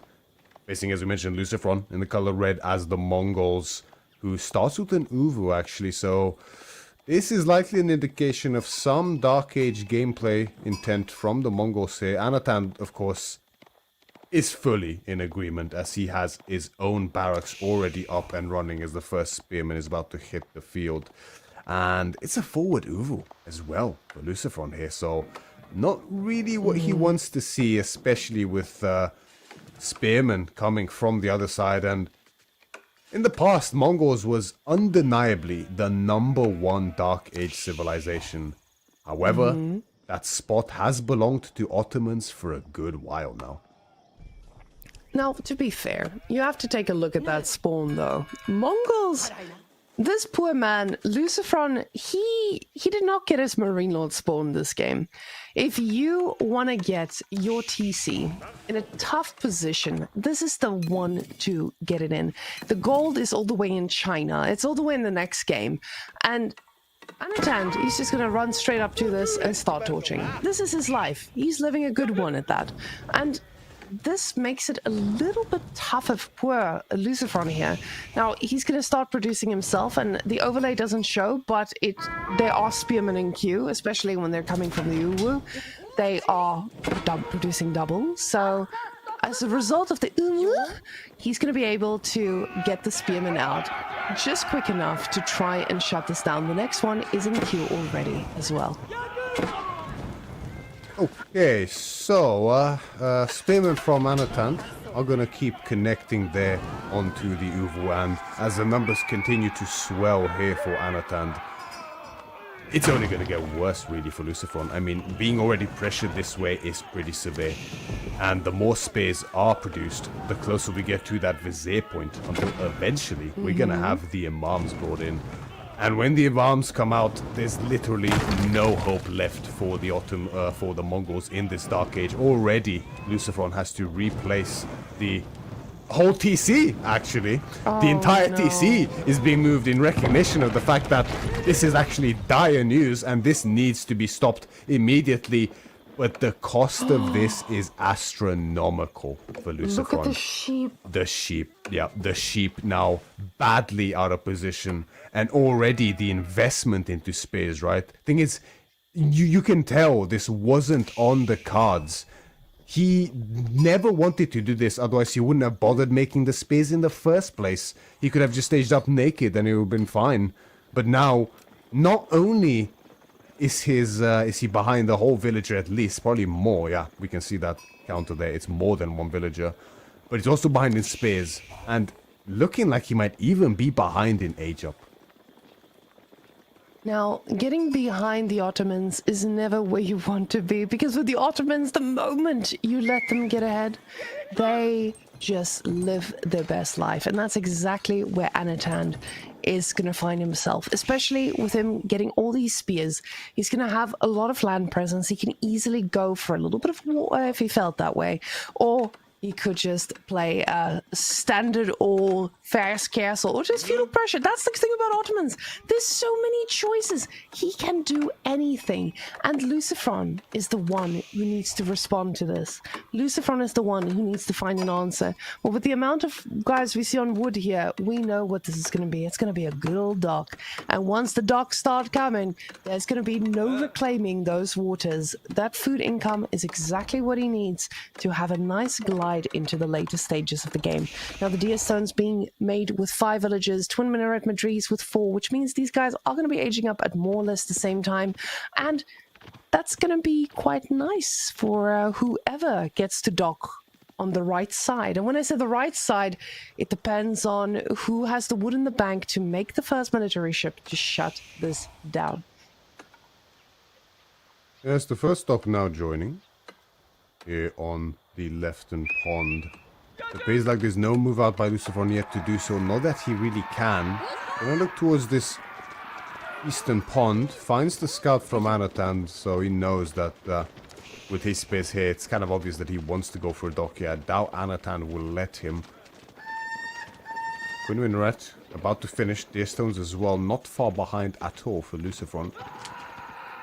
But what do we follow up with in terms of units? Archers makes a lot of sense here, for either side.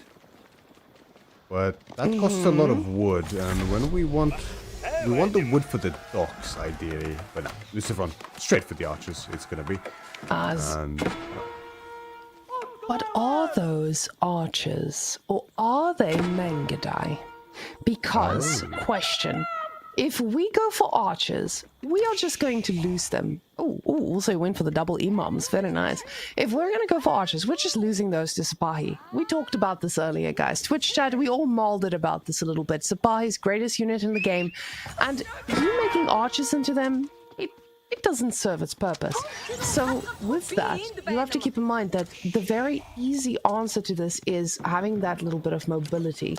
Now, seeing those 2 imams gives him the information he needs to know exactly where that investment went. Food from Lucifron looking a little bit dire. I would be very scared as a Lucifron.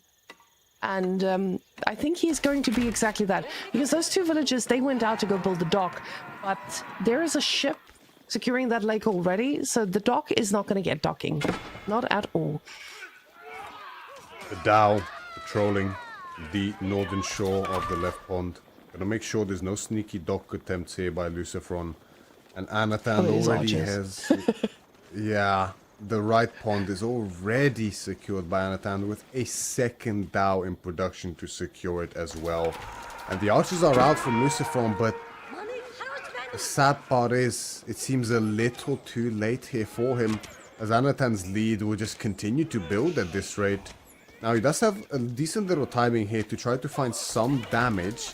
It's definitely not going to be on water, as that Dao will make short work of all of these archers. But maybe on land. We do see the Khan. Scouts the wall up. Tower as well coming up behind the gold mine, so that's going to help a little bit, but it has limited range, especially on the back that way, so these archers, if there's enough vills on the gold, they will be able to hit them safely. Imam's under threat, but they have decent health and not enough archers, so they will retain their lives for now. And this is the most annoying part about all this whammon. The Dao can just keep annoying those reinforcements.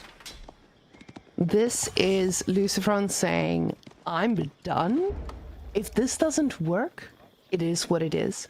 But I'm giving it my all. And that's exactly what we're seeing here. A man with a plan, with aggression, and Anatan who just needs to sit back and make units. He needs to make as many units as he can, and he says he knows which units to make, and those are just going to be Sipahis.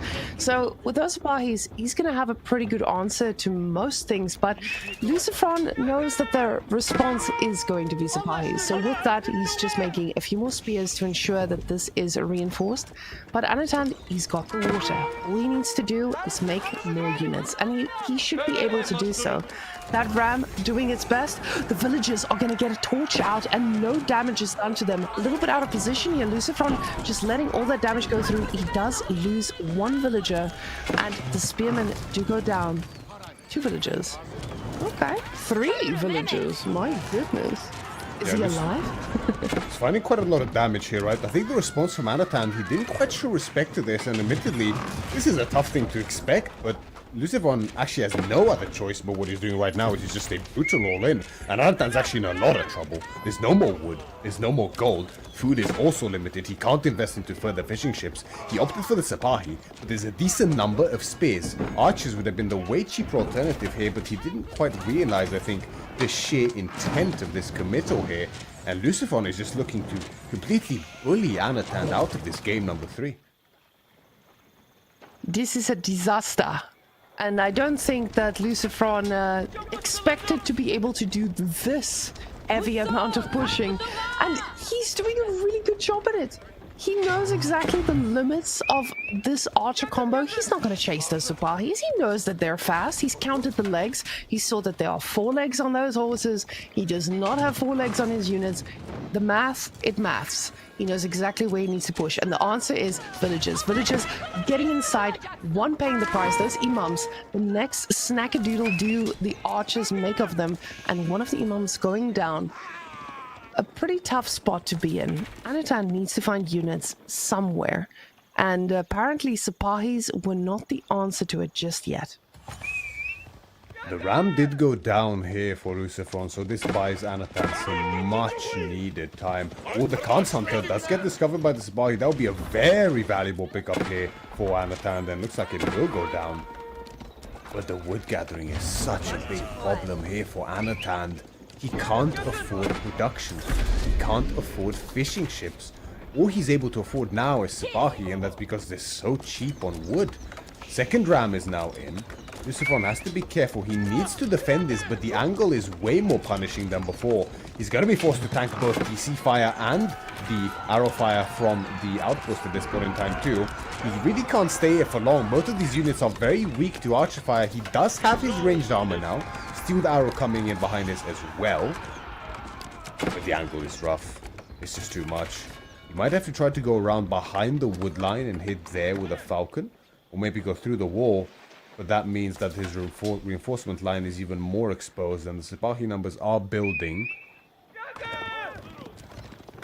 Now, with the Sipahi numbers building, he needs to get a lot of units to keep being able to do this. The thing is, he's looking at this side of the map and he's like, hey, this is where my landmark is, this is where I need to attack. But, like you said, if he goes around on that wood line and just tries to attack from the other side, even just with 3 units, he's already going to have a much different of an experience than what he is having right now. Now, Lucifron, though, he's out there on the deer, so those Sipahis running past, they could actually do a lot more damage than Lucifron can account for. And we can see now the Ram actually going to find some different types of damage, but this is still Luciferon's aggressive game that he needs to find more damage for. Yes, 11 villagers went down, but you have an opponent who has 2 lakes. And honestly, now that I look at it, I realize there's not going to be any gold access under any circumstances. And with the Ram, he also gets the little bit of bounty with all those going through and does not get the dock just yet. But just yet, it will go down pretty soon. Yes, I have a hard time believing the Anatan will be able to get a villager out there in time to repair it, with Luciferon's army posturing. It appears like there's been a little move out onto that left wood line. There is something there. Villagers gathering potentially. This is, yeah, he's only willing to risk 1 villager, it looks like. Probably a prudent choice here. Market is up as well. Now, Anatan did get that much needed archer range out, and that's the first step towards maybe recovering in this position, because this aggression is just relentless from Luciferon. 4 out unit production, no economic upgrades, there's no time for it in this position. Very much understandable. He's gonna look to press in again, but as we mentioned before, double arrow fire really hurts, and he feels it. He decides, yeah, no, this is too much, and backs out yet again. He might want to shift over towards that left wood line soon. Anatan idling out the villages, but finds no damage. They are there on the gold. Luciferon's army, it's idle. Oh, he notices. And the villagers are safe yet again. Now, Anatan is trying to capitalize on all these fishing boats, but the problem is he cannot make as many as he needs to... Oh, and this one could completely shut down. Now with this dock coming up, this means that Luciferon is giving himself an edge to getting into it. And I mean, he's been in the game ever since he made a ram, but this just feels a lot more different. Oh, he does spot the villagers, and one of them will most likely go down. Oh, is he going to finish it? He is. Last tap comes through. The villager pays the price, but the dock is up. Ladies and gentlemen, naval arrow slits is going to make this lake a little bit harder to conquer for Anatan yet again. Luciferon now going for that second dock. He doesn't want to be fighting against an arrow ship. Oh, but the arrow ship has forgotten what its purpose is, and let's get a little bit of idle time here. Very smart play here from Luciferon, understanding that the only real respite for Anatan in this game is in the form of that food income from the docks. Now, he did take out the dock on the right pond. Great value gain there.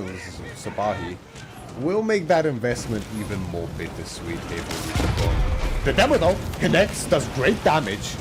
Once Sabahi goes down, the rest of them are left badly bruised as a result. There's no more Imams left to life Anatan, so healing is out of the question anymore in this game for him, at least in the feudal age. Ram is going to start to work down these docks. Yeah, there's a few docks. I was about to say he's just remaking as many as he can, because this is just food income, and this is what he needs right now. He doesn't have gold, and he's been trying his best at getting a little bit of that, but now with those Abahis, he's going to the top, and he's going to try to find some damage, because he realizes, I lost a lot, and I need to find a way to make this back. So with Luciferon backing off, it feels like he's being given a little bit of breathing room, and you don't want to give Ottomans this breathing room. So this type of breathing room that he's now been given is going to be a lot harder to handle. The villagers a little bit under siege here, but only 1 going down in this whole raid. So yeah, 1 total in the end. And at this point, Luciferon is actually setting up pastures. 5 already out at this point. I mean, there's not much of a choice. There's not a lot of food on this map outside of the ponds and the berries in the center. And that's, well, against a roaming band of Sipahis. That's a big, tough question to go for. Speaking of, though, they run headfirst into spears. Anatan notices quite quickly and manages to pull away most of them, but a good bunch of them did fall. Luciferon's military is still looking very impressive. He just needs to place it to find damage, but can't quite manage it. He knows he can't press towards that wood line. It's just too well defended with the tower and the positioning of the TC. Anatan is eating away at it. Eventually it will become more exposed, but that's not the case yet. The ram gets taken out again. Luciferon gonna look to gain even more value from these docks, and Kurultai is now on the way. Luciferon turns this all... I didn't even see this. Just turns it around into castle timing.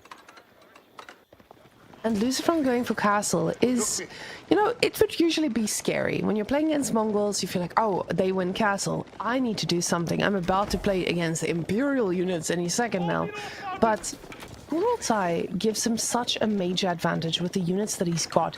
They've got the healing, he's got a lot of units, so every single one that absorbs a little bit of damage is just gonna have a great time healing up to full. Anatan now getting that notification that Lucifron has clicked the age up. He doesn't know what this is just yet, doesn't spot the Kurultai, so he'll have to know this in a moment. The problem is Lucifron does have a little bit of an open spot here and there when it comes to 18 Sipahi raining down on your villagers, so he does need to be careful here. The wood line a little bit exposed here. A few of the villagers will go down as he gets a bit of a surround. Spy is doing some great work, but there's most of the villagers still staying alive. And honestly, very fast reaction here by Lucifron.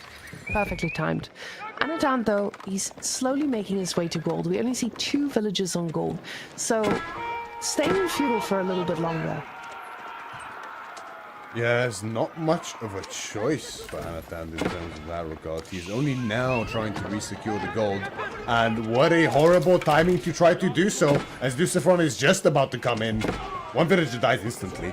Reinforcements are also being picked off here from Anatan, and the Kurultai is rolling in menacingly. The archers now have veterancy. Keshiks are starting to hit the field as well. And with this Kurultai, we see level 2 ranged armor. Lucifron is doing everything perfectly in this position. Kurultai has set up their stones as well behind it to further boost the speed of the reinforcements. Keshiks are still kept in check by these spears, so great work by Lucifron behind it as well. Anatan is scrambling at this point. Healing from the Kurultai doing great work, but these are still mostly light units, so it's important for Lucifron not to jump the gun. He, of course, must recognize the ever-present Sipahi that are looking for a wrap around behind this. They are moving in now. There's still plenty of space on the field for Lucifron, but it's all about the positioning. You just can't be caught with your pants down here, and it's not going to be the case. And honestly, it looks like he's wearing a belt right now. He's making sure that these pants are staying up. They're not going to be falling anywhere with all these Abais. I say that he runs a bunch into a bunch of spears, but he says these archers are more important. I might need to sacrifice a few for the cause. The archer's trying to focus fire all these spears. He does get a pretty decent connect, but this could be devastating either way. The Sipahi number still looking strong. He's got 16 total. The reinforcements are arriving, and the archer numbers are dwindling here from Lucifron. It looks like Lucifron may have just overstayed his welcome a little bit, and that crossbow emplacement that the TC got was just a bit too strong for him to take down. And this is pretty crazy to look at. So for those of you who don't know, that TC is firing crossbow shots, and it does so much damage to these units trying to get us around. And just because of that, he was not able to sustain the usual TC fire that we usually see with those few little arrows firing at your units. That's right. The crossbow emplacements now for Anatan are pivotal in this defense, as well as the Sipahi, who just moments prior we saw just absolutely effortlessly decimate some veteran Keshiks and veteran spears, you know, as they should. They are horsemen at the end of the day. And now, Anatan desperate on the defense here, and he's doing a great job of defending. He's utilizing the Sipahi to their max, fighting with the range as well as the attack speed bonus. This is why this unit is just disgusting right now, and he's looking to take full advantage, combined with the garrison arrows. Lucifron's military is stalling. He just can't break this line of Sipahi, one. I am honestly shocked at how many times it felt like this was GG one way or the other, but Anatan just showing us exactly how good Sipahis can be if you just use them constantly. Now, Mongols, he's putting everybody can into the Keshiks. These armored units are the last bit of hope he has. Anatan, with this water, he's still staying alive, and Lucifron is tapping out the last bit of food he's got in the deer pack over there. And after that, there's not going to be another bunch of Sipahis coming out. So him still getting that +1 attack as well now, just trying to get every bit he can into it. But he's got 2 landmarks in his opponent's base and nothing to show for it, except 22 villager kills, of course, right? But that is not enough, as we know. Not against Ottomans. Trying to think what exactly Lucifer needs to break this position, but he's making the exact units he needs, but still isn't quite able to. Anatan is still in very dire straits here, however, while the Kurutai is still firmly in front of his base. It has lost a lot of health, mind you, but still there to stand and ever present, giving that bonus damage, that healing. Much needed healing again. The Sipahi look to cut off reinforcements, maybe angling for a raid. There's a good bunch of Keshiks now in position though. Archer number is still a little low from Lucifron, but he does have +2 now. The numbers heavily favor Anatan here, but the quality is also in turn heavily favored for Lucifron. As long as the spears die, the Keshiks here with the Kurutai should be enough to clean up. Yeah, the Keshik numbers are looking really healthy now. The Sipahi are falling like flies. Finally, this unit.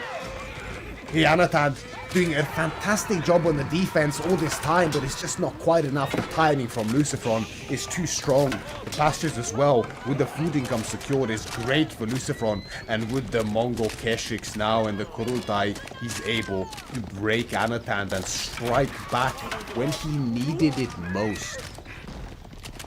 And those crossbow fires are doing work, but it just doesn't look like they're doing enough. I thought that Anatan had this. I think he also felt that.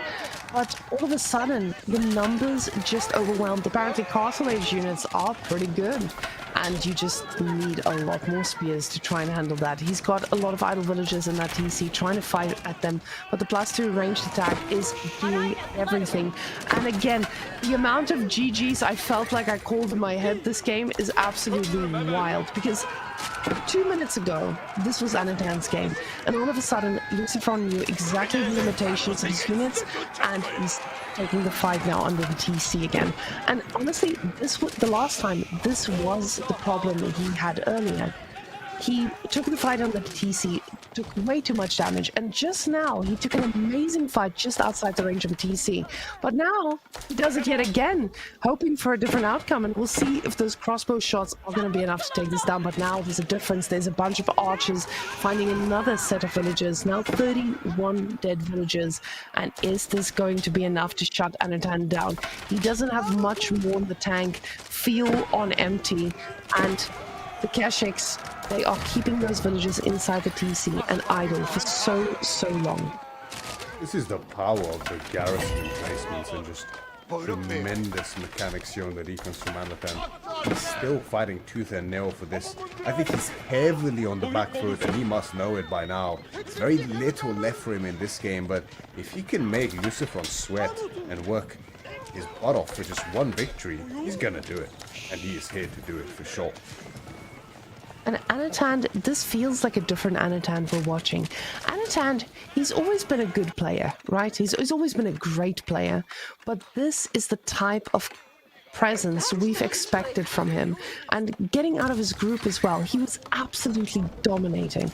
Now against Lucifron, he's put an amazing 2 games ahead of us. But Kawasan, again, Lucifron's pick, this is the one that Lucifron wanted to win. He's got the units for it now, and he's tapping out all the food on the map to do so.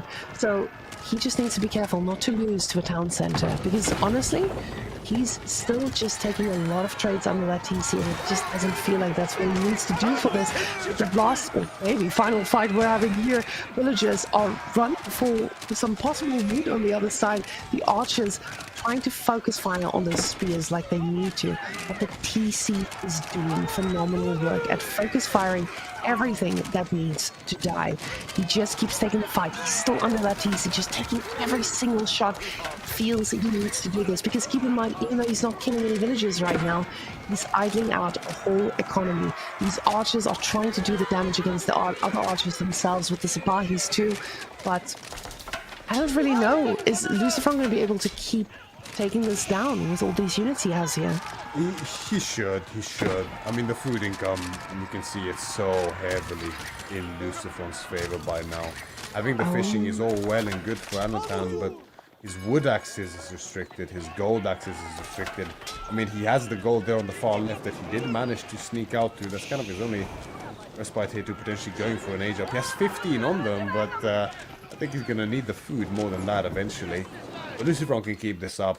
Spicy hasn't added in rams, but he just wants to make sure that he keeps mounting the pressure, not wanting to give Anatan any room to breathe here. And The prudent choice for sure. Just need a couple rams now probably to finish off this game, but there's no real rush here for Lucifron. He knows he's just tremendously ahead, even with the fishing that Anatant has.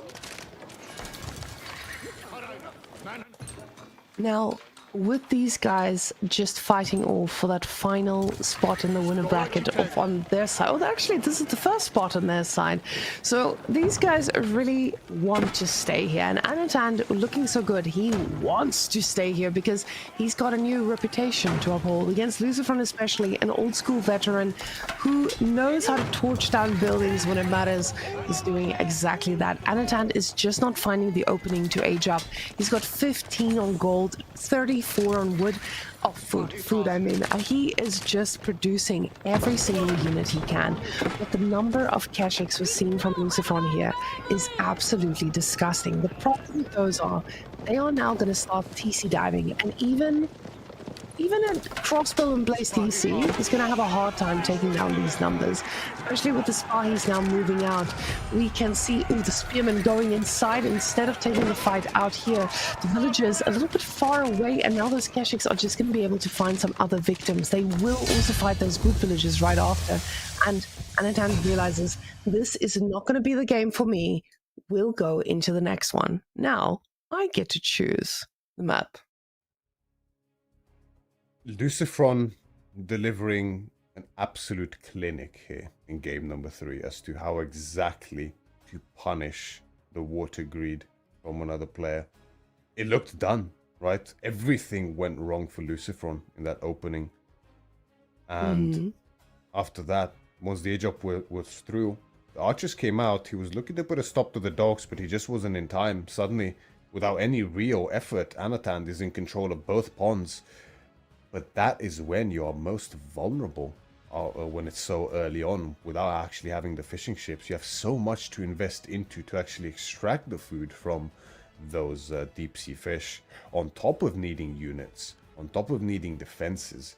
It's a lot to invest into, and if you're taken by surprise, you can see how badly you can get burnt here. And amazing effort from both players. Anatant made it so close despite how quickly he fell behind after that initial dive when he lost 8 to 10 villages. But in the end, Lucifron just playing exquisitely in this game and delivered it towards the end. But this is still, of course, far from over. Anatant still firmly in the lead here, 2-1. He's going to look to close out the series. And Lucifron still has a little bit of a mountain to climb. But there's our next matchup.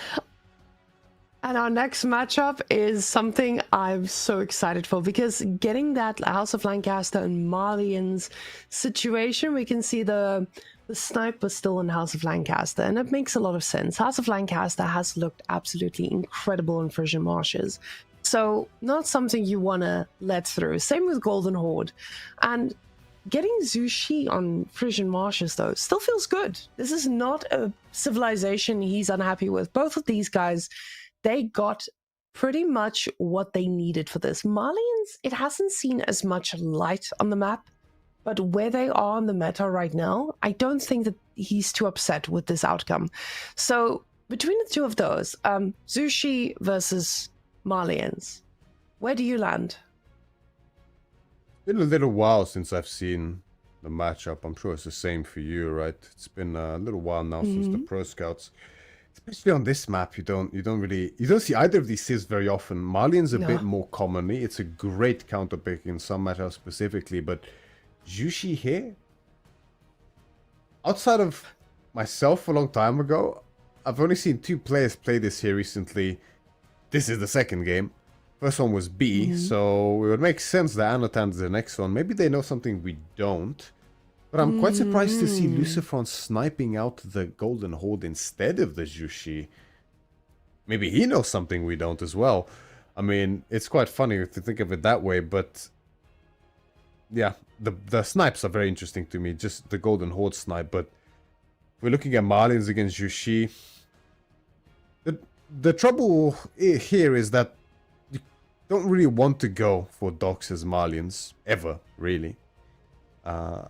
Jushi can do it. It is only shoreline fish, but that gives Marlians time to cow boom. So it's a very interesting dynamic we have going on here. Tough to call. And I think it's so close. you of course want to ask yourself, what do I want? Do I want a cow boom? Do I want fish? And I mean, a little bit of both, right? You want your cow boom, you do want fish, but it depends on the state of the game. If I am going into the late game, of course, I want my cow boom, or mid game at least, when the fish starts getting depleted. But Malians, they don't have a lot of answers to actually shutting down this water, at least early on. Zushi, on the other hand, they're going to be capitalizing on those. Ooh, so quickly, I would say. And look at that barracks instantly being placed down. We're going to be getting some early game shenanigans. I hope you ladies are ready. Makes a lot of sense here from Anatan, right? We have seen how vulnerable Malians can be to Dark Age aggression time and time again, every patch. And Anatan, even on a civilization that doesn't like to go for it, is going to opt for it now. I mean, we've seen Anatan open spears with Wooden Fortress rush into Malians. This doesn't surprise me even a little bit, frankly. He would do it on Delhi, I'm sure, and I wouldn't blame him. Makes sense. And he's going to do it again here as Jushi. The spares are out, first one on the field already. Looks like production has halted there for now, but he's just waiting for the food from the mill. The turnaround time is a little bit tight. This is a very intricate build order for the Jushi that we're witnessing right now with the addition of the mill. Anatan, of course, pretty sure this is his favorite civilization, so he will know it like the back of his hand, and he's going to look to prove it here today. Second spear hits the field, headed directly towards the gold, and they are very close together. 1 goal denied is 2 goals denied in this case. And I think this is why it makes so much sense to get that early game up and running, especially with this type of pressure. You have your imperial official, unlike China, which means that you can already start collecting those taxes you need. Now, what I love to see about this is the fact that Lucifer is responding with the tower. I think a lot of people, when they watch AoE, they ask themselves, what am I supposed to do against this early aggression? And a lot of people try to fight it out. I'm one of those people. I love fighting it out in Dark Age. But you can see the pros are telling us exactly what we need to know. We need to make a tower. And you can see him moving that food towards the tower. It puts him in a position where those villagers don't need to run back and forth to go and garrison inside the tower. So it's an interesting mechanic of what am I supposed to do? How much can I invest into this? And he knows exactly how much that is. Bringing another sheep as well into that spot so that he can quickly pop in and out when he needs to. Look at those villagers. Popping in, popping out, right back on food. So this means he doesn't need to invest too much to make this worth it. But now we have a Zushi with a barracks and we have 2 spearmen on the map. What does this give us? Well, it gives him control of that gold, of the second gold as well.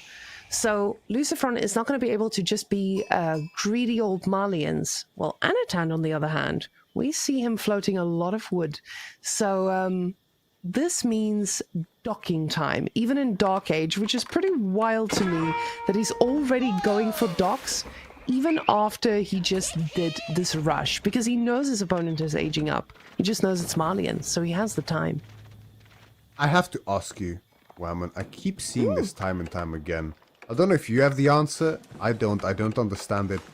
I keep seeing players skip the first pond to dock the second one instead. Why? My only justification is that you can't fit a dock properly to not squash out one of the shoreline fish. That would be my guess. Although, I'm pretty sure you can put it on the right side. That one does. Might be wrong though. Yeah. But then, obviously, you have to squash out here. So I guess he's like, oh, well, I'm not going to move again. I don't understand it, to be honest. I feel like the first one wouldn't have squashed out. Maybe we can ask him after this game if he does win it in the interview. We shall see. But Mansakwari is going to finish for Lucifer here very soon. Meanwhile, Anatan is not even close to aging up yet. He's solely relying on taxes to get the gold needed for the age up, as we saw. Anatan does this very, very well with the forced drop-off. And he's going to look to keep investing into docks behind this. Sorry, Whammon, do you know the answer? No, see, I have a very noob answer to this, and I think Twitch chat might think that this is a good point. I think it's because you also force your opponent to scout a little bit deeper as well. So yes, maybe your first pond is very prone to spawning like that, but I feel like at this level, people will actually go and scout for that. In my opinion, I think it is just to force your opponent to go a little bit deeper. Because if they wanted to go for the second pond, then why don't we see it on the forward one? Because it's easier to scout. So maybe, well, I don't know. I don't know. So Twitch chat, if you guys know, let us know. But we'll ask the pros after. The thing is, you can ask Lucifer on this as well, even if he decides to win in the end. Because, yeah, it's pretty consistent. But I always thought it was just because of the scouting. Because your opponent is not going to run through and be like, oh, there's no pond, or there's no dock. You force him to go and actually scout the rest of it. And if you keep making it deeper, he needs to scout further to see how many you really invested into. Little Wolf putting a stopper in Anatan's plans to continue his dock expansion is gonna... Why does he... Oh, no, that's a spearman. I thought it's a villager that was killing the wolf. I was like, why does he still have his spear out? Okay, never mind. I'm seeing things. Yeah, the dock expansion continues. It's okay. It's all about the bonds. Oh, yeah. Got you.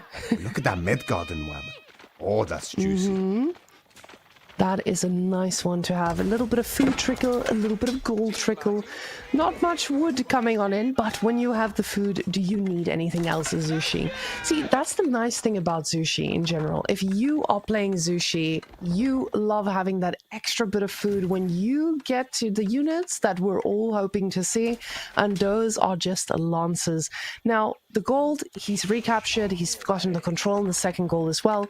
He's just being a greedy goose Malian player and getting those cows in the pen and making sofas. Now, honestly, seeing sofas as the main composition here makes a ton of sense. The problem is, for Anatan, it's the legs, Myriad. We counted the legs. Those sofas, they've got 4. They're running fast. Spearmen are going to chase them for days. So this is going to make Anatan respond exponentially compared to what you would if you're just making something with 4 legs as well. And the thing is, Anatan doesn't have a good answer to this. He has to keep making spearmen. So I feel like Lucifron with this composition, he's in a pretty good spot, but he does need to find an answer to all of those fishing boats that he's just letting loose. Might want to find an answer. He might also just flat out ignore them almost completely. I think the sofa intention here is quite clear, right? We're going to have the sofa. We're going to disrupt this fishing ship. This is just a really, really good thing to do for any civilization when the opponent is docking so heavily. Just a few cavalry units can do so much damage. We see the villager forced to the warrior scout. Great pickup there by Lucifron. Scouting proficiently. And the sofa are going to cause idle time. They're going to kill fishing ships most likely if Anatan does not pay attention, and the cow numbers are likely going to swell behind this as well. It looks like Anatan might want to angle directly for... No, he's not going to. I thought he might go directly for the castle edge. There's so much gold gathering, but I think he just wants to get his upgrade soon. Now we see the archer investment as a follow... the horseman investment, excuse me, as a follow-up. And Horseman Spear up against Cavalry, Heavy Cavalry Archer. It's a classic by now, and it goes back and forth. It does. It puts him in a position where he's not just going to be free roaming with these sofas, especially when they start taking a little bit of damage. Now, with those sofas, he was attacking the fishing ships, but we saw none of those fishing boats actually really paid the price. Sure, he got a little bit of idle time there too, and even if he killed them, it doesn't really do the damage he needs them to do. But Anatan, he's not looking at chasing horses for the rest of Feudal Age. He's already got a different plan in mind, and we see that that is going to be Castle. Now guys, Castle Age for Zushi, it is rough to play against, not to play as. To play against, it is a nightmare. And Lucifron is about to find out. Even with 6 sofas, when those lancers start pouring into your base, there's not much you get to do. And he only has 5 cows already set up. Against a 4 dock Zushi, that's not the position you want to be in. It's worth noting though, however, right, Malian's one of those civilizations that really doesn't mind being an age behind for slightly more extended period of time. They have all the answers they need to armored units in the feudal age. The Donzo, of course, will keep countering lancers. Not as well, of course, an age behind, but the numbers are there. They will do well. Musafadi will do great work up against the Palace Guards, especially when they exceed their numbers, of course. Again, an age behind is to consider, so you have to supplement those numbers. But getting stuck in the feudal age for an extended period of time is still an issue just because of the way your units will trade against each other. If you're dealing with so many veteran units, eventually come a point where they'll just trade so much more favorably, and the destroyed value will start climbing heavily out of your favor as the Malians. But Lucifron does have to respect this. He already has the Donzo's prep. He knows what's coming. And actually has his own fishing in turn. One pond, looking to get some value here. Look at those canoes. They look pretty cute. They are wonderful. Just bringing a little bit of fishing gold to the Empire. But the problem with Donzos, and Donzos are great, right? Donzos are the counter. You need a lot of Donzos to deal with those Lancers. It just doesn't feel like the small amount of Donzos you can push out compares to anything that Zushi can do when those Lancers start pouring in. The problem with Lancers is, again, the same as the Sofas, the speed. You just get to be in so many places at the same time. Luckily for him, he's got the Sofas with this as well. So these Sofas should provide a different layer of protection too. But right now, they're a little occupied with the fishing boats. And the fishing boats, they need to be a little bit shut down. Because again, he's just running around, not able to really get any damage. And at some point, you have to ask yourself, is this not going to snowball out of control? Because you're just giving your opponent all this food for free. That's true. The food can get out of control very quickly here in favor of Anatan, but Lucifron has been doing a good job of keeping it in check. These roaming Sofa gaining immense value with their raids, idling the fishing, not allowing Anatan to add any more ponds. The Lancer numbers are swelling quickly. There's 7 already on the field. But Lucifron's numbers are also continuing to grow. Good amount of Donzos. He will need a few more against so many Lancers. And actually the Spears, not in equal numbers against Sofa. They don't do very well. The additional damage, +2 against infantry units from the Sofa, do great work. And the Micro is just outstanding from Lucifron as usual. Saving most of them and now going back to idling the fishing. A lot of Spears lost their Anatan, and you can see that reflected in the military value.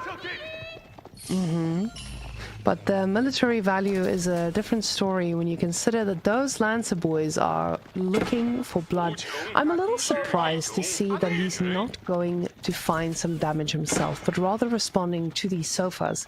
So I guess this is the choice they have to make in this position. Do I have the ability to shut this down? Do I actually have the ability to do eco damage to the Malians? And I guess for a lot of people, doing eco damage to the Malians feels like a fever dream because they just have cows. Now, if you look at the amount of cows, 17, now all of a sudden that fever dream, it's definitely on a very high temperature because you are not going to be able to do that too easily. So 18 cows in the pens just means that this is an eco that's set up for success, and very quickly that is going to be a spicy H-up for Lucifron. He is going to have so much food income, and the Sofas, the numbers very low at the moment, but the Sofa numbers are going to skyrocket with the production buildings if they have enough support here. But this is also the moment that Anatan will attack. So let's see how this attack lands, especially when Malians is so susceptible to a little bit of a Lancer raid. And 13 Donzos, they're not going to cut it. Yes, this is the timing when Malians feel so vulnerable. An age behind, now aging themselves, and ripe for the picking in Anatan's eyes, it seems, as he presses forward. Jugenu now on the field as well. +1 damage for them. Steel Darrell about to finish. And with so many Lancers, as you mentioned, Marika, there's very few Donzos here. Now officially falling behind in count to the Lancers. This is a very scary push from Anatan. And Lucifron has to be so careful. I don't know if he's going to be able to hold this, really. 5 seconds out the Corrales. Of course, the veterancy upgrades for the Malians are quicker. Lucifron must be very happy with himself for keeping Anatan bogged down with that pit mine, as he's going to give him the necessary time to get his upgrades in. Of course, using the pit mine is not good, but I'm sure Anatan would rather dive directly into the eco to do damage, but I don't think he feels comfortable doing so. Yeah, he's going to back off. Wrap around the side, look to see if he can just take out the dock quickly. That'll be a good place to strike. Not that he really needs it at this point in time. But now the tables have flipped. It's officially Anatant who's on the timer. The more time passes, the more food income Lucifron will have. And he will be able to just keep swelling those numbers. You can see Anatant is still in contention at this point. 900 to 900. Courtesy of those pawns, but they will soon run out. Cows now on the threat. Honestly, I'm a little bit surprised by this. I feel like Anatan had a really strong timing here, and he knew of this timing. I'm sure he suffered against this timing as well, and he's just not able to do any damage here. He's not able to try and... He's able to suck up all the relics, guys. Let's be real. He's got all the relics in the bag, but he didn't shut down the dock here, as we would have expected. He's going for it now, but he only does this after realizing, okay, the upgrades are through, I'm not going to be able to make this. So now the dock gets ignored, actually. Oh, just for a second, never mind. Anatan's thinking about his options, and now getting a little ram here to make this push a little bit easier pushing forward. Now, the thing is, the sofa numbers are also slowly increasing, and with him getting the +2 range defense as well, the Jugunu, or the crossbows in this case too, are just not going to hit against those sofas like he needs to. But the archers, they could still be very susceptible to all of those lances that land on the back line.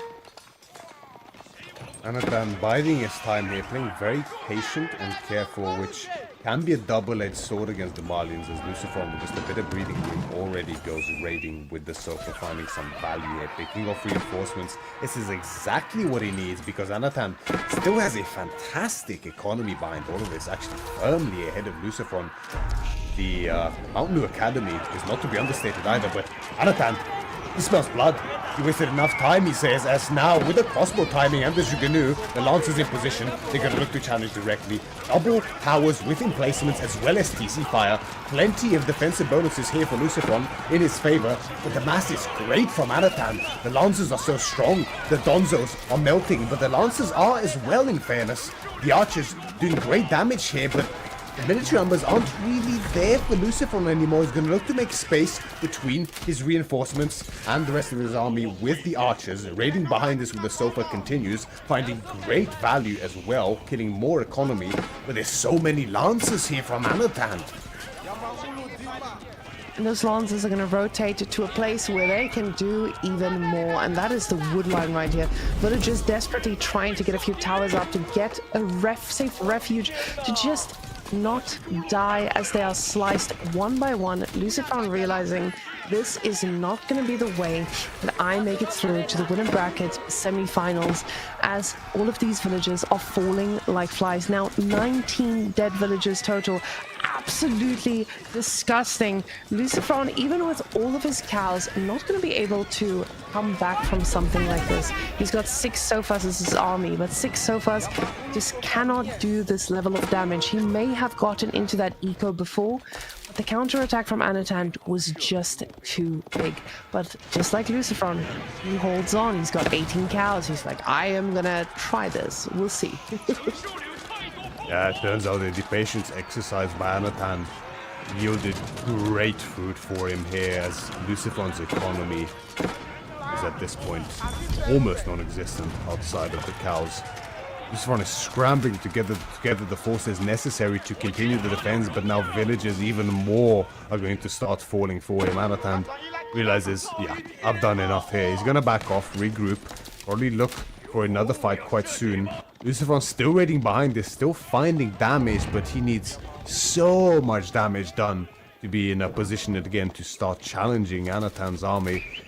These Dali horses, lancers, just finding so much value. Now more rams on the way to further break the infrastructure here from Lucifron, who has a good number of Donzo. Sofa numbers keep swelling. As we mentioned, the cows are always going to be great here for Lucifron. We can see almost 1,000 food per minute with 0 on food. That is the power of the corral. But against so many lancers, is it really enough? And he's hoping that this Sofa army is the answer. Just getting more and more, trying to do a little bit of raiding himself. And I mean, that's Lucifer in a nutshell, right? We thought he was dead several times, and every single time he's like, actually, let me show you what I can do. However, his opponent was an Anatan with 16 Lancers. I think that might be the defining factor between these two. Now, with the archers on Lucifer's side, he is going to need to do a lot of work to try and take this down. Because, of course, we know that Malians, they don't have crossbows, so they don't really have an option to a big lancer mass. Because clearly, he doesn't believe it's a bunch of gonzos. Lucifer pressing forward, wanting to stem the tide of these rams. Second one on the way now for Anatan. Charge in, and he get damage with the Sofa, but he has to be so careful how long he stays. A single volley from that Jugenu and crossbow mass, and you see the Sofa dying instantly. He needs to keep swelling his numbers, but with the amount of economy that he has lost, I'm not sure he's in a position anymore to actually exceed the amount of army that Anatan can muster together. You see the income per minute is pretty one-sided at this stage. At this point, Anatan's still ahead in food. Bit behind in wood, but very heavily ahead in gold. Lucifer starving for gold kills. He just can't get those Sofa numbers together. Did now just finish imported armor. Great upgrade for him to have. But is it going to be enough, as this army from Anatan just looks incredible right now. The exact army you want to have and play with as Yushi in this castle age. Lancers with the crossbows and the Jugenu. Extended bolt magazines, as well as the Dali horses. This is a premium composition, and it's what Anatan's going to lean into to try and close out this series. The Rams keep making progress. The first pit mine is down. The second one is now on the menu. Lucifer knows it's now or never. He can't keep allowing himself to be bullied like this, and he's going to charge forward. The Sofa, as well as the Donzo, find connections onto the Lancers, and they're falling pretty quickly grounded, but so is the front line from Lucifer. The back line is anemic from him. There's very few archers left, and they aren't finding damage, but it's over. There's just too much mass here from Anatan. Too much mass, too much damage. GG is cold, and Anatan takes the series 3-1. This was absolutely phenomenal by Anatan. Anatan had a few openings there where he could have landed quite a bit of damage, but he chose to play it safe, and he knew when to really go for it. Absolutely phenomenal play here. Lucifer, I mean, he has been doing pretty well in recent times, but Anatan, he's just been looking commanding. I'm honestly, after today, I'm so excited to see Anatan and Wham face off against one another, because after watching that Wham game against Marine Lord 2, I feel like the competition, it's just reached a new level, especially with all these new civilizations that we got in. So, well, pretty amazed by what Anatan was able to do. I was just really happy to see he capitalized on the relics with that advantage that he had with the age up as well. He, at map control, he instantly went for the relics. It wasn't one of those instances where it was, oh, let us see, let's just do pressure. He knew what he needed to do, and he played it very, very methodically. Another incredible series here at EGC Masters Finals. It's actually exhausting. Like, I can't keep up. There's so many good games. It's ridiculous. Yeah. Stellar play by Anatan. Lucifer, incredible effort. Really making Anatan sweat here. But Anatan, again today, we see the young toppling the old. Right? First it was Wham taking out Marine Lord. And now it's Anatan taking out Lucifer. Is this the prophesized generational switch in Age of Empires for professional esports gaming? Well, we won't find out in the next set with Vortex and Beastie, because both of them are Age of Empires grandpas and StarCraft grandpas. So that will not be our indicator. But honestly, if it is the generational switch, I guess. Something like that. I would really like to see that, because Wham and Papipo, when I met them the first time, I remember just looking at those two, and they were so sweet and shy, and they've blossomed into real, I can just feel their confidence in AoE as well. And Anatan as well, he's grown so much over the last few months too. I can't wait to see these young kids on the block. We say young kids, but Myriad, I know they're your age, and I just think I might be the AoE grandma here. So unfortunately, Myriad, how old are you? 25. Okay, that's good. That's good. Okay, guys. They're ready for the interview, and Myriad will be taking the lead because his sound is perfect. So, guys, go have fun over there. Anna, Chad, what a pleasure to see you. I hope you can hear me. Massive Hello, congratulations my on friend. this set. Hello. Big win here for you. Congratulations. 3-1 up against Lucifron. Great bid, by the way. My God. Yeah, that was fantastic. I have so many questions for you. I don't want to keep you too long, so I'll sort of get into it straight away. But first and foremost, how do you feel?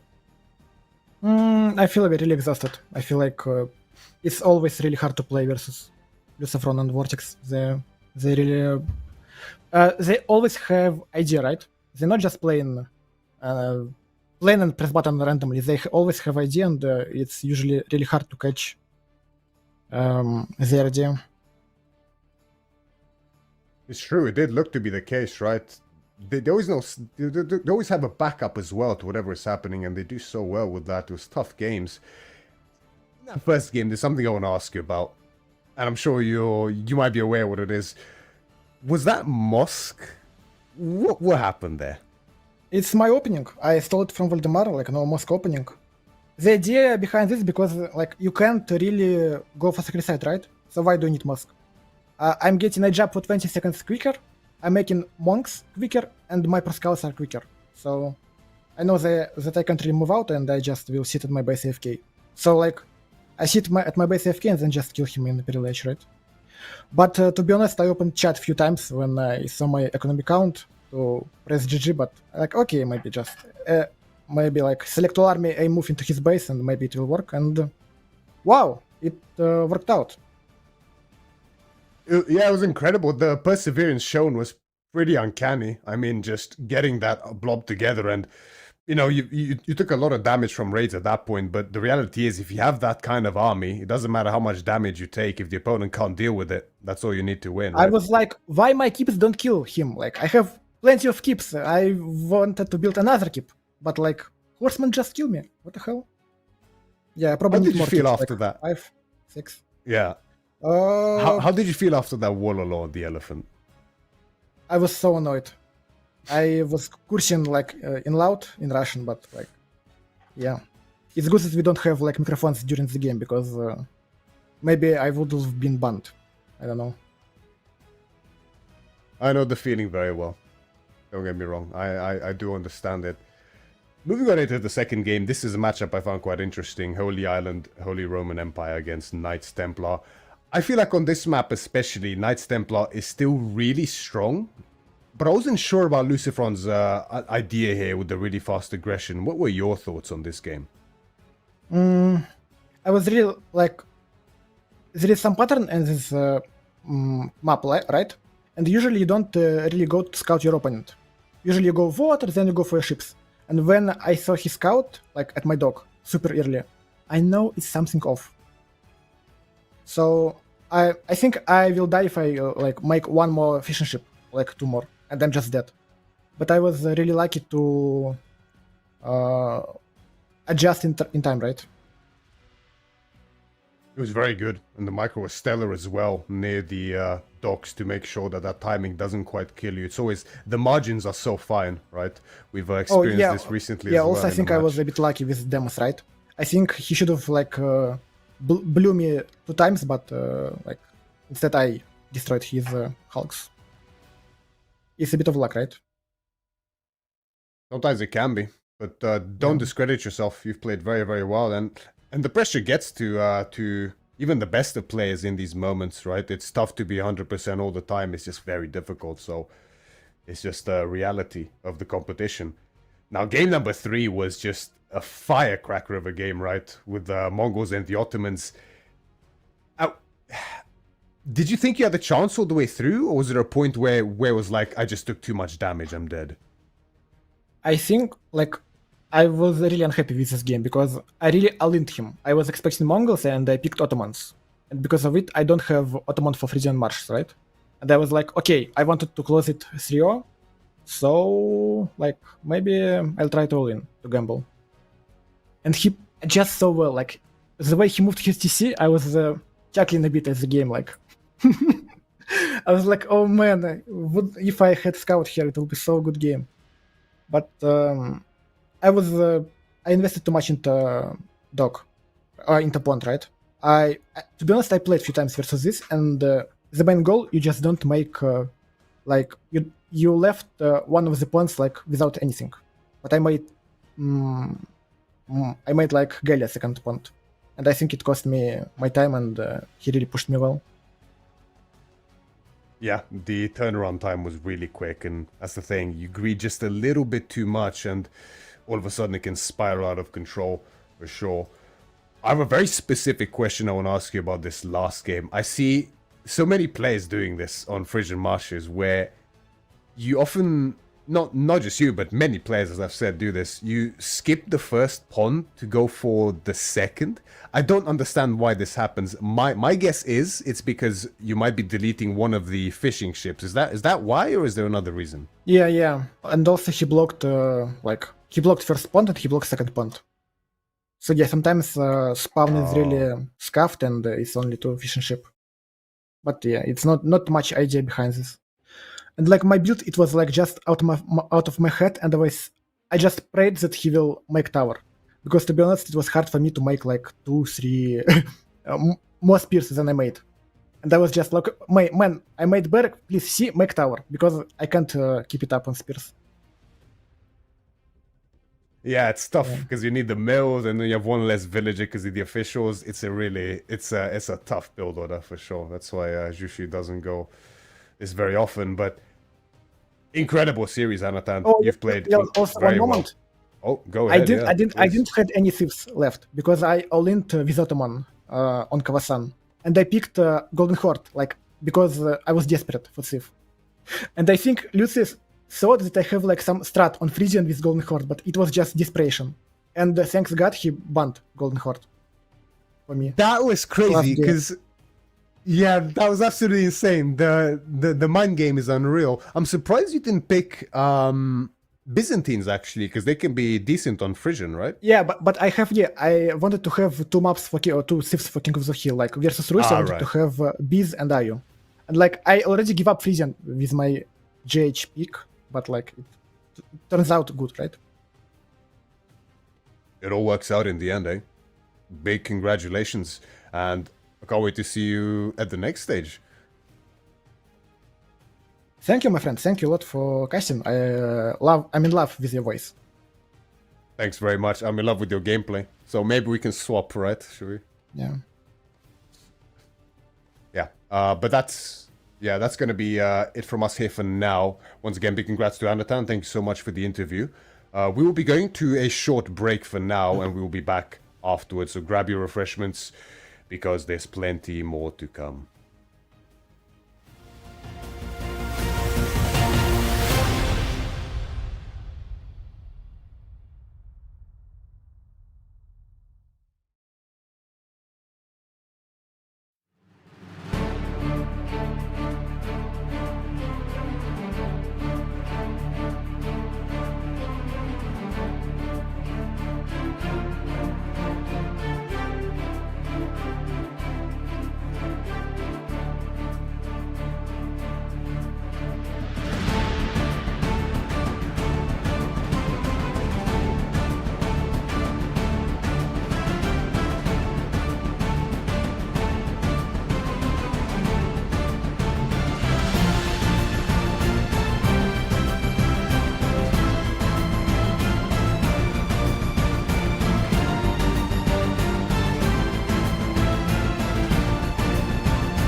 And welcome back here to...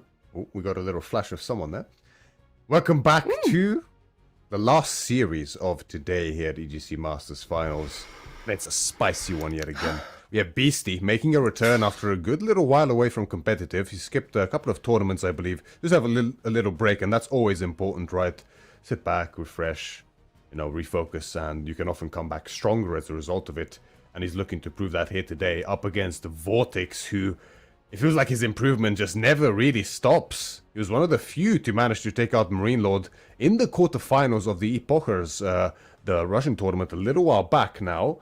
And of course, we saw, well, I'm not going to say who else has managed it, but today he's going to face Beastie, and Beastie's going to face Vortex. And these two are friends, practice partners, so that can often result in some wild series. Yeah, especially knowing these two and the back and forth and the statistics, I should probably not mention on live stream.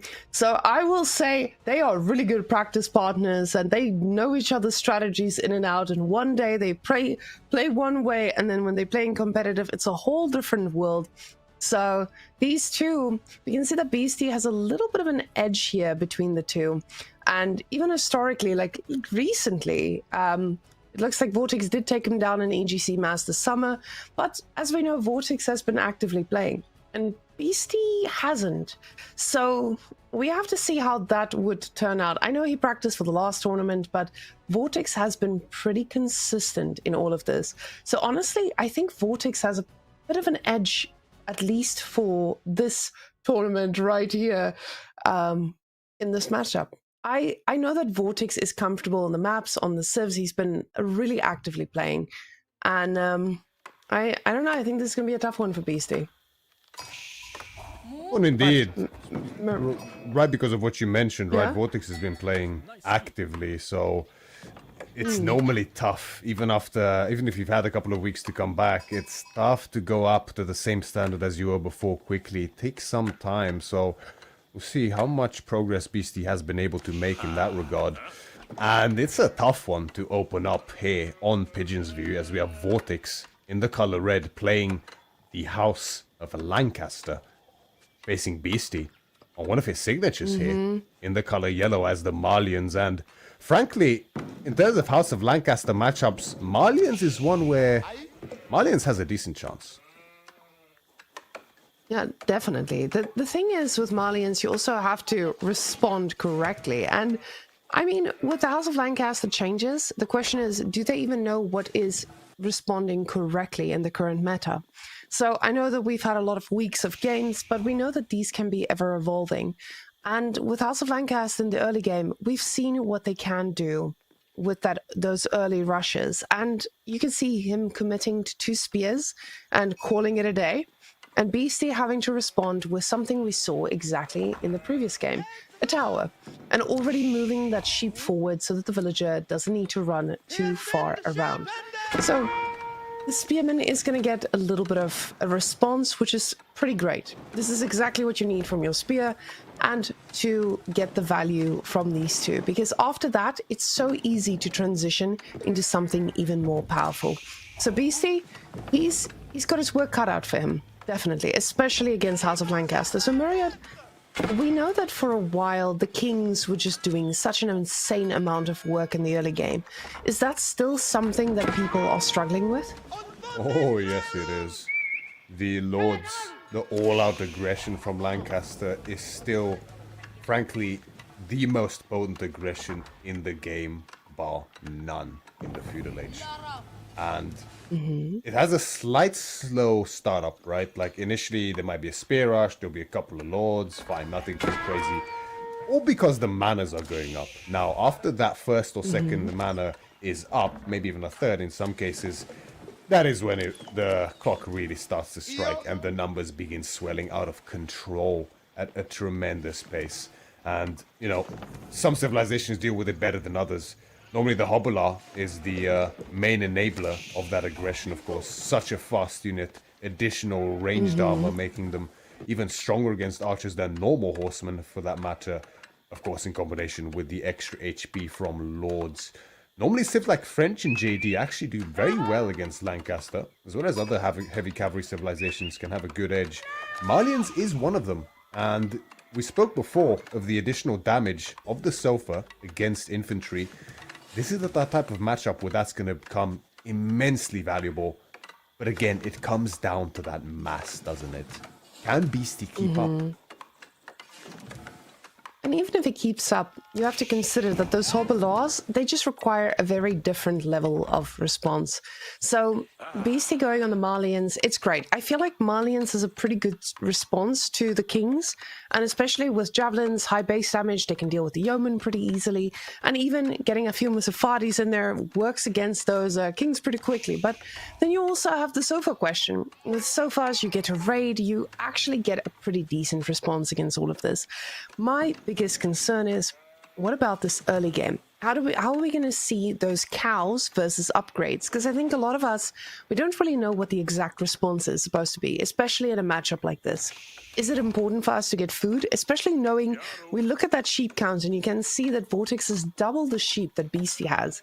So Malians are hungry Malians at that, is not a happy Malians.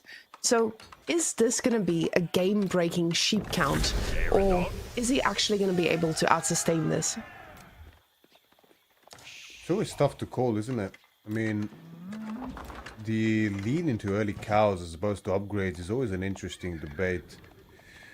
There's mixed opinions. I mean, typically we see the cows prioritized specifically when opening with the Sofa, but here we see Beastie going for the cows and opening with a Barrett instead.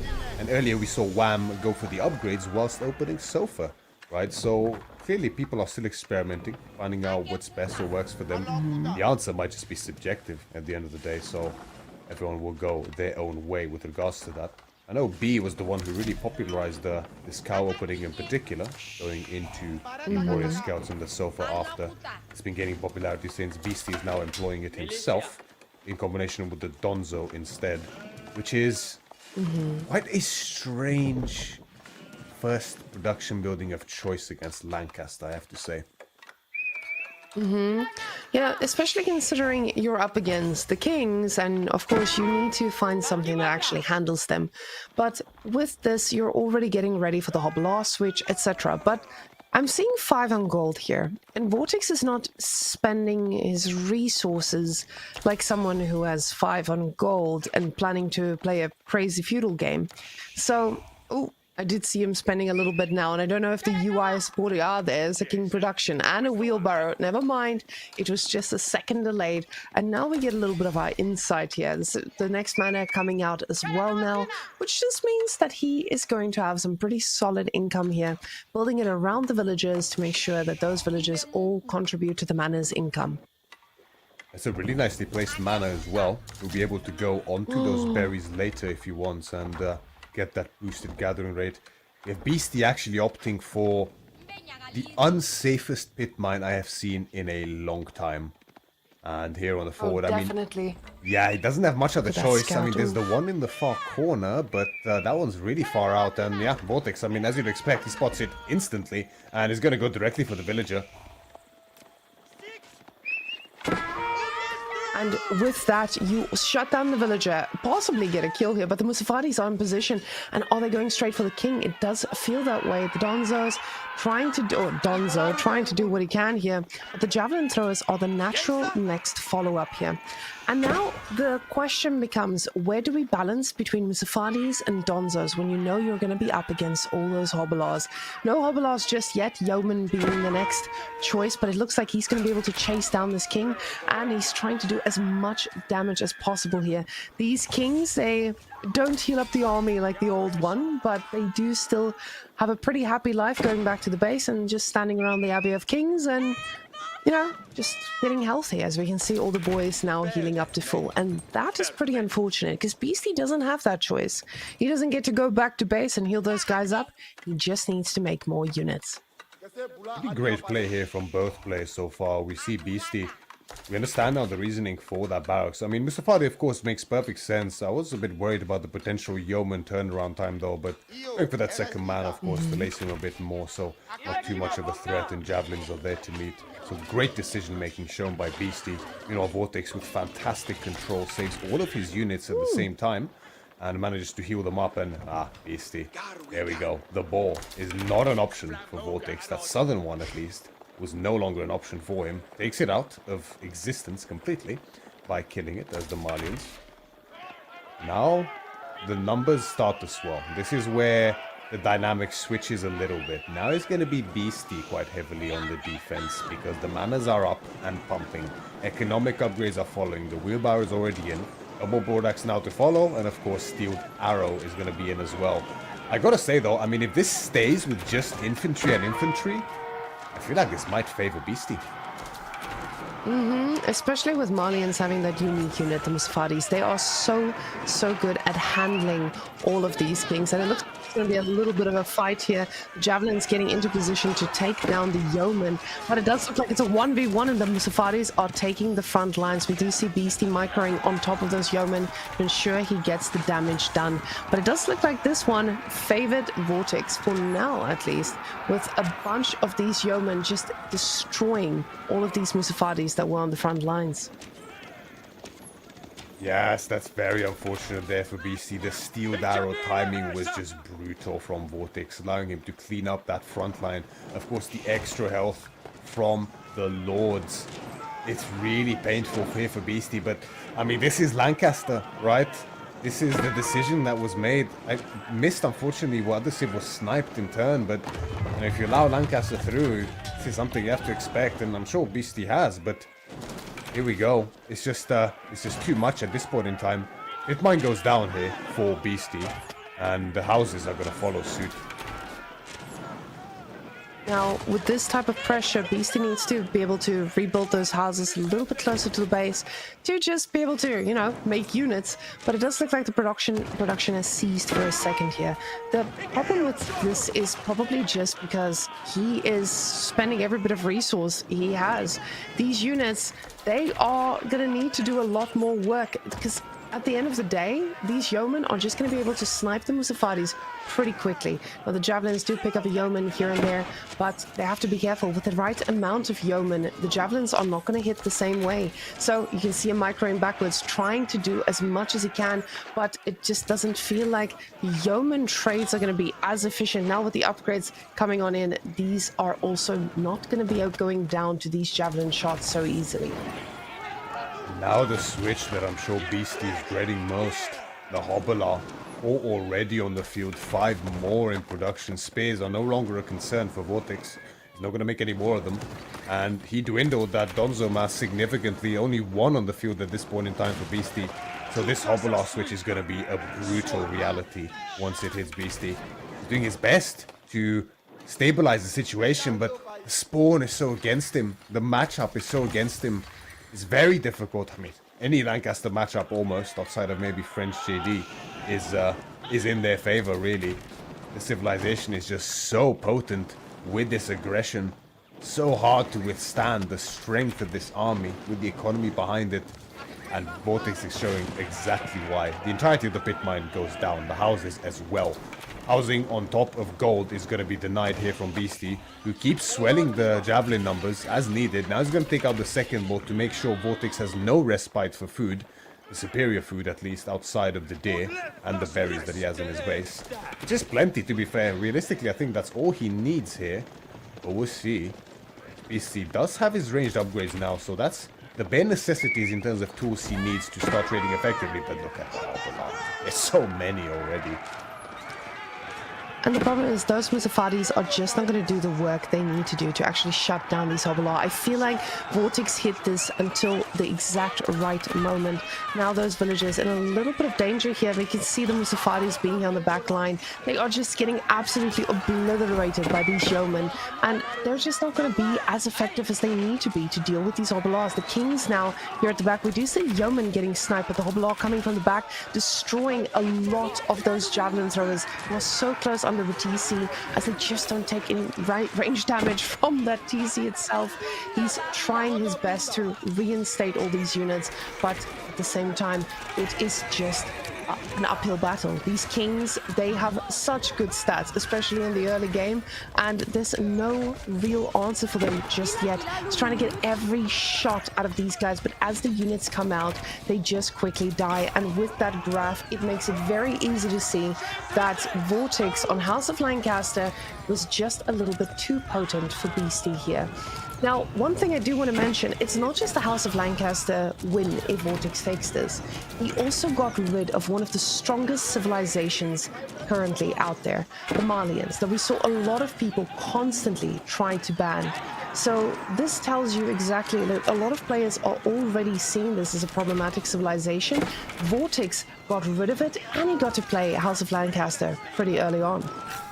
Yeah, it really is a double whammy here for Beastie. Quite a painful start to the series for him. We can have a look. Hopefully we can have a look quickly at the snipes again, just to see exactly why this decision was made by Beastie. I mean, there's players who would rather face China, Japanese, or Sengoku any day of the week over Lancaster. Beastie not one of them apparently, and you know, we mentioned Malian's not terrible against Lancaster. They're one of the civs that can do better. But this is the risk with Malians, right? If you have a spawn like this, it's so difficult to play, especially on this kind of a map where the distance between the two bases is so short because of the central mirrored spawn. And Beast is fully suffering for his decision now, as the Hobbler and the Yeoman are everywhere in the base.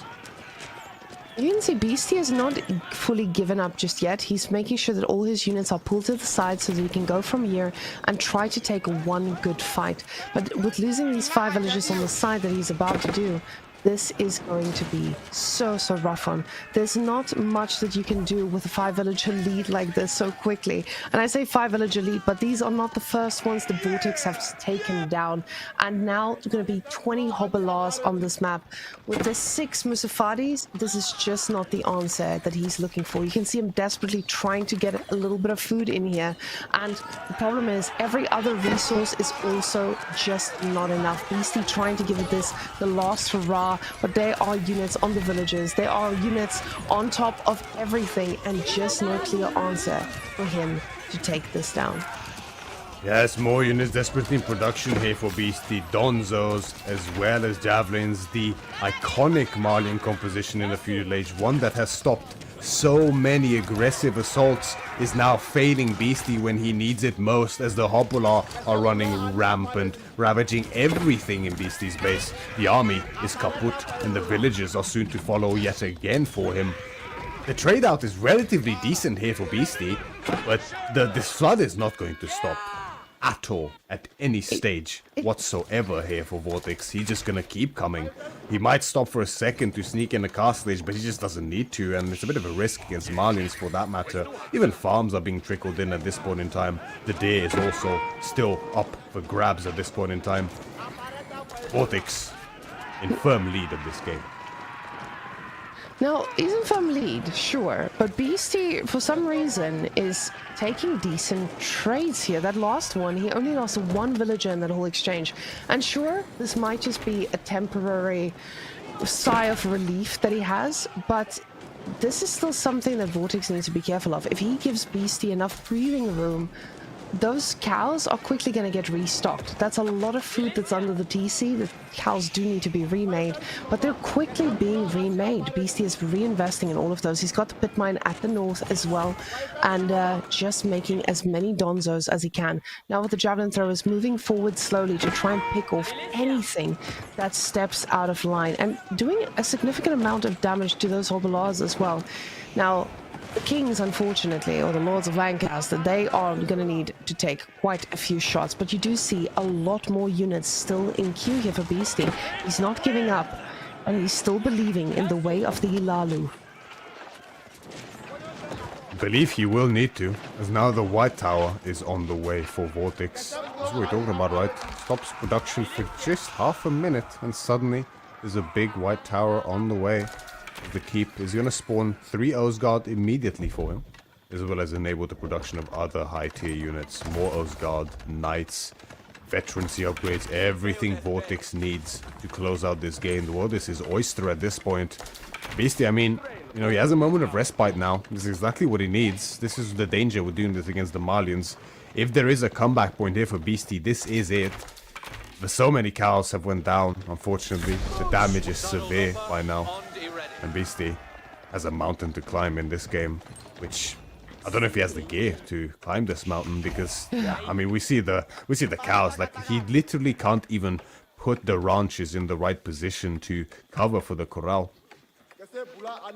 The problem for him now is he needs to keep making units or he dies, but he keeps making units and he dies. So the thing is, those numbers are looking pretty even if you look at the numbers at the top. There's a 37-31 military situation. That doesn't feel too scary. Army value also being quite even here. Now, to be fair, we know that these are going to be veteran units, so he's definitely going to need a lot more. But he's giving this one last hurrah, spending every bit of resource that he has to try and out-sustain this.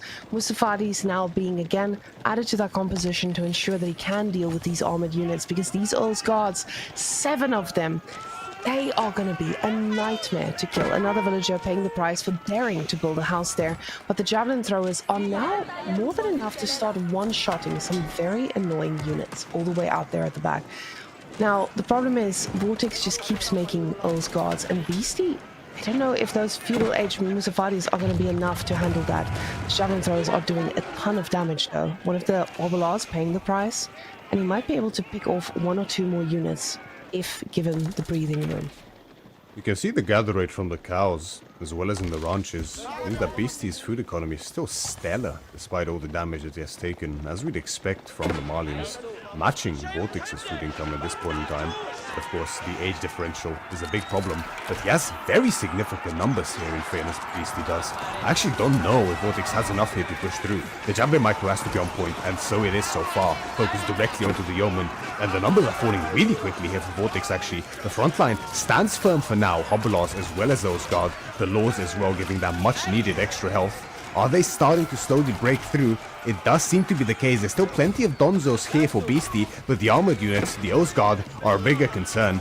+2 range damage is also in for Vortex by now, so the damage from these Yeomen starts to get severely out of control, even on top of those Javelins with their bonus ranged armor. Plenty of Lords are falling. The front line from Vortex is dwindling, but it's enough to break through. There's nothing but Javelins left here for Beastie. It's a great fight for him, as good as he could have really asked for, but the build-up is too much at this rate.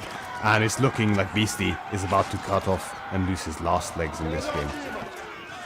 And I think against most civilizations, a hold like this would have worked. But when you're playing against the House of Lancaster, you are playing against a civilization that also has this passive income, that a ton of passive resources because of those manors at the back there. So this is not a civilization that you just out-sustain, you win a fight, and then you're ahead. And that's just a problem here for Beastie, trying to out-sustain that. But losing a civilization like Malians, it must feel like a pretty tough loss. But at the same time, he probably expected that he'd be able to take this one on. Vortex, though, looking like an absolute machine on House of Lancaster. Yeah, the man who actually popularized this style of play initially, him and Lucifron were the first ones to really bring this style of Lancaster into the limelight, and look at the monster they have created and now employ yet again in this game number 1 for this series. Vortex taking a pretty convincing win here, as we'd expect from this civilization. Malians definitely no slouches, really potent as well in so many situations, but Lancaster is in a league of its own. Oh, definitely. There's a reason we see that banned out every single time. But we do also have the next matchup waiting for us, and that's going to be French and Byzantines. 2 civilizations that also didn't get let through too much. Byzantines getting constantly sniped, and French being sniped a handful of times already. We can see that people are not really too excited about playing against these civilizations. So Byzantines being let through, I'm kind of excited to see what that looks like. But if Vortex is the one on French, I'm worried for Beastie, because I've seen Vortex as French. Vortex is French, much like Lucifrons or Louis. One of those Frenches that you really dread to see. And the prevalence with which they pick it shows just the confidence they have in these civilizations. Now we can see the snipe. So looks like Beastie actually denied Ayubit, which is quite crazy to see actually in that first game. But it makes sense. Actually, Ayubit can do great against Malians. He might have predicted that, but there's plenty of mind games that went on for sure, which we talked about before, right? It's a real feature of this new system. And now we see Beastie wanting no Ottomans in his Dry Arabia. Vortex wanting no Mongols on his Dry Arabia, instead allowing the Byzantines through. Again, interesting. French against Byzantines is also starting to become a bit of a classic by now. We've seen this go back and forth plenty of times, but when it comes down to it, if we're talking strictly theory here, Byzantines should technically win every time. Now, I'm wondering if the situation was where Beastie picked Mongols, knowing that he's going to counterpick the civs that can counterpick Byzantines. There's a lot of mind games that happens in the sniping system, and ideally wanting to have a Mongols versus Ottomans matchup or an Ottomans versus Byzantines. This is a pretty tough one, because talking to the players, you have to understand what was I actually hoping the matchup would be like. But in all fairness, I think him knowing that he might have had Mongols versus French would have felt okay, especially with that early aggression that we do see out from the Mongols against the French.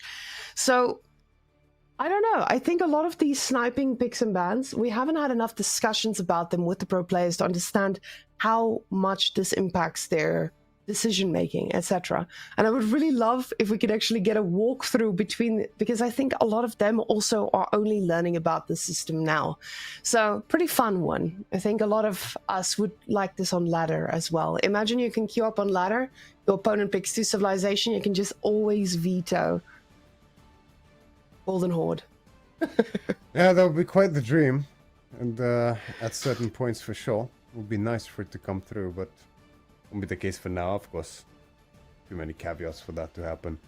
But here in tournaments, it's very different, isn't it? Yeah, the mind games surrounding this are quite wild. I do wonder what went through, but maybe we can find out post-match, right? So in the system that we're seeing here now, the fact that he's letting Byzantines through for this round, is this maybe something where he let it through thinking, okay, I just don't want to deal with Byzantines on King of the Hill, or I don't want to deal with Byzantines on a different position. But getting rid of Mongols feels like a pretty aggressive move. We know that Beastie is a very formidable Mongol player, but why would you want to get rid of Mongols on Dry Arabia especially? Is it just because of the civilization options you had? I'm really not sure. I mean, Ottomans, I think, is just a direct counter to Mongols in most situations. Especially on standard maps like this, I think it genuinely is. French against Mongols, a bit of a classic matchup as well. Not one we've seen much recently, but that often really goes back and forth as well. It used to be really Mongol-sided, then used to be really French-sided. Now it's kind of even, I want to say, but I would lean more towards French in most cases. Quite a spawn-dependent matchup as well, though, if I'm honest. Maybe that is what went through Vortex's head. He might have thought that he's going to get French here, knowing just how great Ottomans are looking nowadays, and with the civs that Beastie has picked, he probably realized that Beastie doesn't want to face Ottomans with either of them. And he thought, well, you know, he probably understands the Byzantine-French matchup very well and is more comfortable with it than the Mongol one, which, as I said, is a very chaotic matchup, quite spawn-dependent, so maybe Vortex doesn't want to just deal with that. Even though on paper it might be Makes easier. sense. And let's see what the boys do on Dry Arabia. Guys, the driest of Arabia is the greediest of Byzantines, as we see 3 villagers going to build that mining camp. Now, I know that in the usual situation when we see they're going to be chopped into days, but at the same time, you have to consider, you know, they're playing against a night civilization. They're not going to be on the phone together. Going in with keeping in mind that he won't have access to stone for too long. The classic mill opening here from Vortex, getting that early wheelbarrow as well, is going to be helping him significantly. The early wheelbarrow is staple by now here for the French. Should be on the way here for Vortex any moment. Especially effective when paired up with the professional scouts, of course.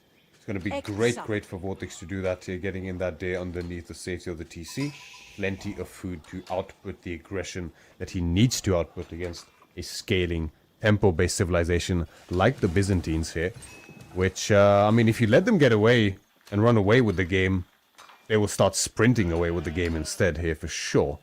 And we've seen Luciphon do tremendously in this matchup up against, I believe it was Numidan. Well, I might be mistaken about that. I know someone did great in this matchup as French.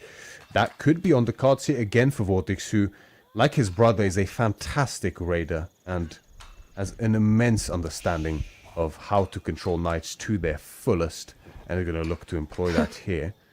Beast, however, as we said, this matchup, Byzantines is technically favored, but this early game is very sweaty. You have to watch everything to not get raided because you have so many exposed points as Byzantines. Your stone, your gold, your berries, your wood line, your second berries for that matter even. There's so many places to worry about, and a few slip-ups can mean minus 10 vils just like that. And Vortex is already winning on the department of the sheep, eh? So getting all that extra sheep helps France immensely because that just allows you to push for a little bit longer, keep that pressure up and give Byzantine less of an opportunity to respond. So Beastie, seeing that huge amount of sheep at the back, he doesn't feel too bad though. It does look pretty even Steven from his perspective here. Now, getting all those systems up is going to feel quite nice, but age up is coming in from French already, and Beastie is going to follow suit pretty soon. We'll have cavalry now on the way with 4. Gonna look to get those knights out ASAP as we'd expect. I mean, there is a great trade post here for any Chamber of Commerce action enjoyers, but yeah, playing scaling against the Byzantines, it would take a very brave, or crazy man for that matter to do it. Grand Winery on the way here for Beastie with 3, so nice slow age up for him. Likely looking to get a slightly earlier timing on those Limitane, which is a little adaptation one can do in this matchup specifically. System level 3, now on the way, extending forward in an attempt to cover the berries at the front, I believe, but are they actually covered? Maybe we can have a little pan towards the left here in a few moments. Are those front berries covered by the... let's have a look at the radius. Well, I think... Yeah, okay. Yeah, fine. With the mill, yeah, it's going to be in range. That's good. And where's the next level going to go? Could go down towards the gold. Maybe on the right towards that golden berries. That's a cozy little corner, but also quite far away. Tough decisions here for Beastie, I think, as to which way to lean his economy. Always a very important but difficult decision sometimes. They were very optimistic about him being able to go out on the map for food, knowing how aggressive Vortex can be. But as you say that, as I call you out for saying that he's going out on the map, I see Vortex is going for pro scouts. And I realize that is a very plausible situation because the moment he goes for pro scouts, as he just clicked it up, that gives Beastie that little bit of breathing room. He has to deal with one single knight, and that's the only pressure that he needs to be thinking about for the next while. So definitely not going to be the hardest thing for Beastie to handle, especially if he starts to get those units coming on in. We do see a lot of villagers there on food, so I'm expecting a lot more knights to follow suit. Pro scouts, into a few scouts, into more knights.com from Vortex. Vortex has been such a force when it comes to raiding in multiple spots, so Beastie needs to stay on top of this. And we know with the Limitane, they are quite slow compared to these knights, so they end up chasing them around quite a bit. The Pro Scouts detail here for the French is always a double-edged sword, it feels like, for the Byzantine player. As you mentioned, quite rightly, Mareka, we have a slowdown, right? After the initial night, it's nothing but scouts and eco upgrades for about a whole minute, giving Beastie plenty of time to get his systems up, get his towers up on external berries if he so demands, and even on the gold if he wishes.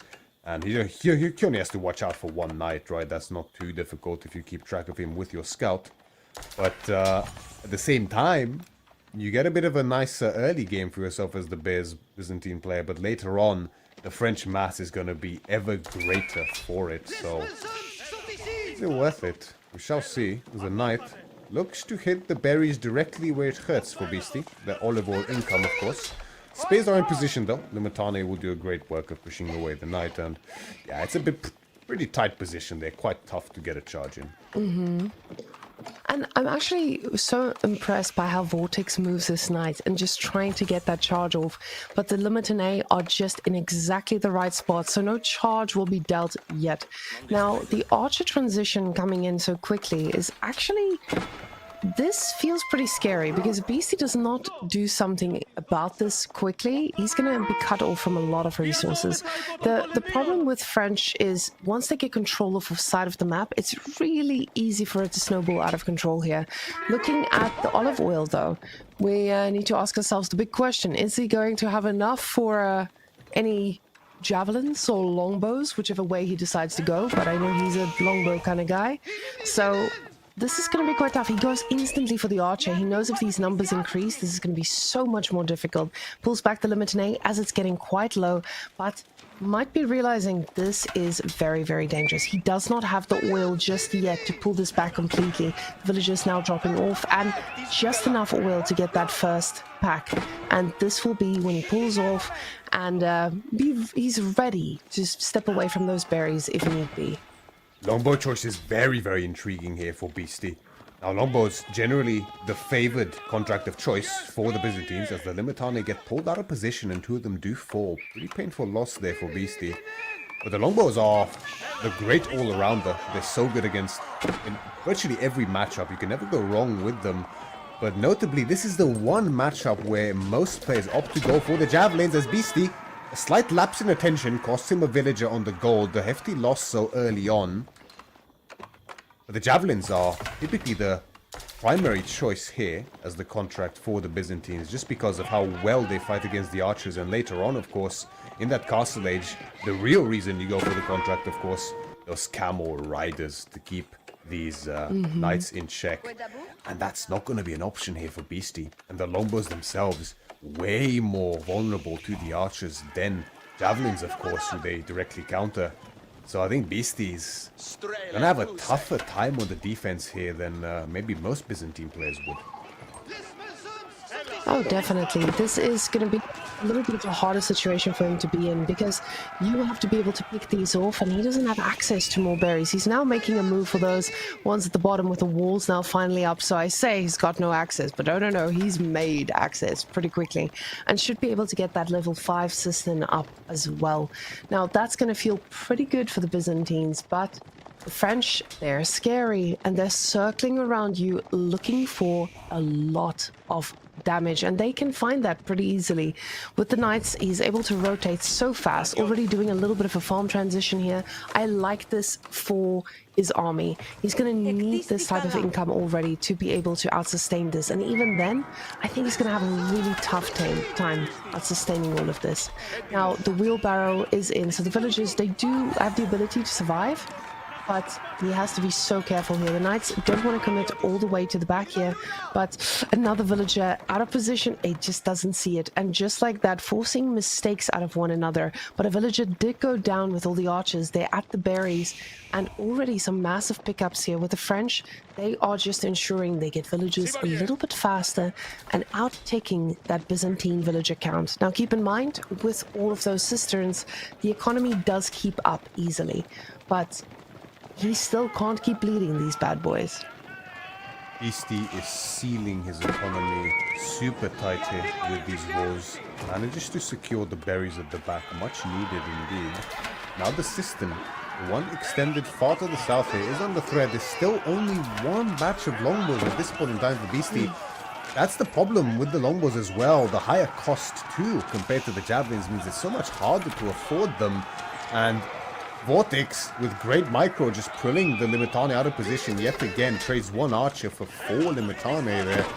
definitely a worth it trade, and now pushes Beastie off these last two berry patches, which he just can't take. But now the secondary longbow patch is now here, and with this count, Beastie can start fighting back with a little bit more fervor. But like Vortex, is this a? I don't know if it's a Castle Age angle, but no, it's just Pro Scouts. Pro Scout's giving him way too much food. Now, he is gonna be able to shut down this cistern as well, which is a massive pickup in itself. He's able to do quite a bit of damage here to the archers, but everything that's not a kill, it just poses a threat a little bit later. With the cistern here at the back, you see him getting every bit of oil he can, and the farm transition is steadily expanding here. But the problem is, the wood income is not looking good enough to sustain all those villagers onto farms anytime soon. 15 longbows will be in that army soon enough, and 23 limit in A, it feels significant enough to stop anyone from TC diving, but he needs to be perfect with these. The longbows now, he pulls them back, cannot risk losing anything, and the villagers on gold, 8 on gold right now, is just because he knows he's not going to be on here forever. He's going to be forced off pretty soon. And turns out my instincts were right, if only a couple seconds off.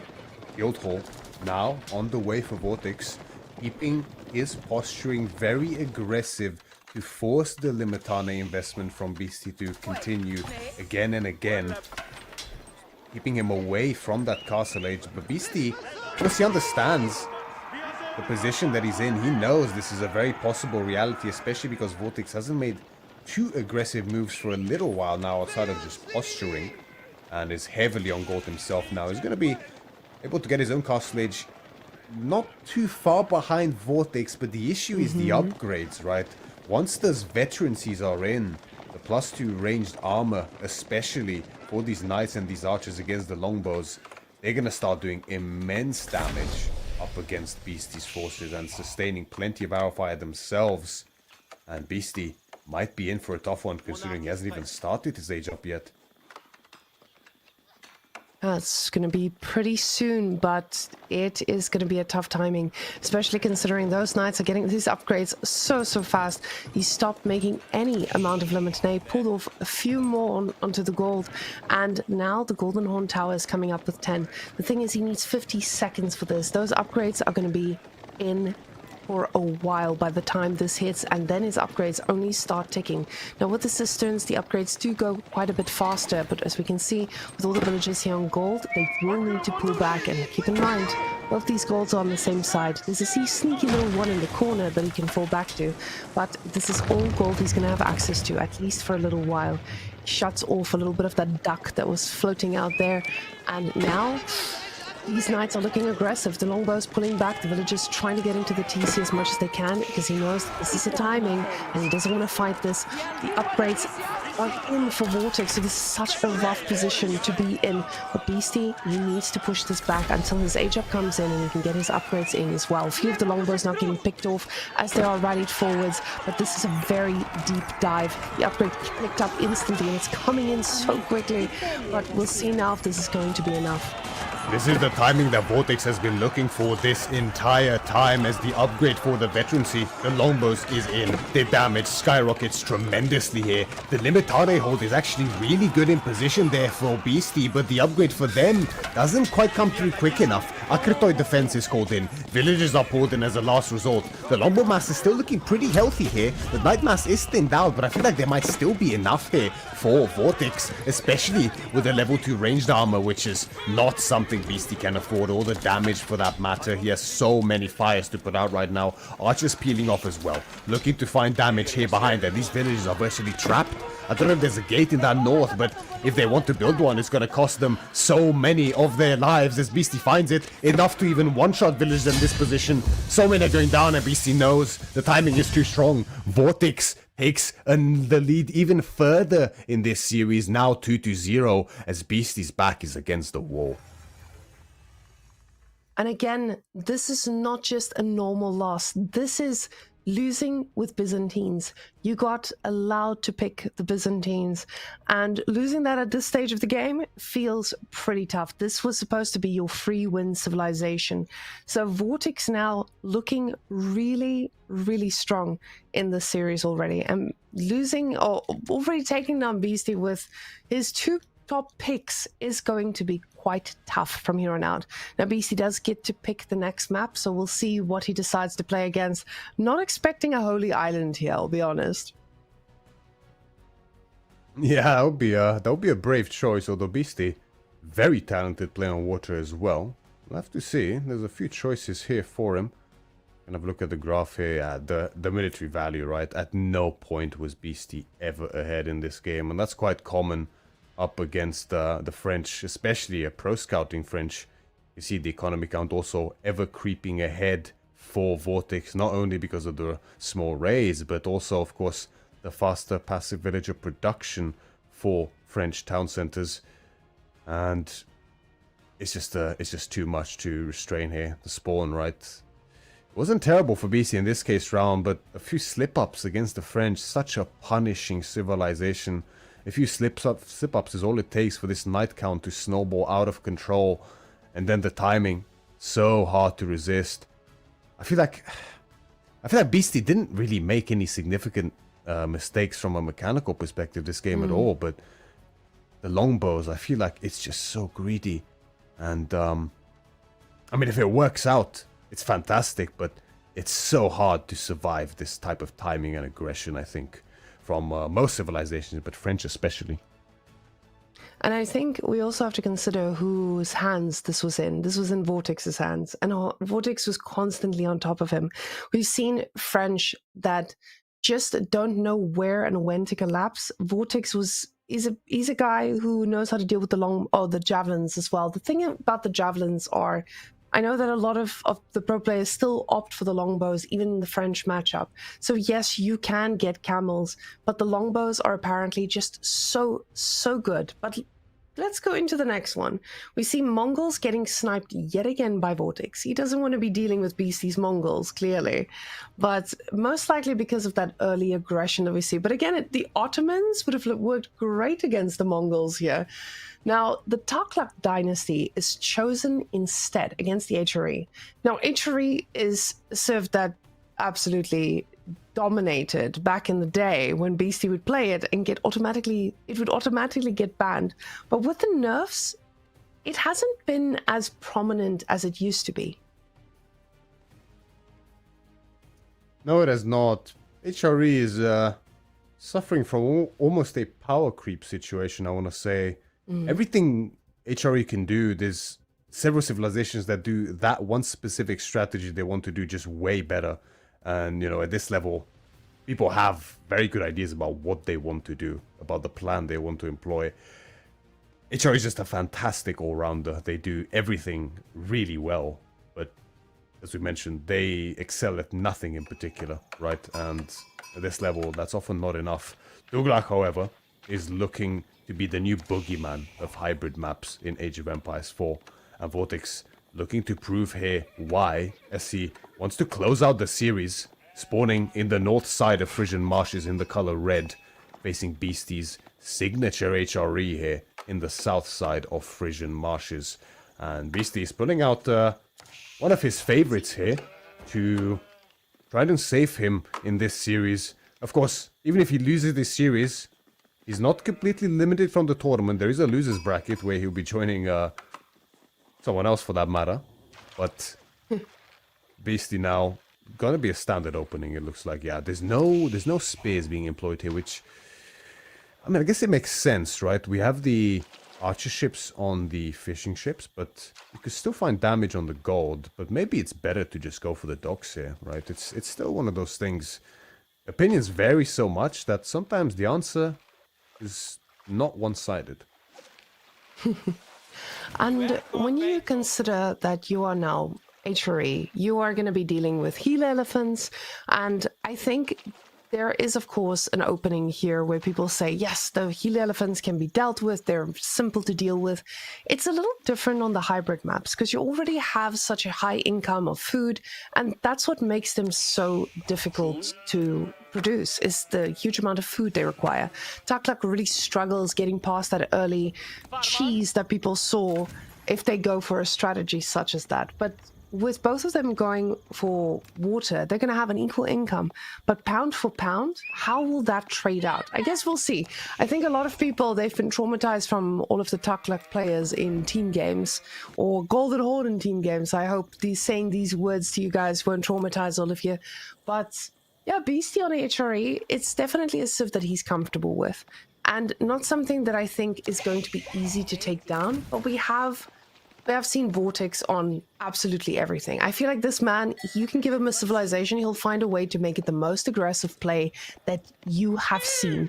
So I'm not expecting him to let Beastie just sit in his base, Arcane Chapel, and make farms and outlast him completely. So it's definitely going to be a tough one for Beastie here with Vortex not allowing HRE to do what they do so well. Sit back and boom into a food economy. Instead, it's Beastie who looks like he wants to go for the boom here, as we see something a little bit unexpected here from Vortex. The delayed barracks in the Dark Age. Gonna look to apply some pressure onto the fishing from Beastie. Very curious choice from Vortex, I have to say. I'm not sure of the reasoning behind it. He might be worried of a Castle Age timing, maybe, from Beastie, if he leaves this completely uncontested. That would make sense. Was HRE can get there very, very quickly. One of the fastest civilizations in the game to do so. Does discover the villager on that secondary pond towards the back there, where fishing ship production has now commenced.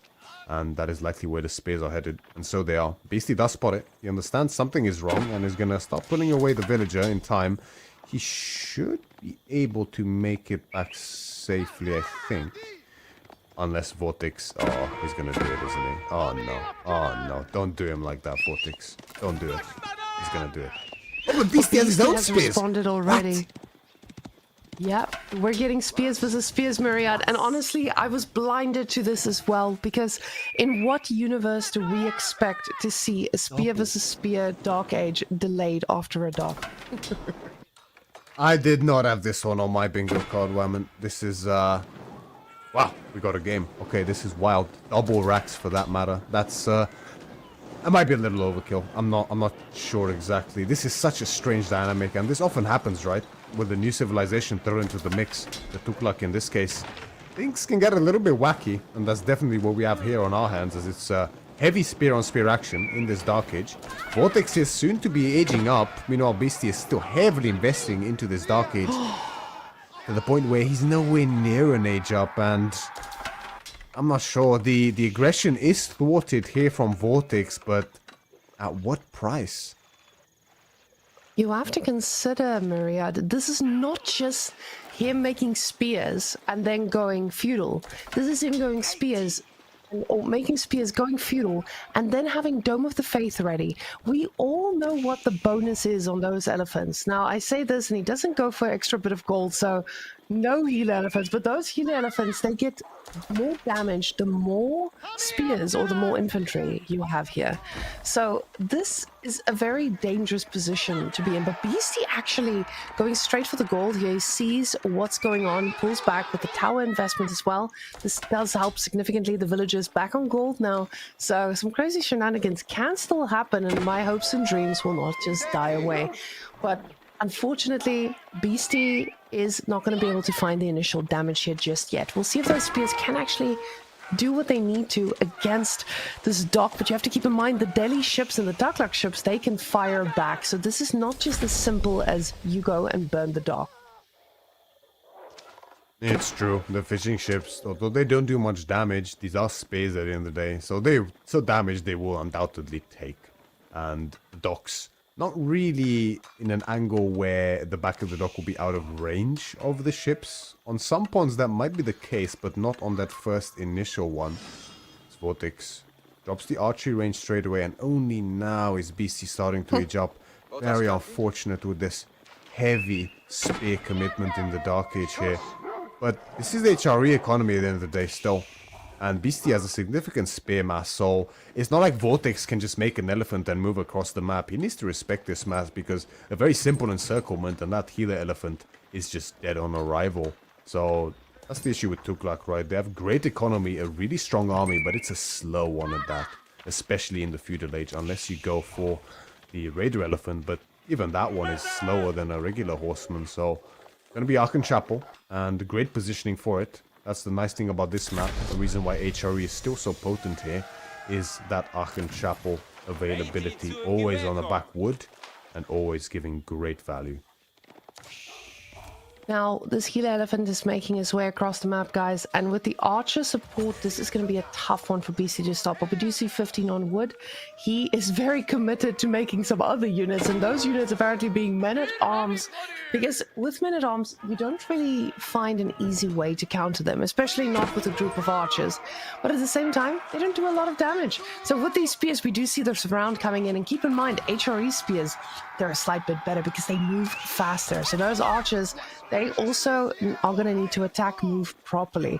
But it looks like he will be warded off for a little while Beastie does his transition into the men-at-arms.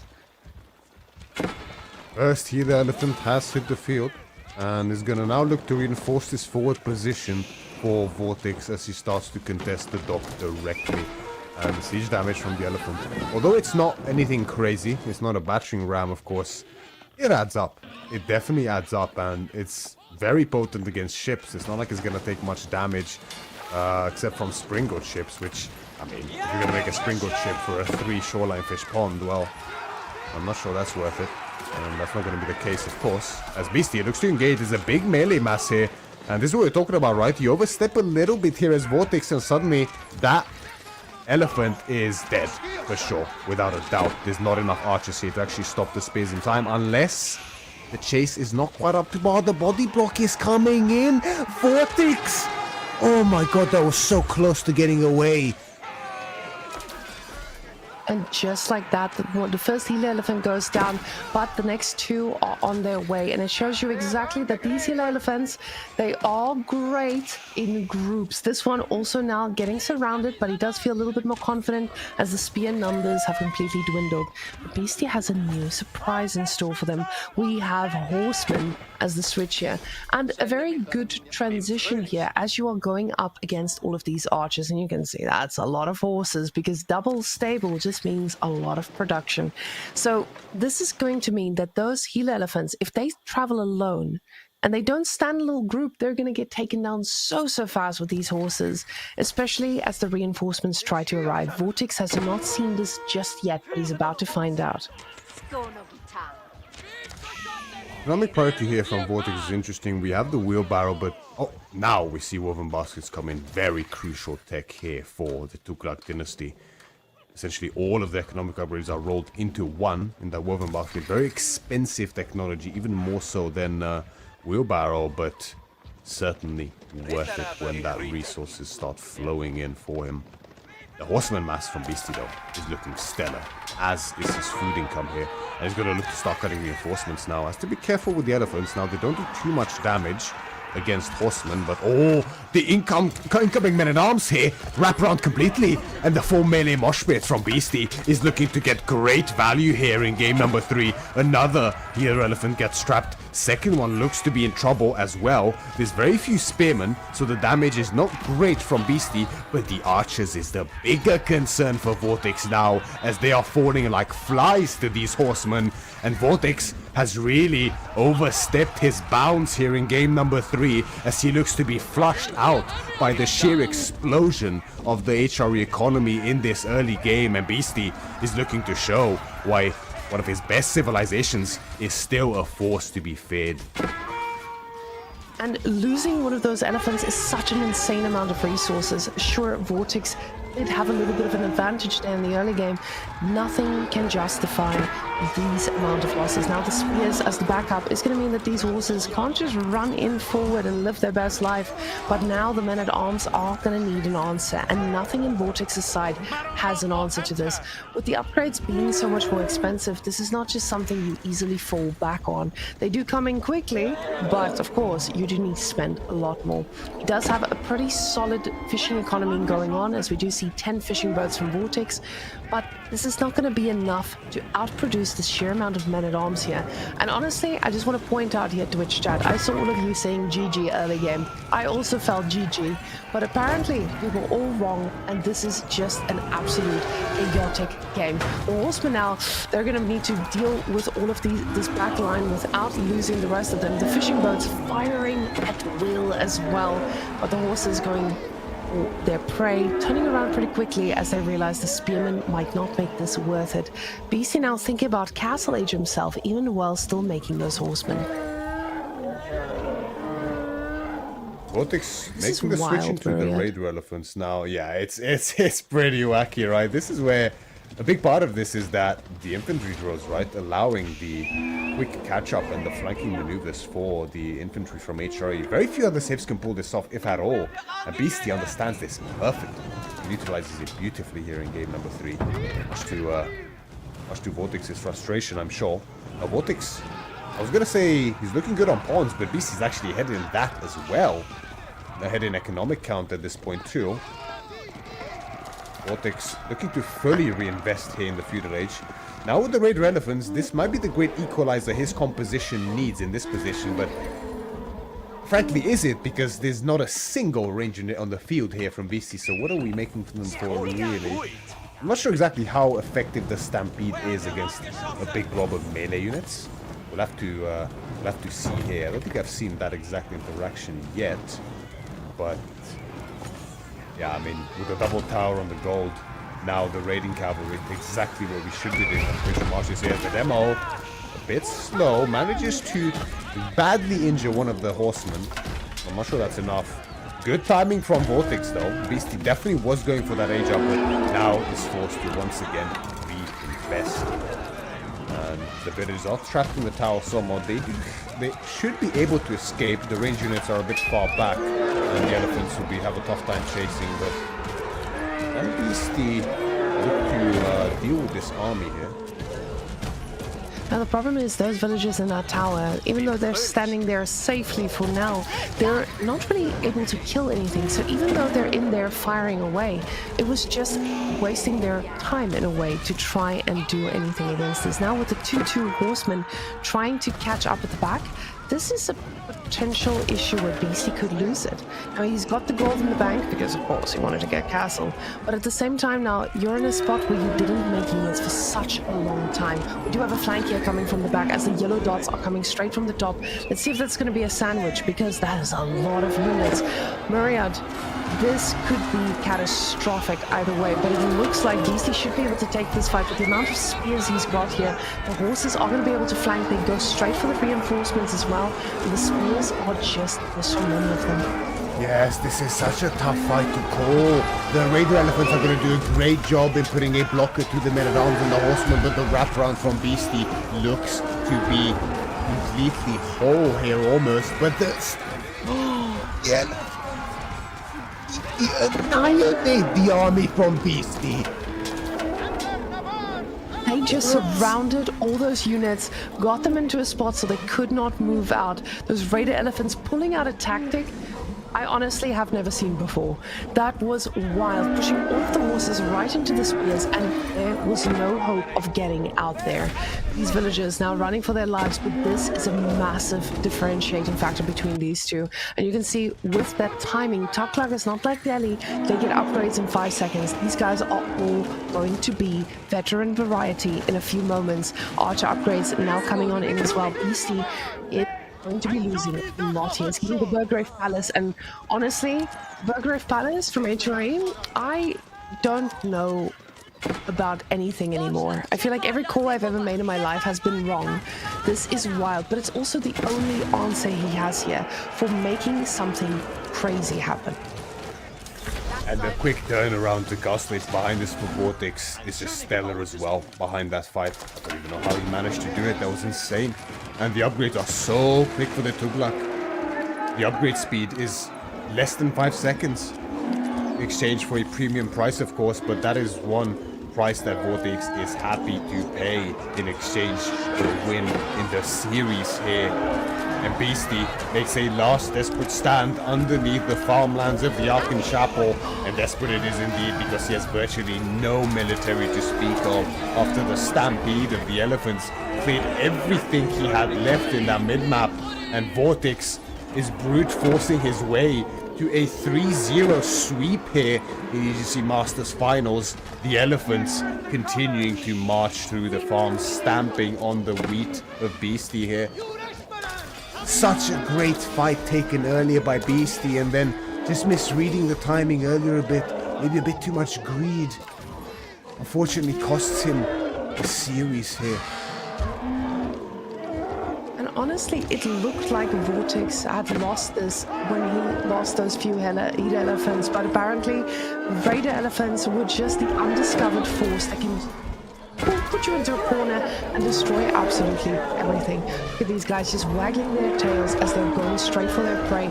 Tusks in, villagers on the floor. They are stampeding over everything. Disgusting. Beastie keeping Vortex very much busy in all of this. And honestly, is he hoping this works? Because he's still making men-at-arms. I mean, hope is the word, right, at the end of the day. The issue here is just a little too late, unfortunately. The men-at-arms, you can see, they're doing a fantastic job of tanking, but the numbers just aren't there, unfortunately. You see putting out all stops to try to crawl back, but it's just too little too late, unfortunately. And it was a great effort from Beastie in this game especially, but yeah, the Tuglak. This happens so often. It feels like you take good fights against them, but they just remass with little to no effort. And you think you're safe to age up, or maybe slow down your investment and go for more greed, but all of a sudden, there's double the elephants that you killed in your base now, and this is the result. Vortex That takes the was series. crazy. I honestly, Maria, I did not expect to see these types of games tonight. I thought we would see some aggressive games, but honestly, this was just unexplainable. I think I speak for all of Twitch chat when we're just like, what just happened? So guys, I hope you're enjoying Ladder. But this was phenomenal play here by Vortex. Again, he knew what the limits are of this civilization, and the wraparound he did with those elephants was sublime. Making sure that all those little horses are just stacked right on top of the spears, taking quick care of them. And just like that, Vortex makes it all the way through to the next part of this tournament, Beastie going down to the losers bracket, and hopefully we get to take a look at the bracket before we go into the winners interview. I'm sure we will. We just get a little confirmation soon whether we check the bracket or the interview first, but oh, what a set indeed. And we can see what we have upcoming now. So we have seen the start of the day with Papipo taking out Louis to the losers bracket 3-1, followed then by Wham up against Marine Lord. That was the most unexpected series of the day, I would say, as Wham pushes Marine Lord 3-0 down into the lower bracket. That was then followed, of course, by Anatand and Lucifron, where again the young topples the old with Anatand, winning 3-1, pushing Lucifron down into the losers bracket. And the final series of the day, Vortex up against Beastie. Slightly fought, but Vortex does manage to win out each game here and closes out the series 3-0, so Beastie joins the others in the lower bracket as well. So you can see next on the cards we will have, this will be next weekend, folks, we will have, of course, Vortex up against Anatand in the upper bracket, Papipo against his brother Wham in the upper bracket semis as well, and the lower bracket quarterfinals, it will be Lucifron facing Beastie, another Spanish brother on his cards, and Louis MT is going to face Marine Lord, the person who he took out in EGC Finals earlier this year, now looks to make history yet again in the lower bracket, hopefully eliminating Marine Lord from the tournament entirely, but that's all to look forward to next week. Now, just to point out, I think Beastie saw Marine Lord going down 3-0 and he's like, I need to go avenge my honor down there. So maybe this is all the big play to get the Marine Lord Beastie finals from the losers bracket we've always wanted to see. So guys, our interview is ready. Maria, take it away and ask all the good questions. We'll be waiting. Indeed, folks, don't leave just yet, as the interview is ready, and I am with the one and only Vortex here. Vortex, massive congratulations on a fantastic series. How do you feel, man? Hello, thank you. I'm feeling good. I think I played pretty well in general. So yeah, feeling good. I bet. Yeah, it was a great series indeed. Gotta talk a little bit about these games. I have some questions for you. We saw there at the beginning, right? Lancaster up against the Marlians. This surprised me specifically because of the sheer fact that you were able to play Lancaster, right? Yeah, that's what I thought as well. Well, like when I'm like, maybe because Lancaster actually changed a lot with the last patch. I think maybe he doesn't know like how good or how bad Lancaster is. But I was really surprised. Like when I saw Lancaster against Mali, I was like, I mean, I'm game. Yeah, because I feel like, there's a few civilizations that do okay against Lancaster. What comes to mind is French and JD. I think Malians can be fine as well, but it's generally still just so difficult, right? So that surprised me a little bit. Do you think Malians can do quite decent, or is it still just virtually hopeless for them? I mean, I think if your map is perfect with like 2 goals in the back, then maybe. But in general, I think because at the end of the day, it's Lancaster in some way it's the same as before, but you hit with only 1 manor or 2 manor, so everything hits earlier. So it's like it hits before Mali actually has a decent amount of army. Also, he played it really weird with like Musafaris and stuff, which I didn't understand what was going on at the beginning, honestly. But yeah, obviously he also had his 2 goals forward. So you need to have both on the back to actually have a chance in this matchup, I think. If you have both forward, I think you're kind of doomed. Yeah, I'm definitely glad to agree. The spawn was just so unfortunate, right? But it's just what happens in these games sometimes. It's a part of it. It's something we have to deal with as it goes by. But yeah, it's quite unfortunate, but well played nonetheless. In the second game, a bit of a classic matchup by now, isn't it? French up against the Byzantines on Dry Arabia, of all maps at that. Now, I feel like on paper, this favors Byzantines, right? Especially when you get up to that castle age, if you go for the javelins and then you have the camel riders, right, then it gets pretty nice for Byzantines, I think. Early game is tough, though. We have a lot of spots to watch out for. Is that the way you feel as well? Were you quite surprised by the longbows in particular? Because I feel like that was a surprise for me. Yeah, I think it's a hard matchup for French, but it's like it's not so weird to play longbow. Like I think if you play jab throwers, then you have to kind of play a little bit aggressive maybe, because you have like that critical moment where you have like 8 jab throwers and it's hard for French to deal with. But if you play longbow, I think it's fine as well. It's just you have to push to castle age, right? Because at the very beginning, it's not really good. But once you get cataphracts out, like longbow cataphract limitane is super good against French. Yeah, it's a rough matchup. I think his opening was a bit weird. Like his longbows were really late, so I could kind of delay everything, get like 2 or 3 limitanites for free. Then I actually killed 2 Belayers as well, I think. So the early game was rough for him. And I think it kind of came down to that, because I think the matchup in general should be really hard for French. Yeah, for sure, and well played to turn it around in that case, because I would agree it's tough generally, but of course the micro prevailed in the end, and great decision making with the castle age as well, bearing fruit there at the end.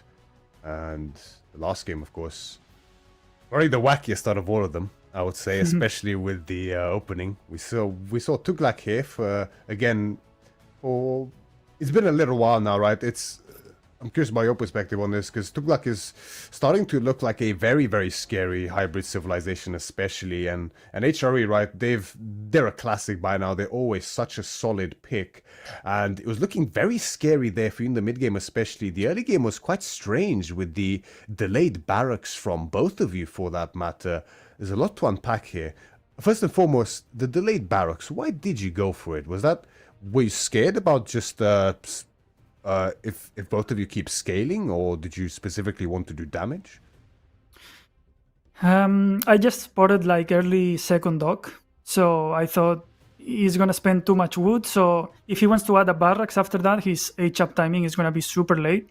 So I just open barracks. I will make some spears, and then if he wants to go spears, I just H-up, and he should be like 2 minutes behind me or something. It all came down to seeing the second dog. I think if you only see one dog into feudal, then probably barracks is not good. But I think in that situation it was okay, even though actually didn't pay off too well for me. So I don't know. Honestly, I was just improvising that opening. I'm not even sure if it's super great. It worked out in the end, right? In that mid game, there was a pretty scary fight there that Beastie had taken against you, right? You lost one elephant, or was it two elephants even? I'm not sure, but there was a big wraparound with the horsemen as well as the men-at-arms. That was looking really scary. I actually thought the game turned around completely at that point in time, because then he went on the aggressive, right? We had the intention for castle age. Maybe that was a little bit too greedy there from Beastie. Did you still feel in control, as if you just have to remass and then you're fine again, or were you starting to get a little bit worried at that stage? No, I was actually about to type GG at that moment. But then I realized his comp was actually really weird. He didn't have archery ranges. So I thought maybe if I just mix in like everything, I can get a good fight. Because, you know, when you have like elephants, archers, spears, both elephants, right? Like the horseman one or whatever you call them. I don't know the name. And the healing ones. Yeah, it's like your opponent also needs to have a little bit of everything, right? Archers and stuff. So his comp looked a bit weird to me, so I was like, let's just keep playing it out. I think I lost even 3 healer elephants or something. Yeah, it's just that was mainly my bad. Like I didn't scout the stable, so I got like I didn't have a single spear when he came with like all the horsemen. That's really just bad scouting for me. I think that should have never happened, and then the game should have been completely fine for me all along. Yeah, for sure. It was a good recovery, without a doubt. I do have one last question here, if you don't mind, which is, man, this stampede from the Raider Elephants. Well, I don't understand it, because I haven't experienced this or done this myself too much yet. I actually don't understand how this really works, because we have this fight here as we see it. So you activate the stampede, right? The Raider Elephants go AFK for just a moment as it activates. And then in the blink of an eye, Beastie's army is gone. Yeah, you have to be super careful. Like if you spot the elephants like using the tremble, I think you have to move. Honestly, probably someone in the chat knows. I have no clue. I don't know if the damage actually stacks. Like honestly, I have no clue. But if it does, obviously you have to be really careful with how you engage into that. Yeah, because that was just an absolute wipe there. Like, that fight couldn't have gone any better. So fantastic control shown there by you, and yeah, I mean, great series to finish off the day. But I bet you're tired. I bet you're hungry as well. So I'll let you enjoy the fruits of your labor. Once again, big congratulations and well done. Can't wait to see what you bring next. Thank you so much. Bye. And we survived it all the way to the end of the day, Myriad. It was a journey of a lot of non-meta plays into meta plays into, oh my goodness, so many things. I am really excited to see how this very stacked bracket is going to look next week, because we have some really big names in the bottom 4. And I think a lot of people are going to be very hyped for it. I feel like this is the first time a losers bracket is going to have a significant amount of viewing compared to the top one as well. Because we have some old school favorites. Oh my goodness. So guys, I hope you enjoyed the show. It was wild. I learned the meta. Thank you, guys. an amazing day, and it was great fun. Some crazy games. Honestly, like even better than I expected. I always expect great games. The series always deliver, but just wild today actually, and I just can't wait for next week. Raman, it's been an absolute pleasure. So thank you. Likewise. And guys, thank you very much for joining. We'll see you next week. And yeah, be ready. More games coming your way. See you next soon. Bye. Next week. Adios.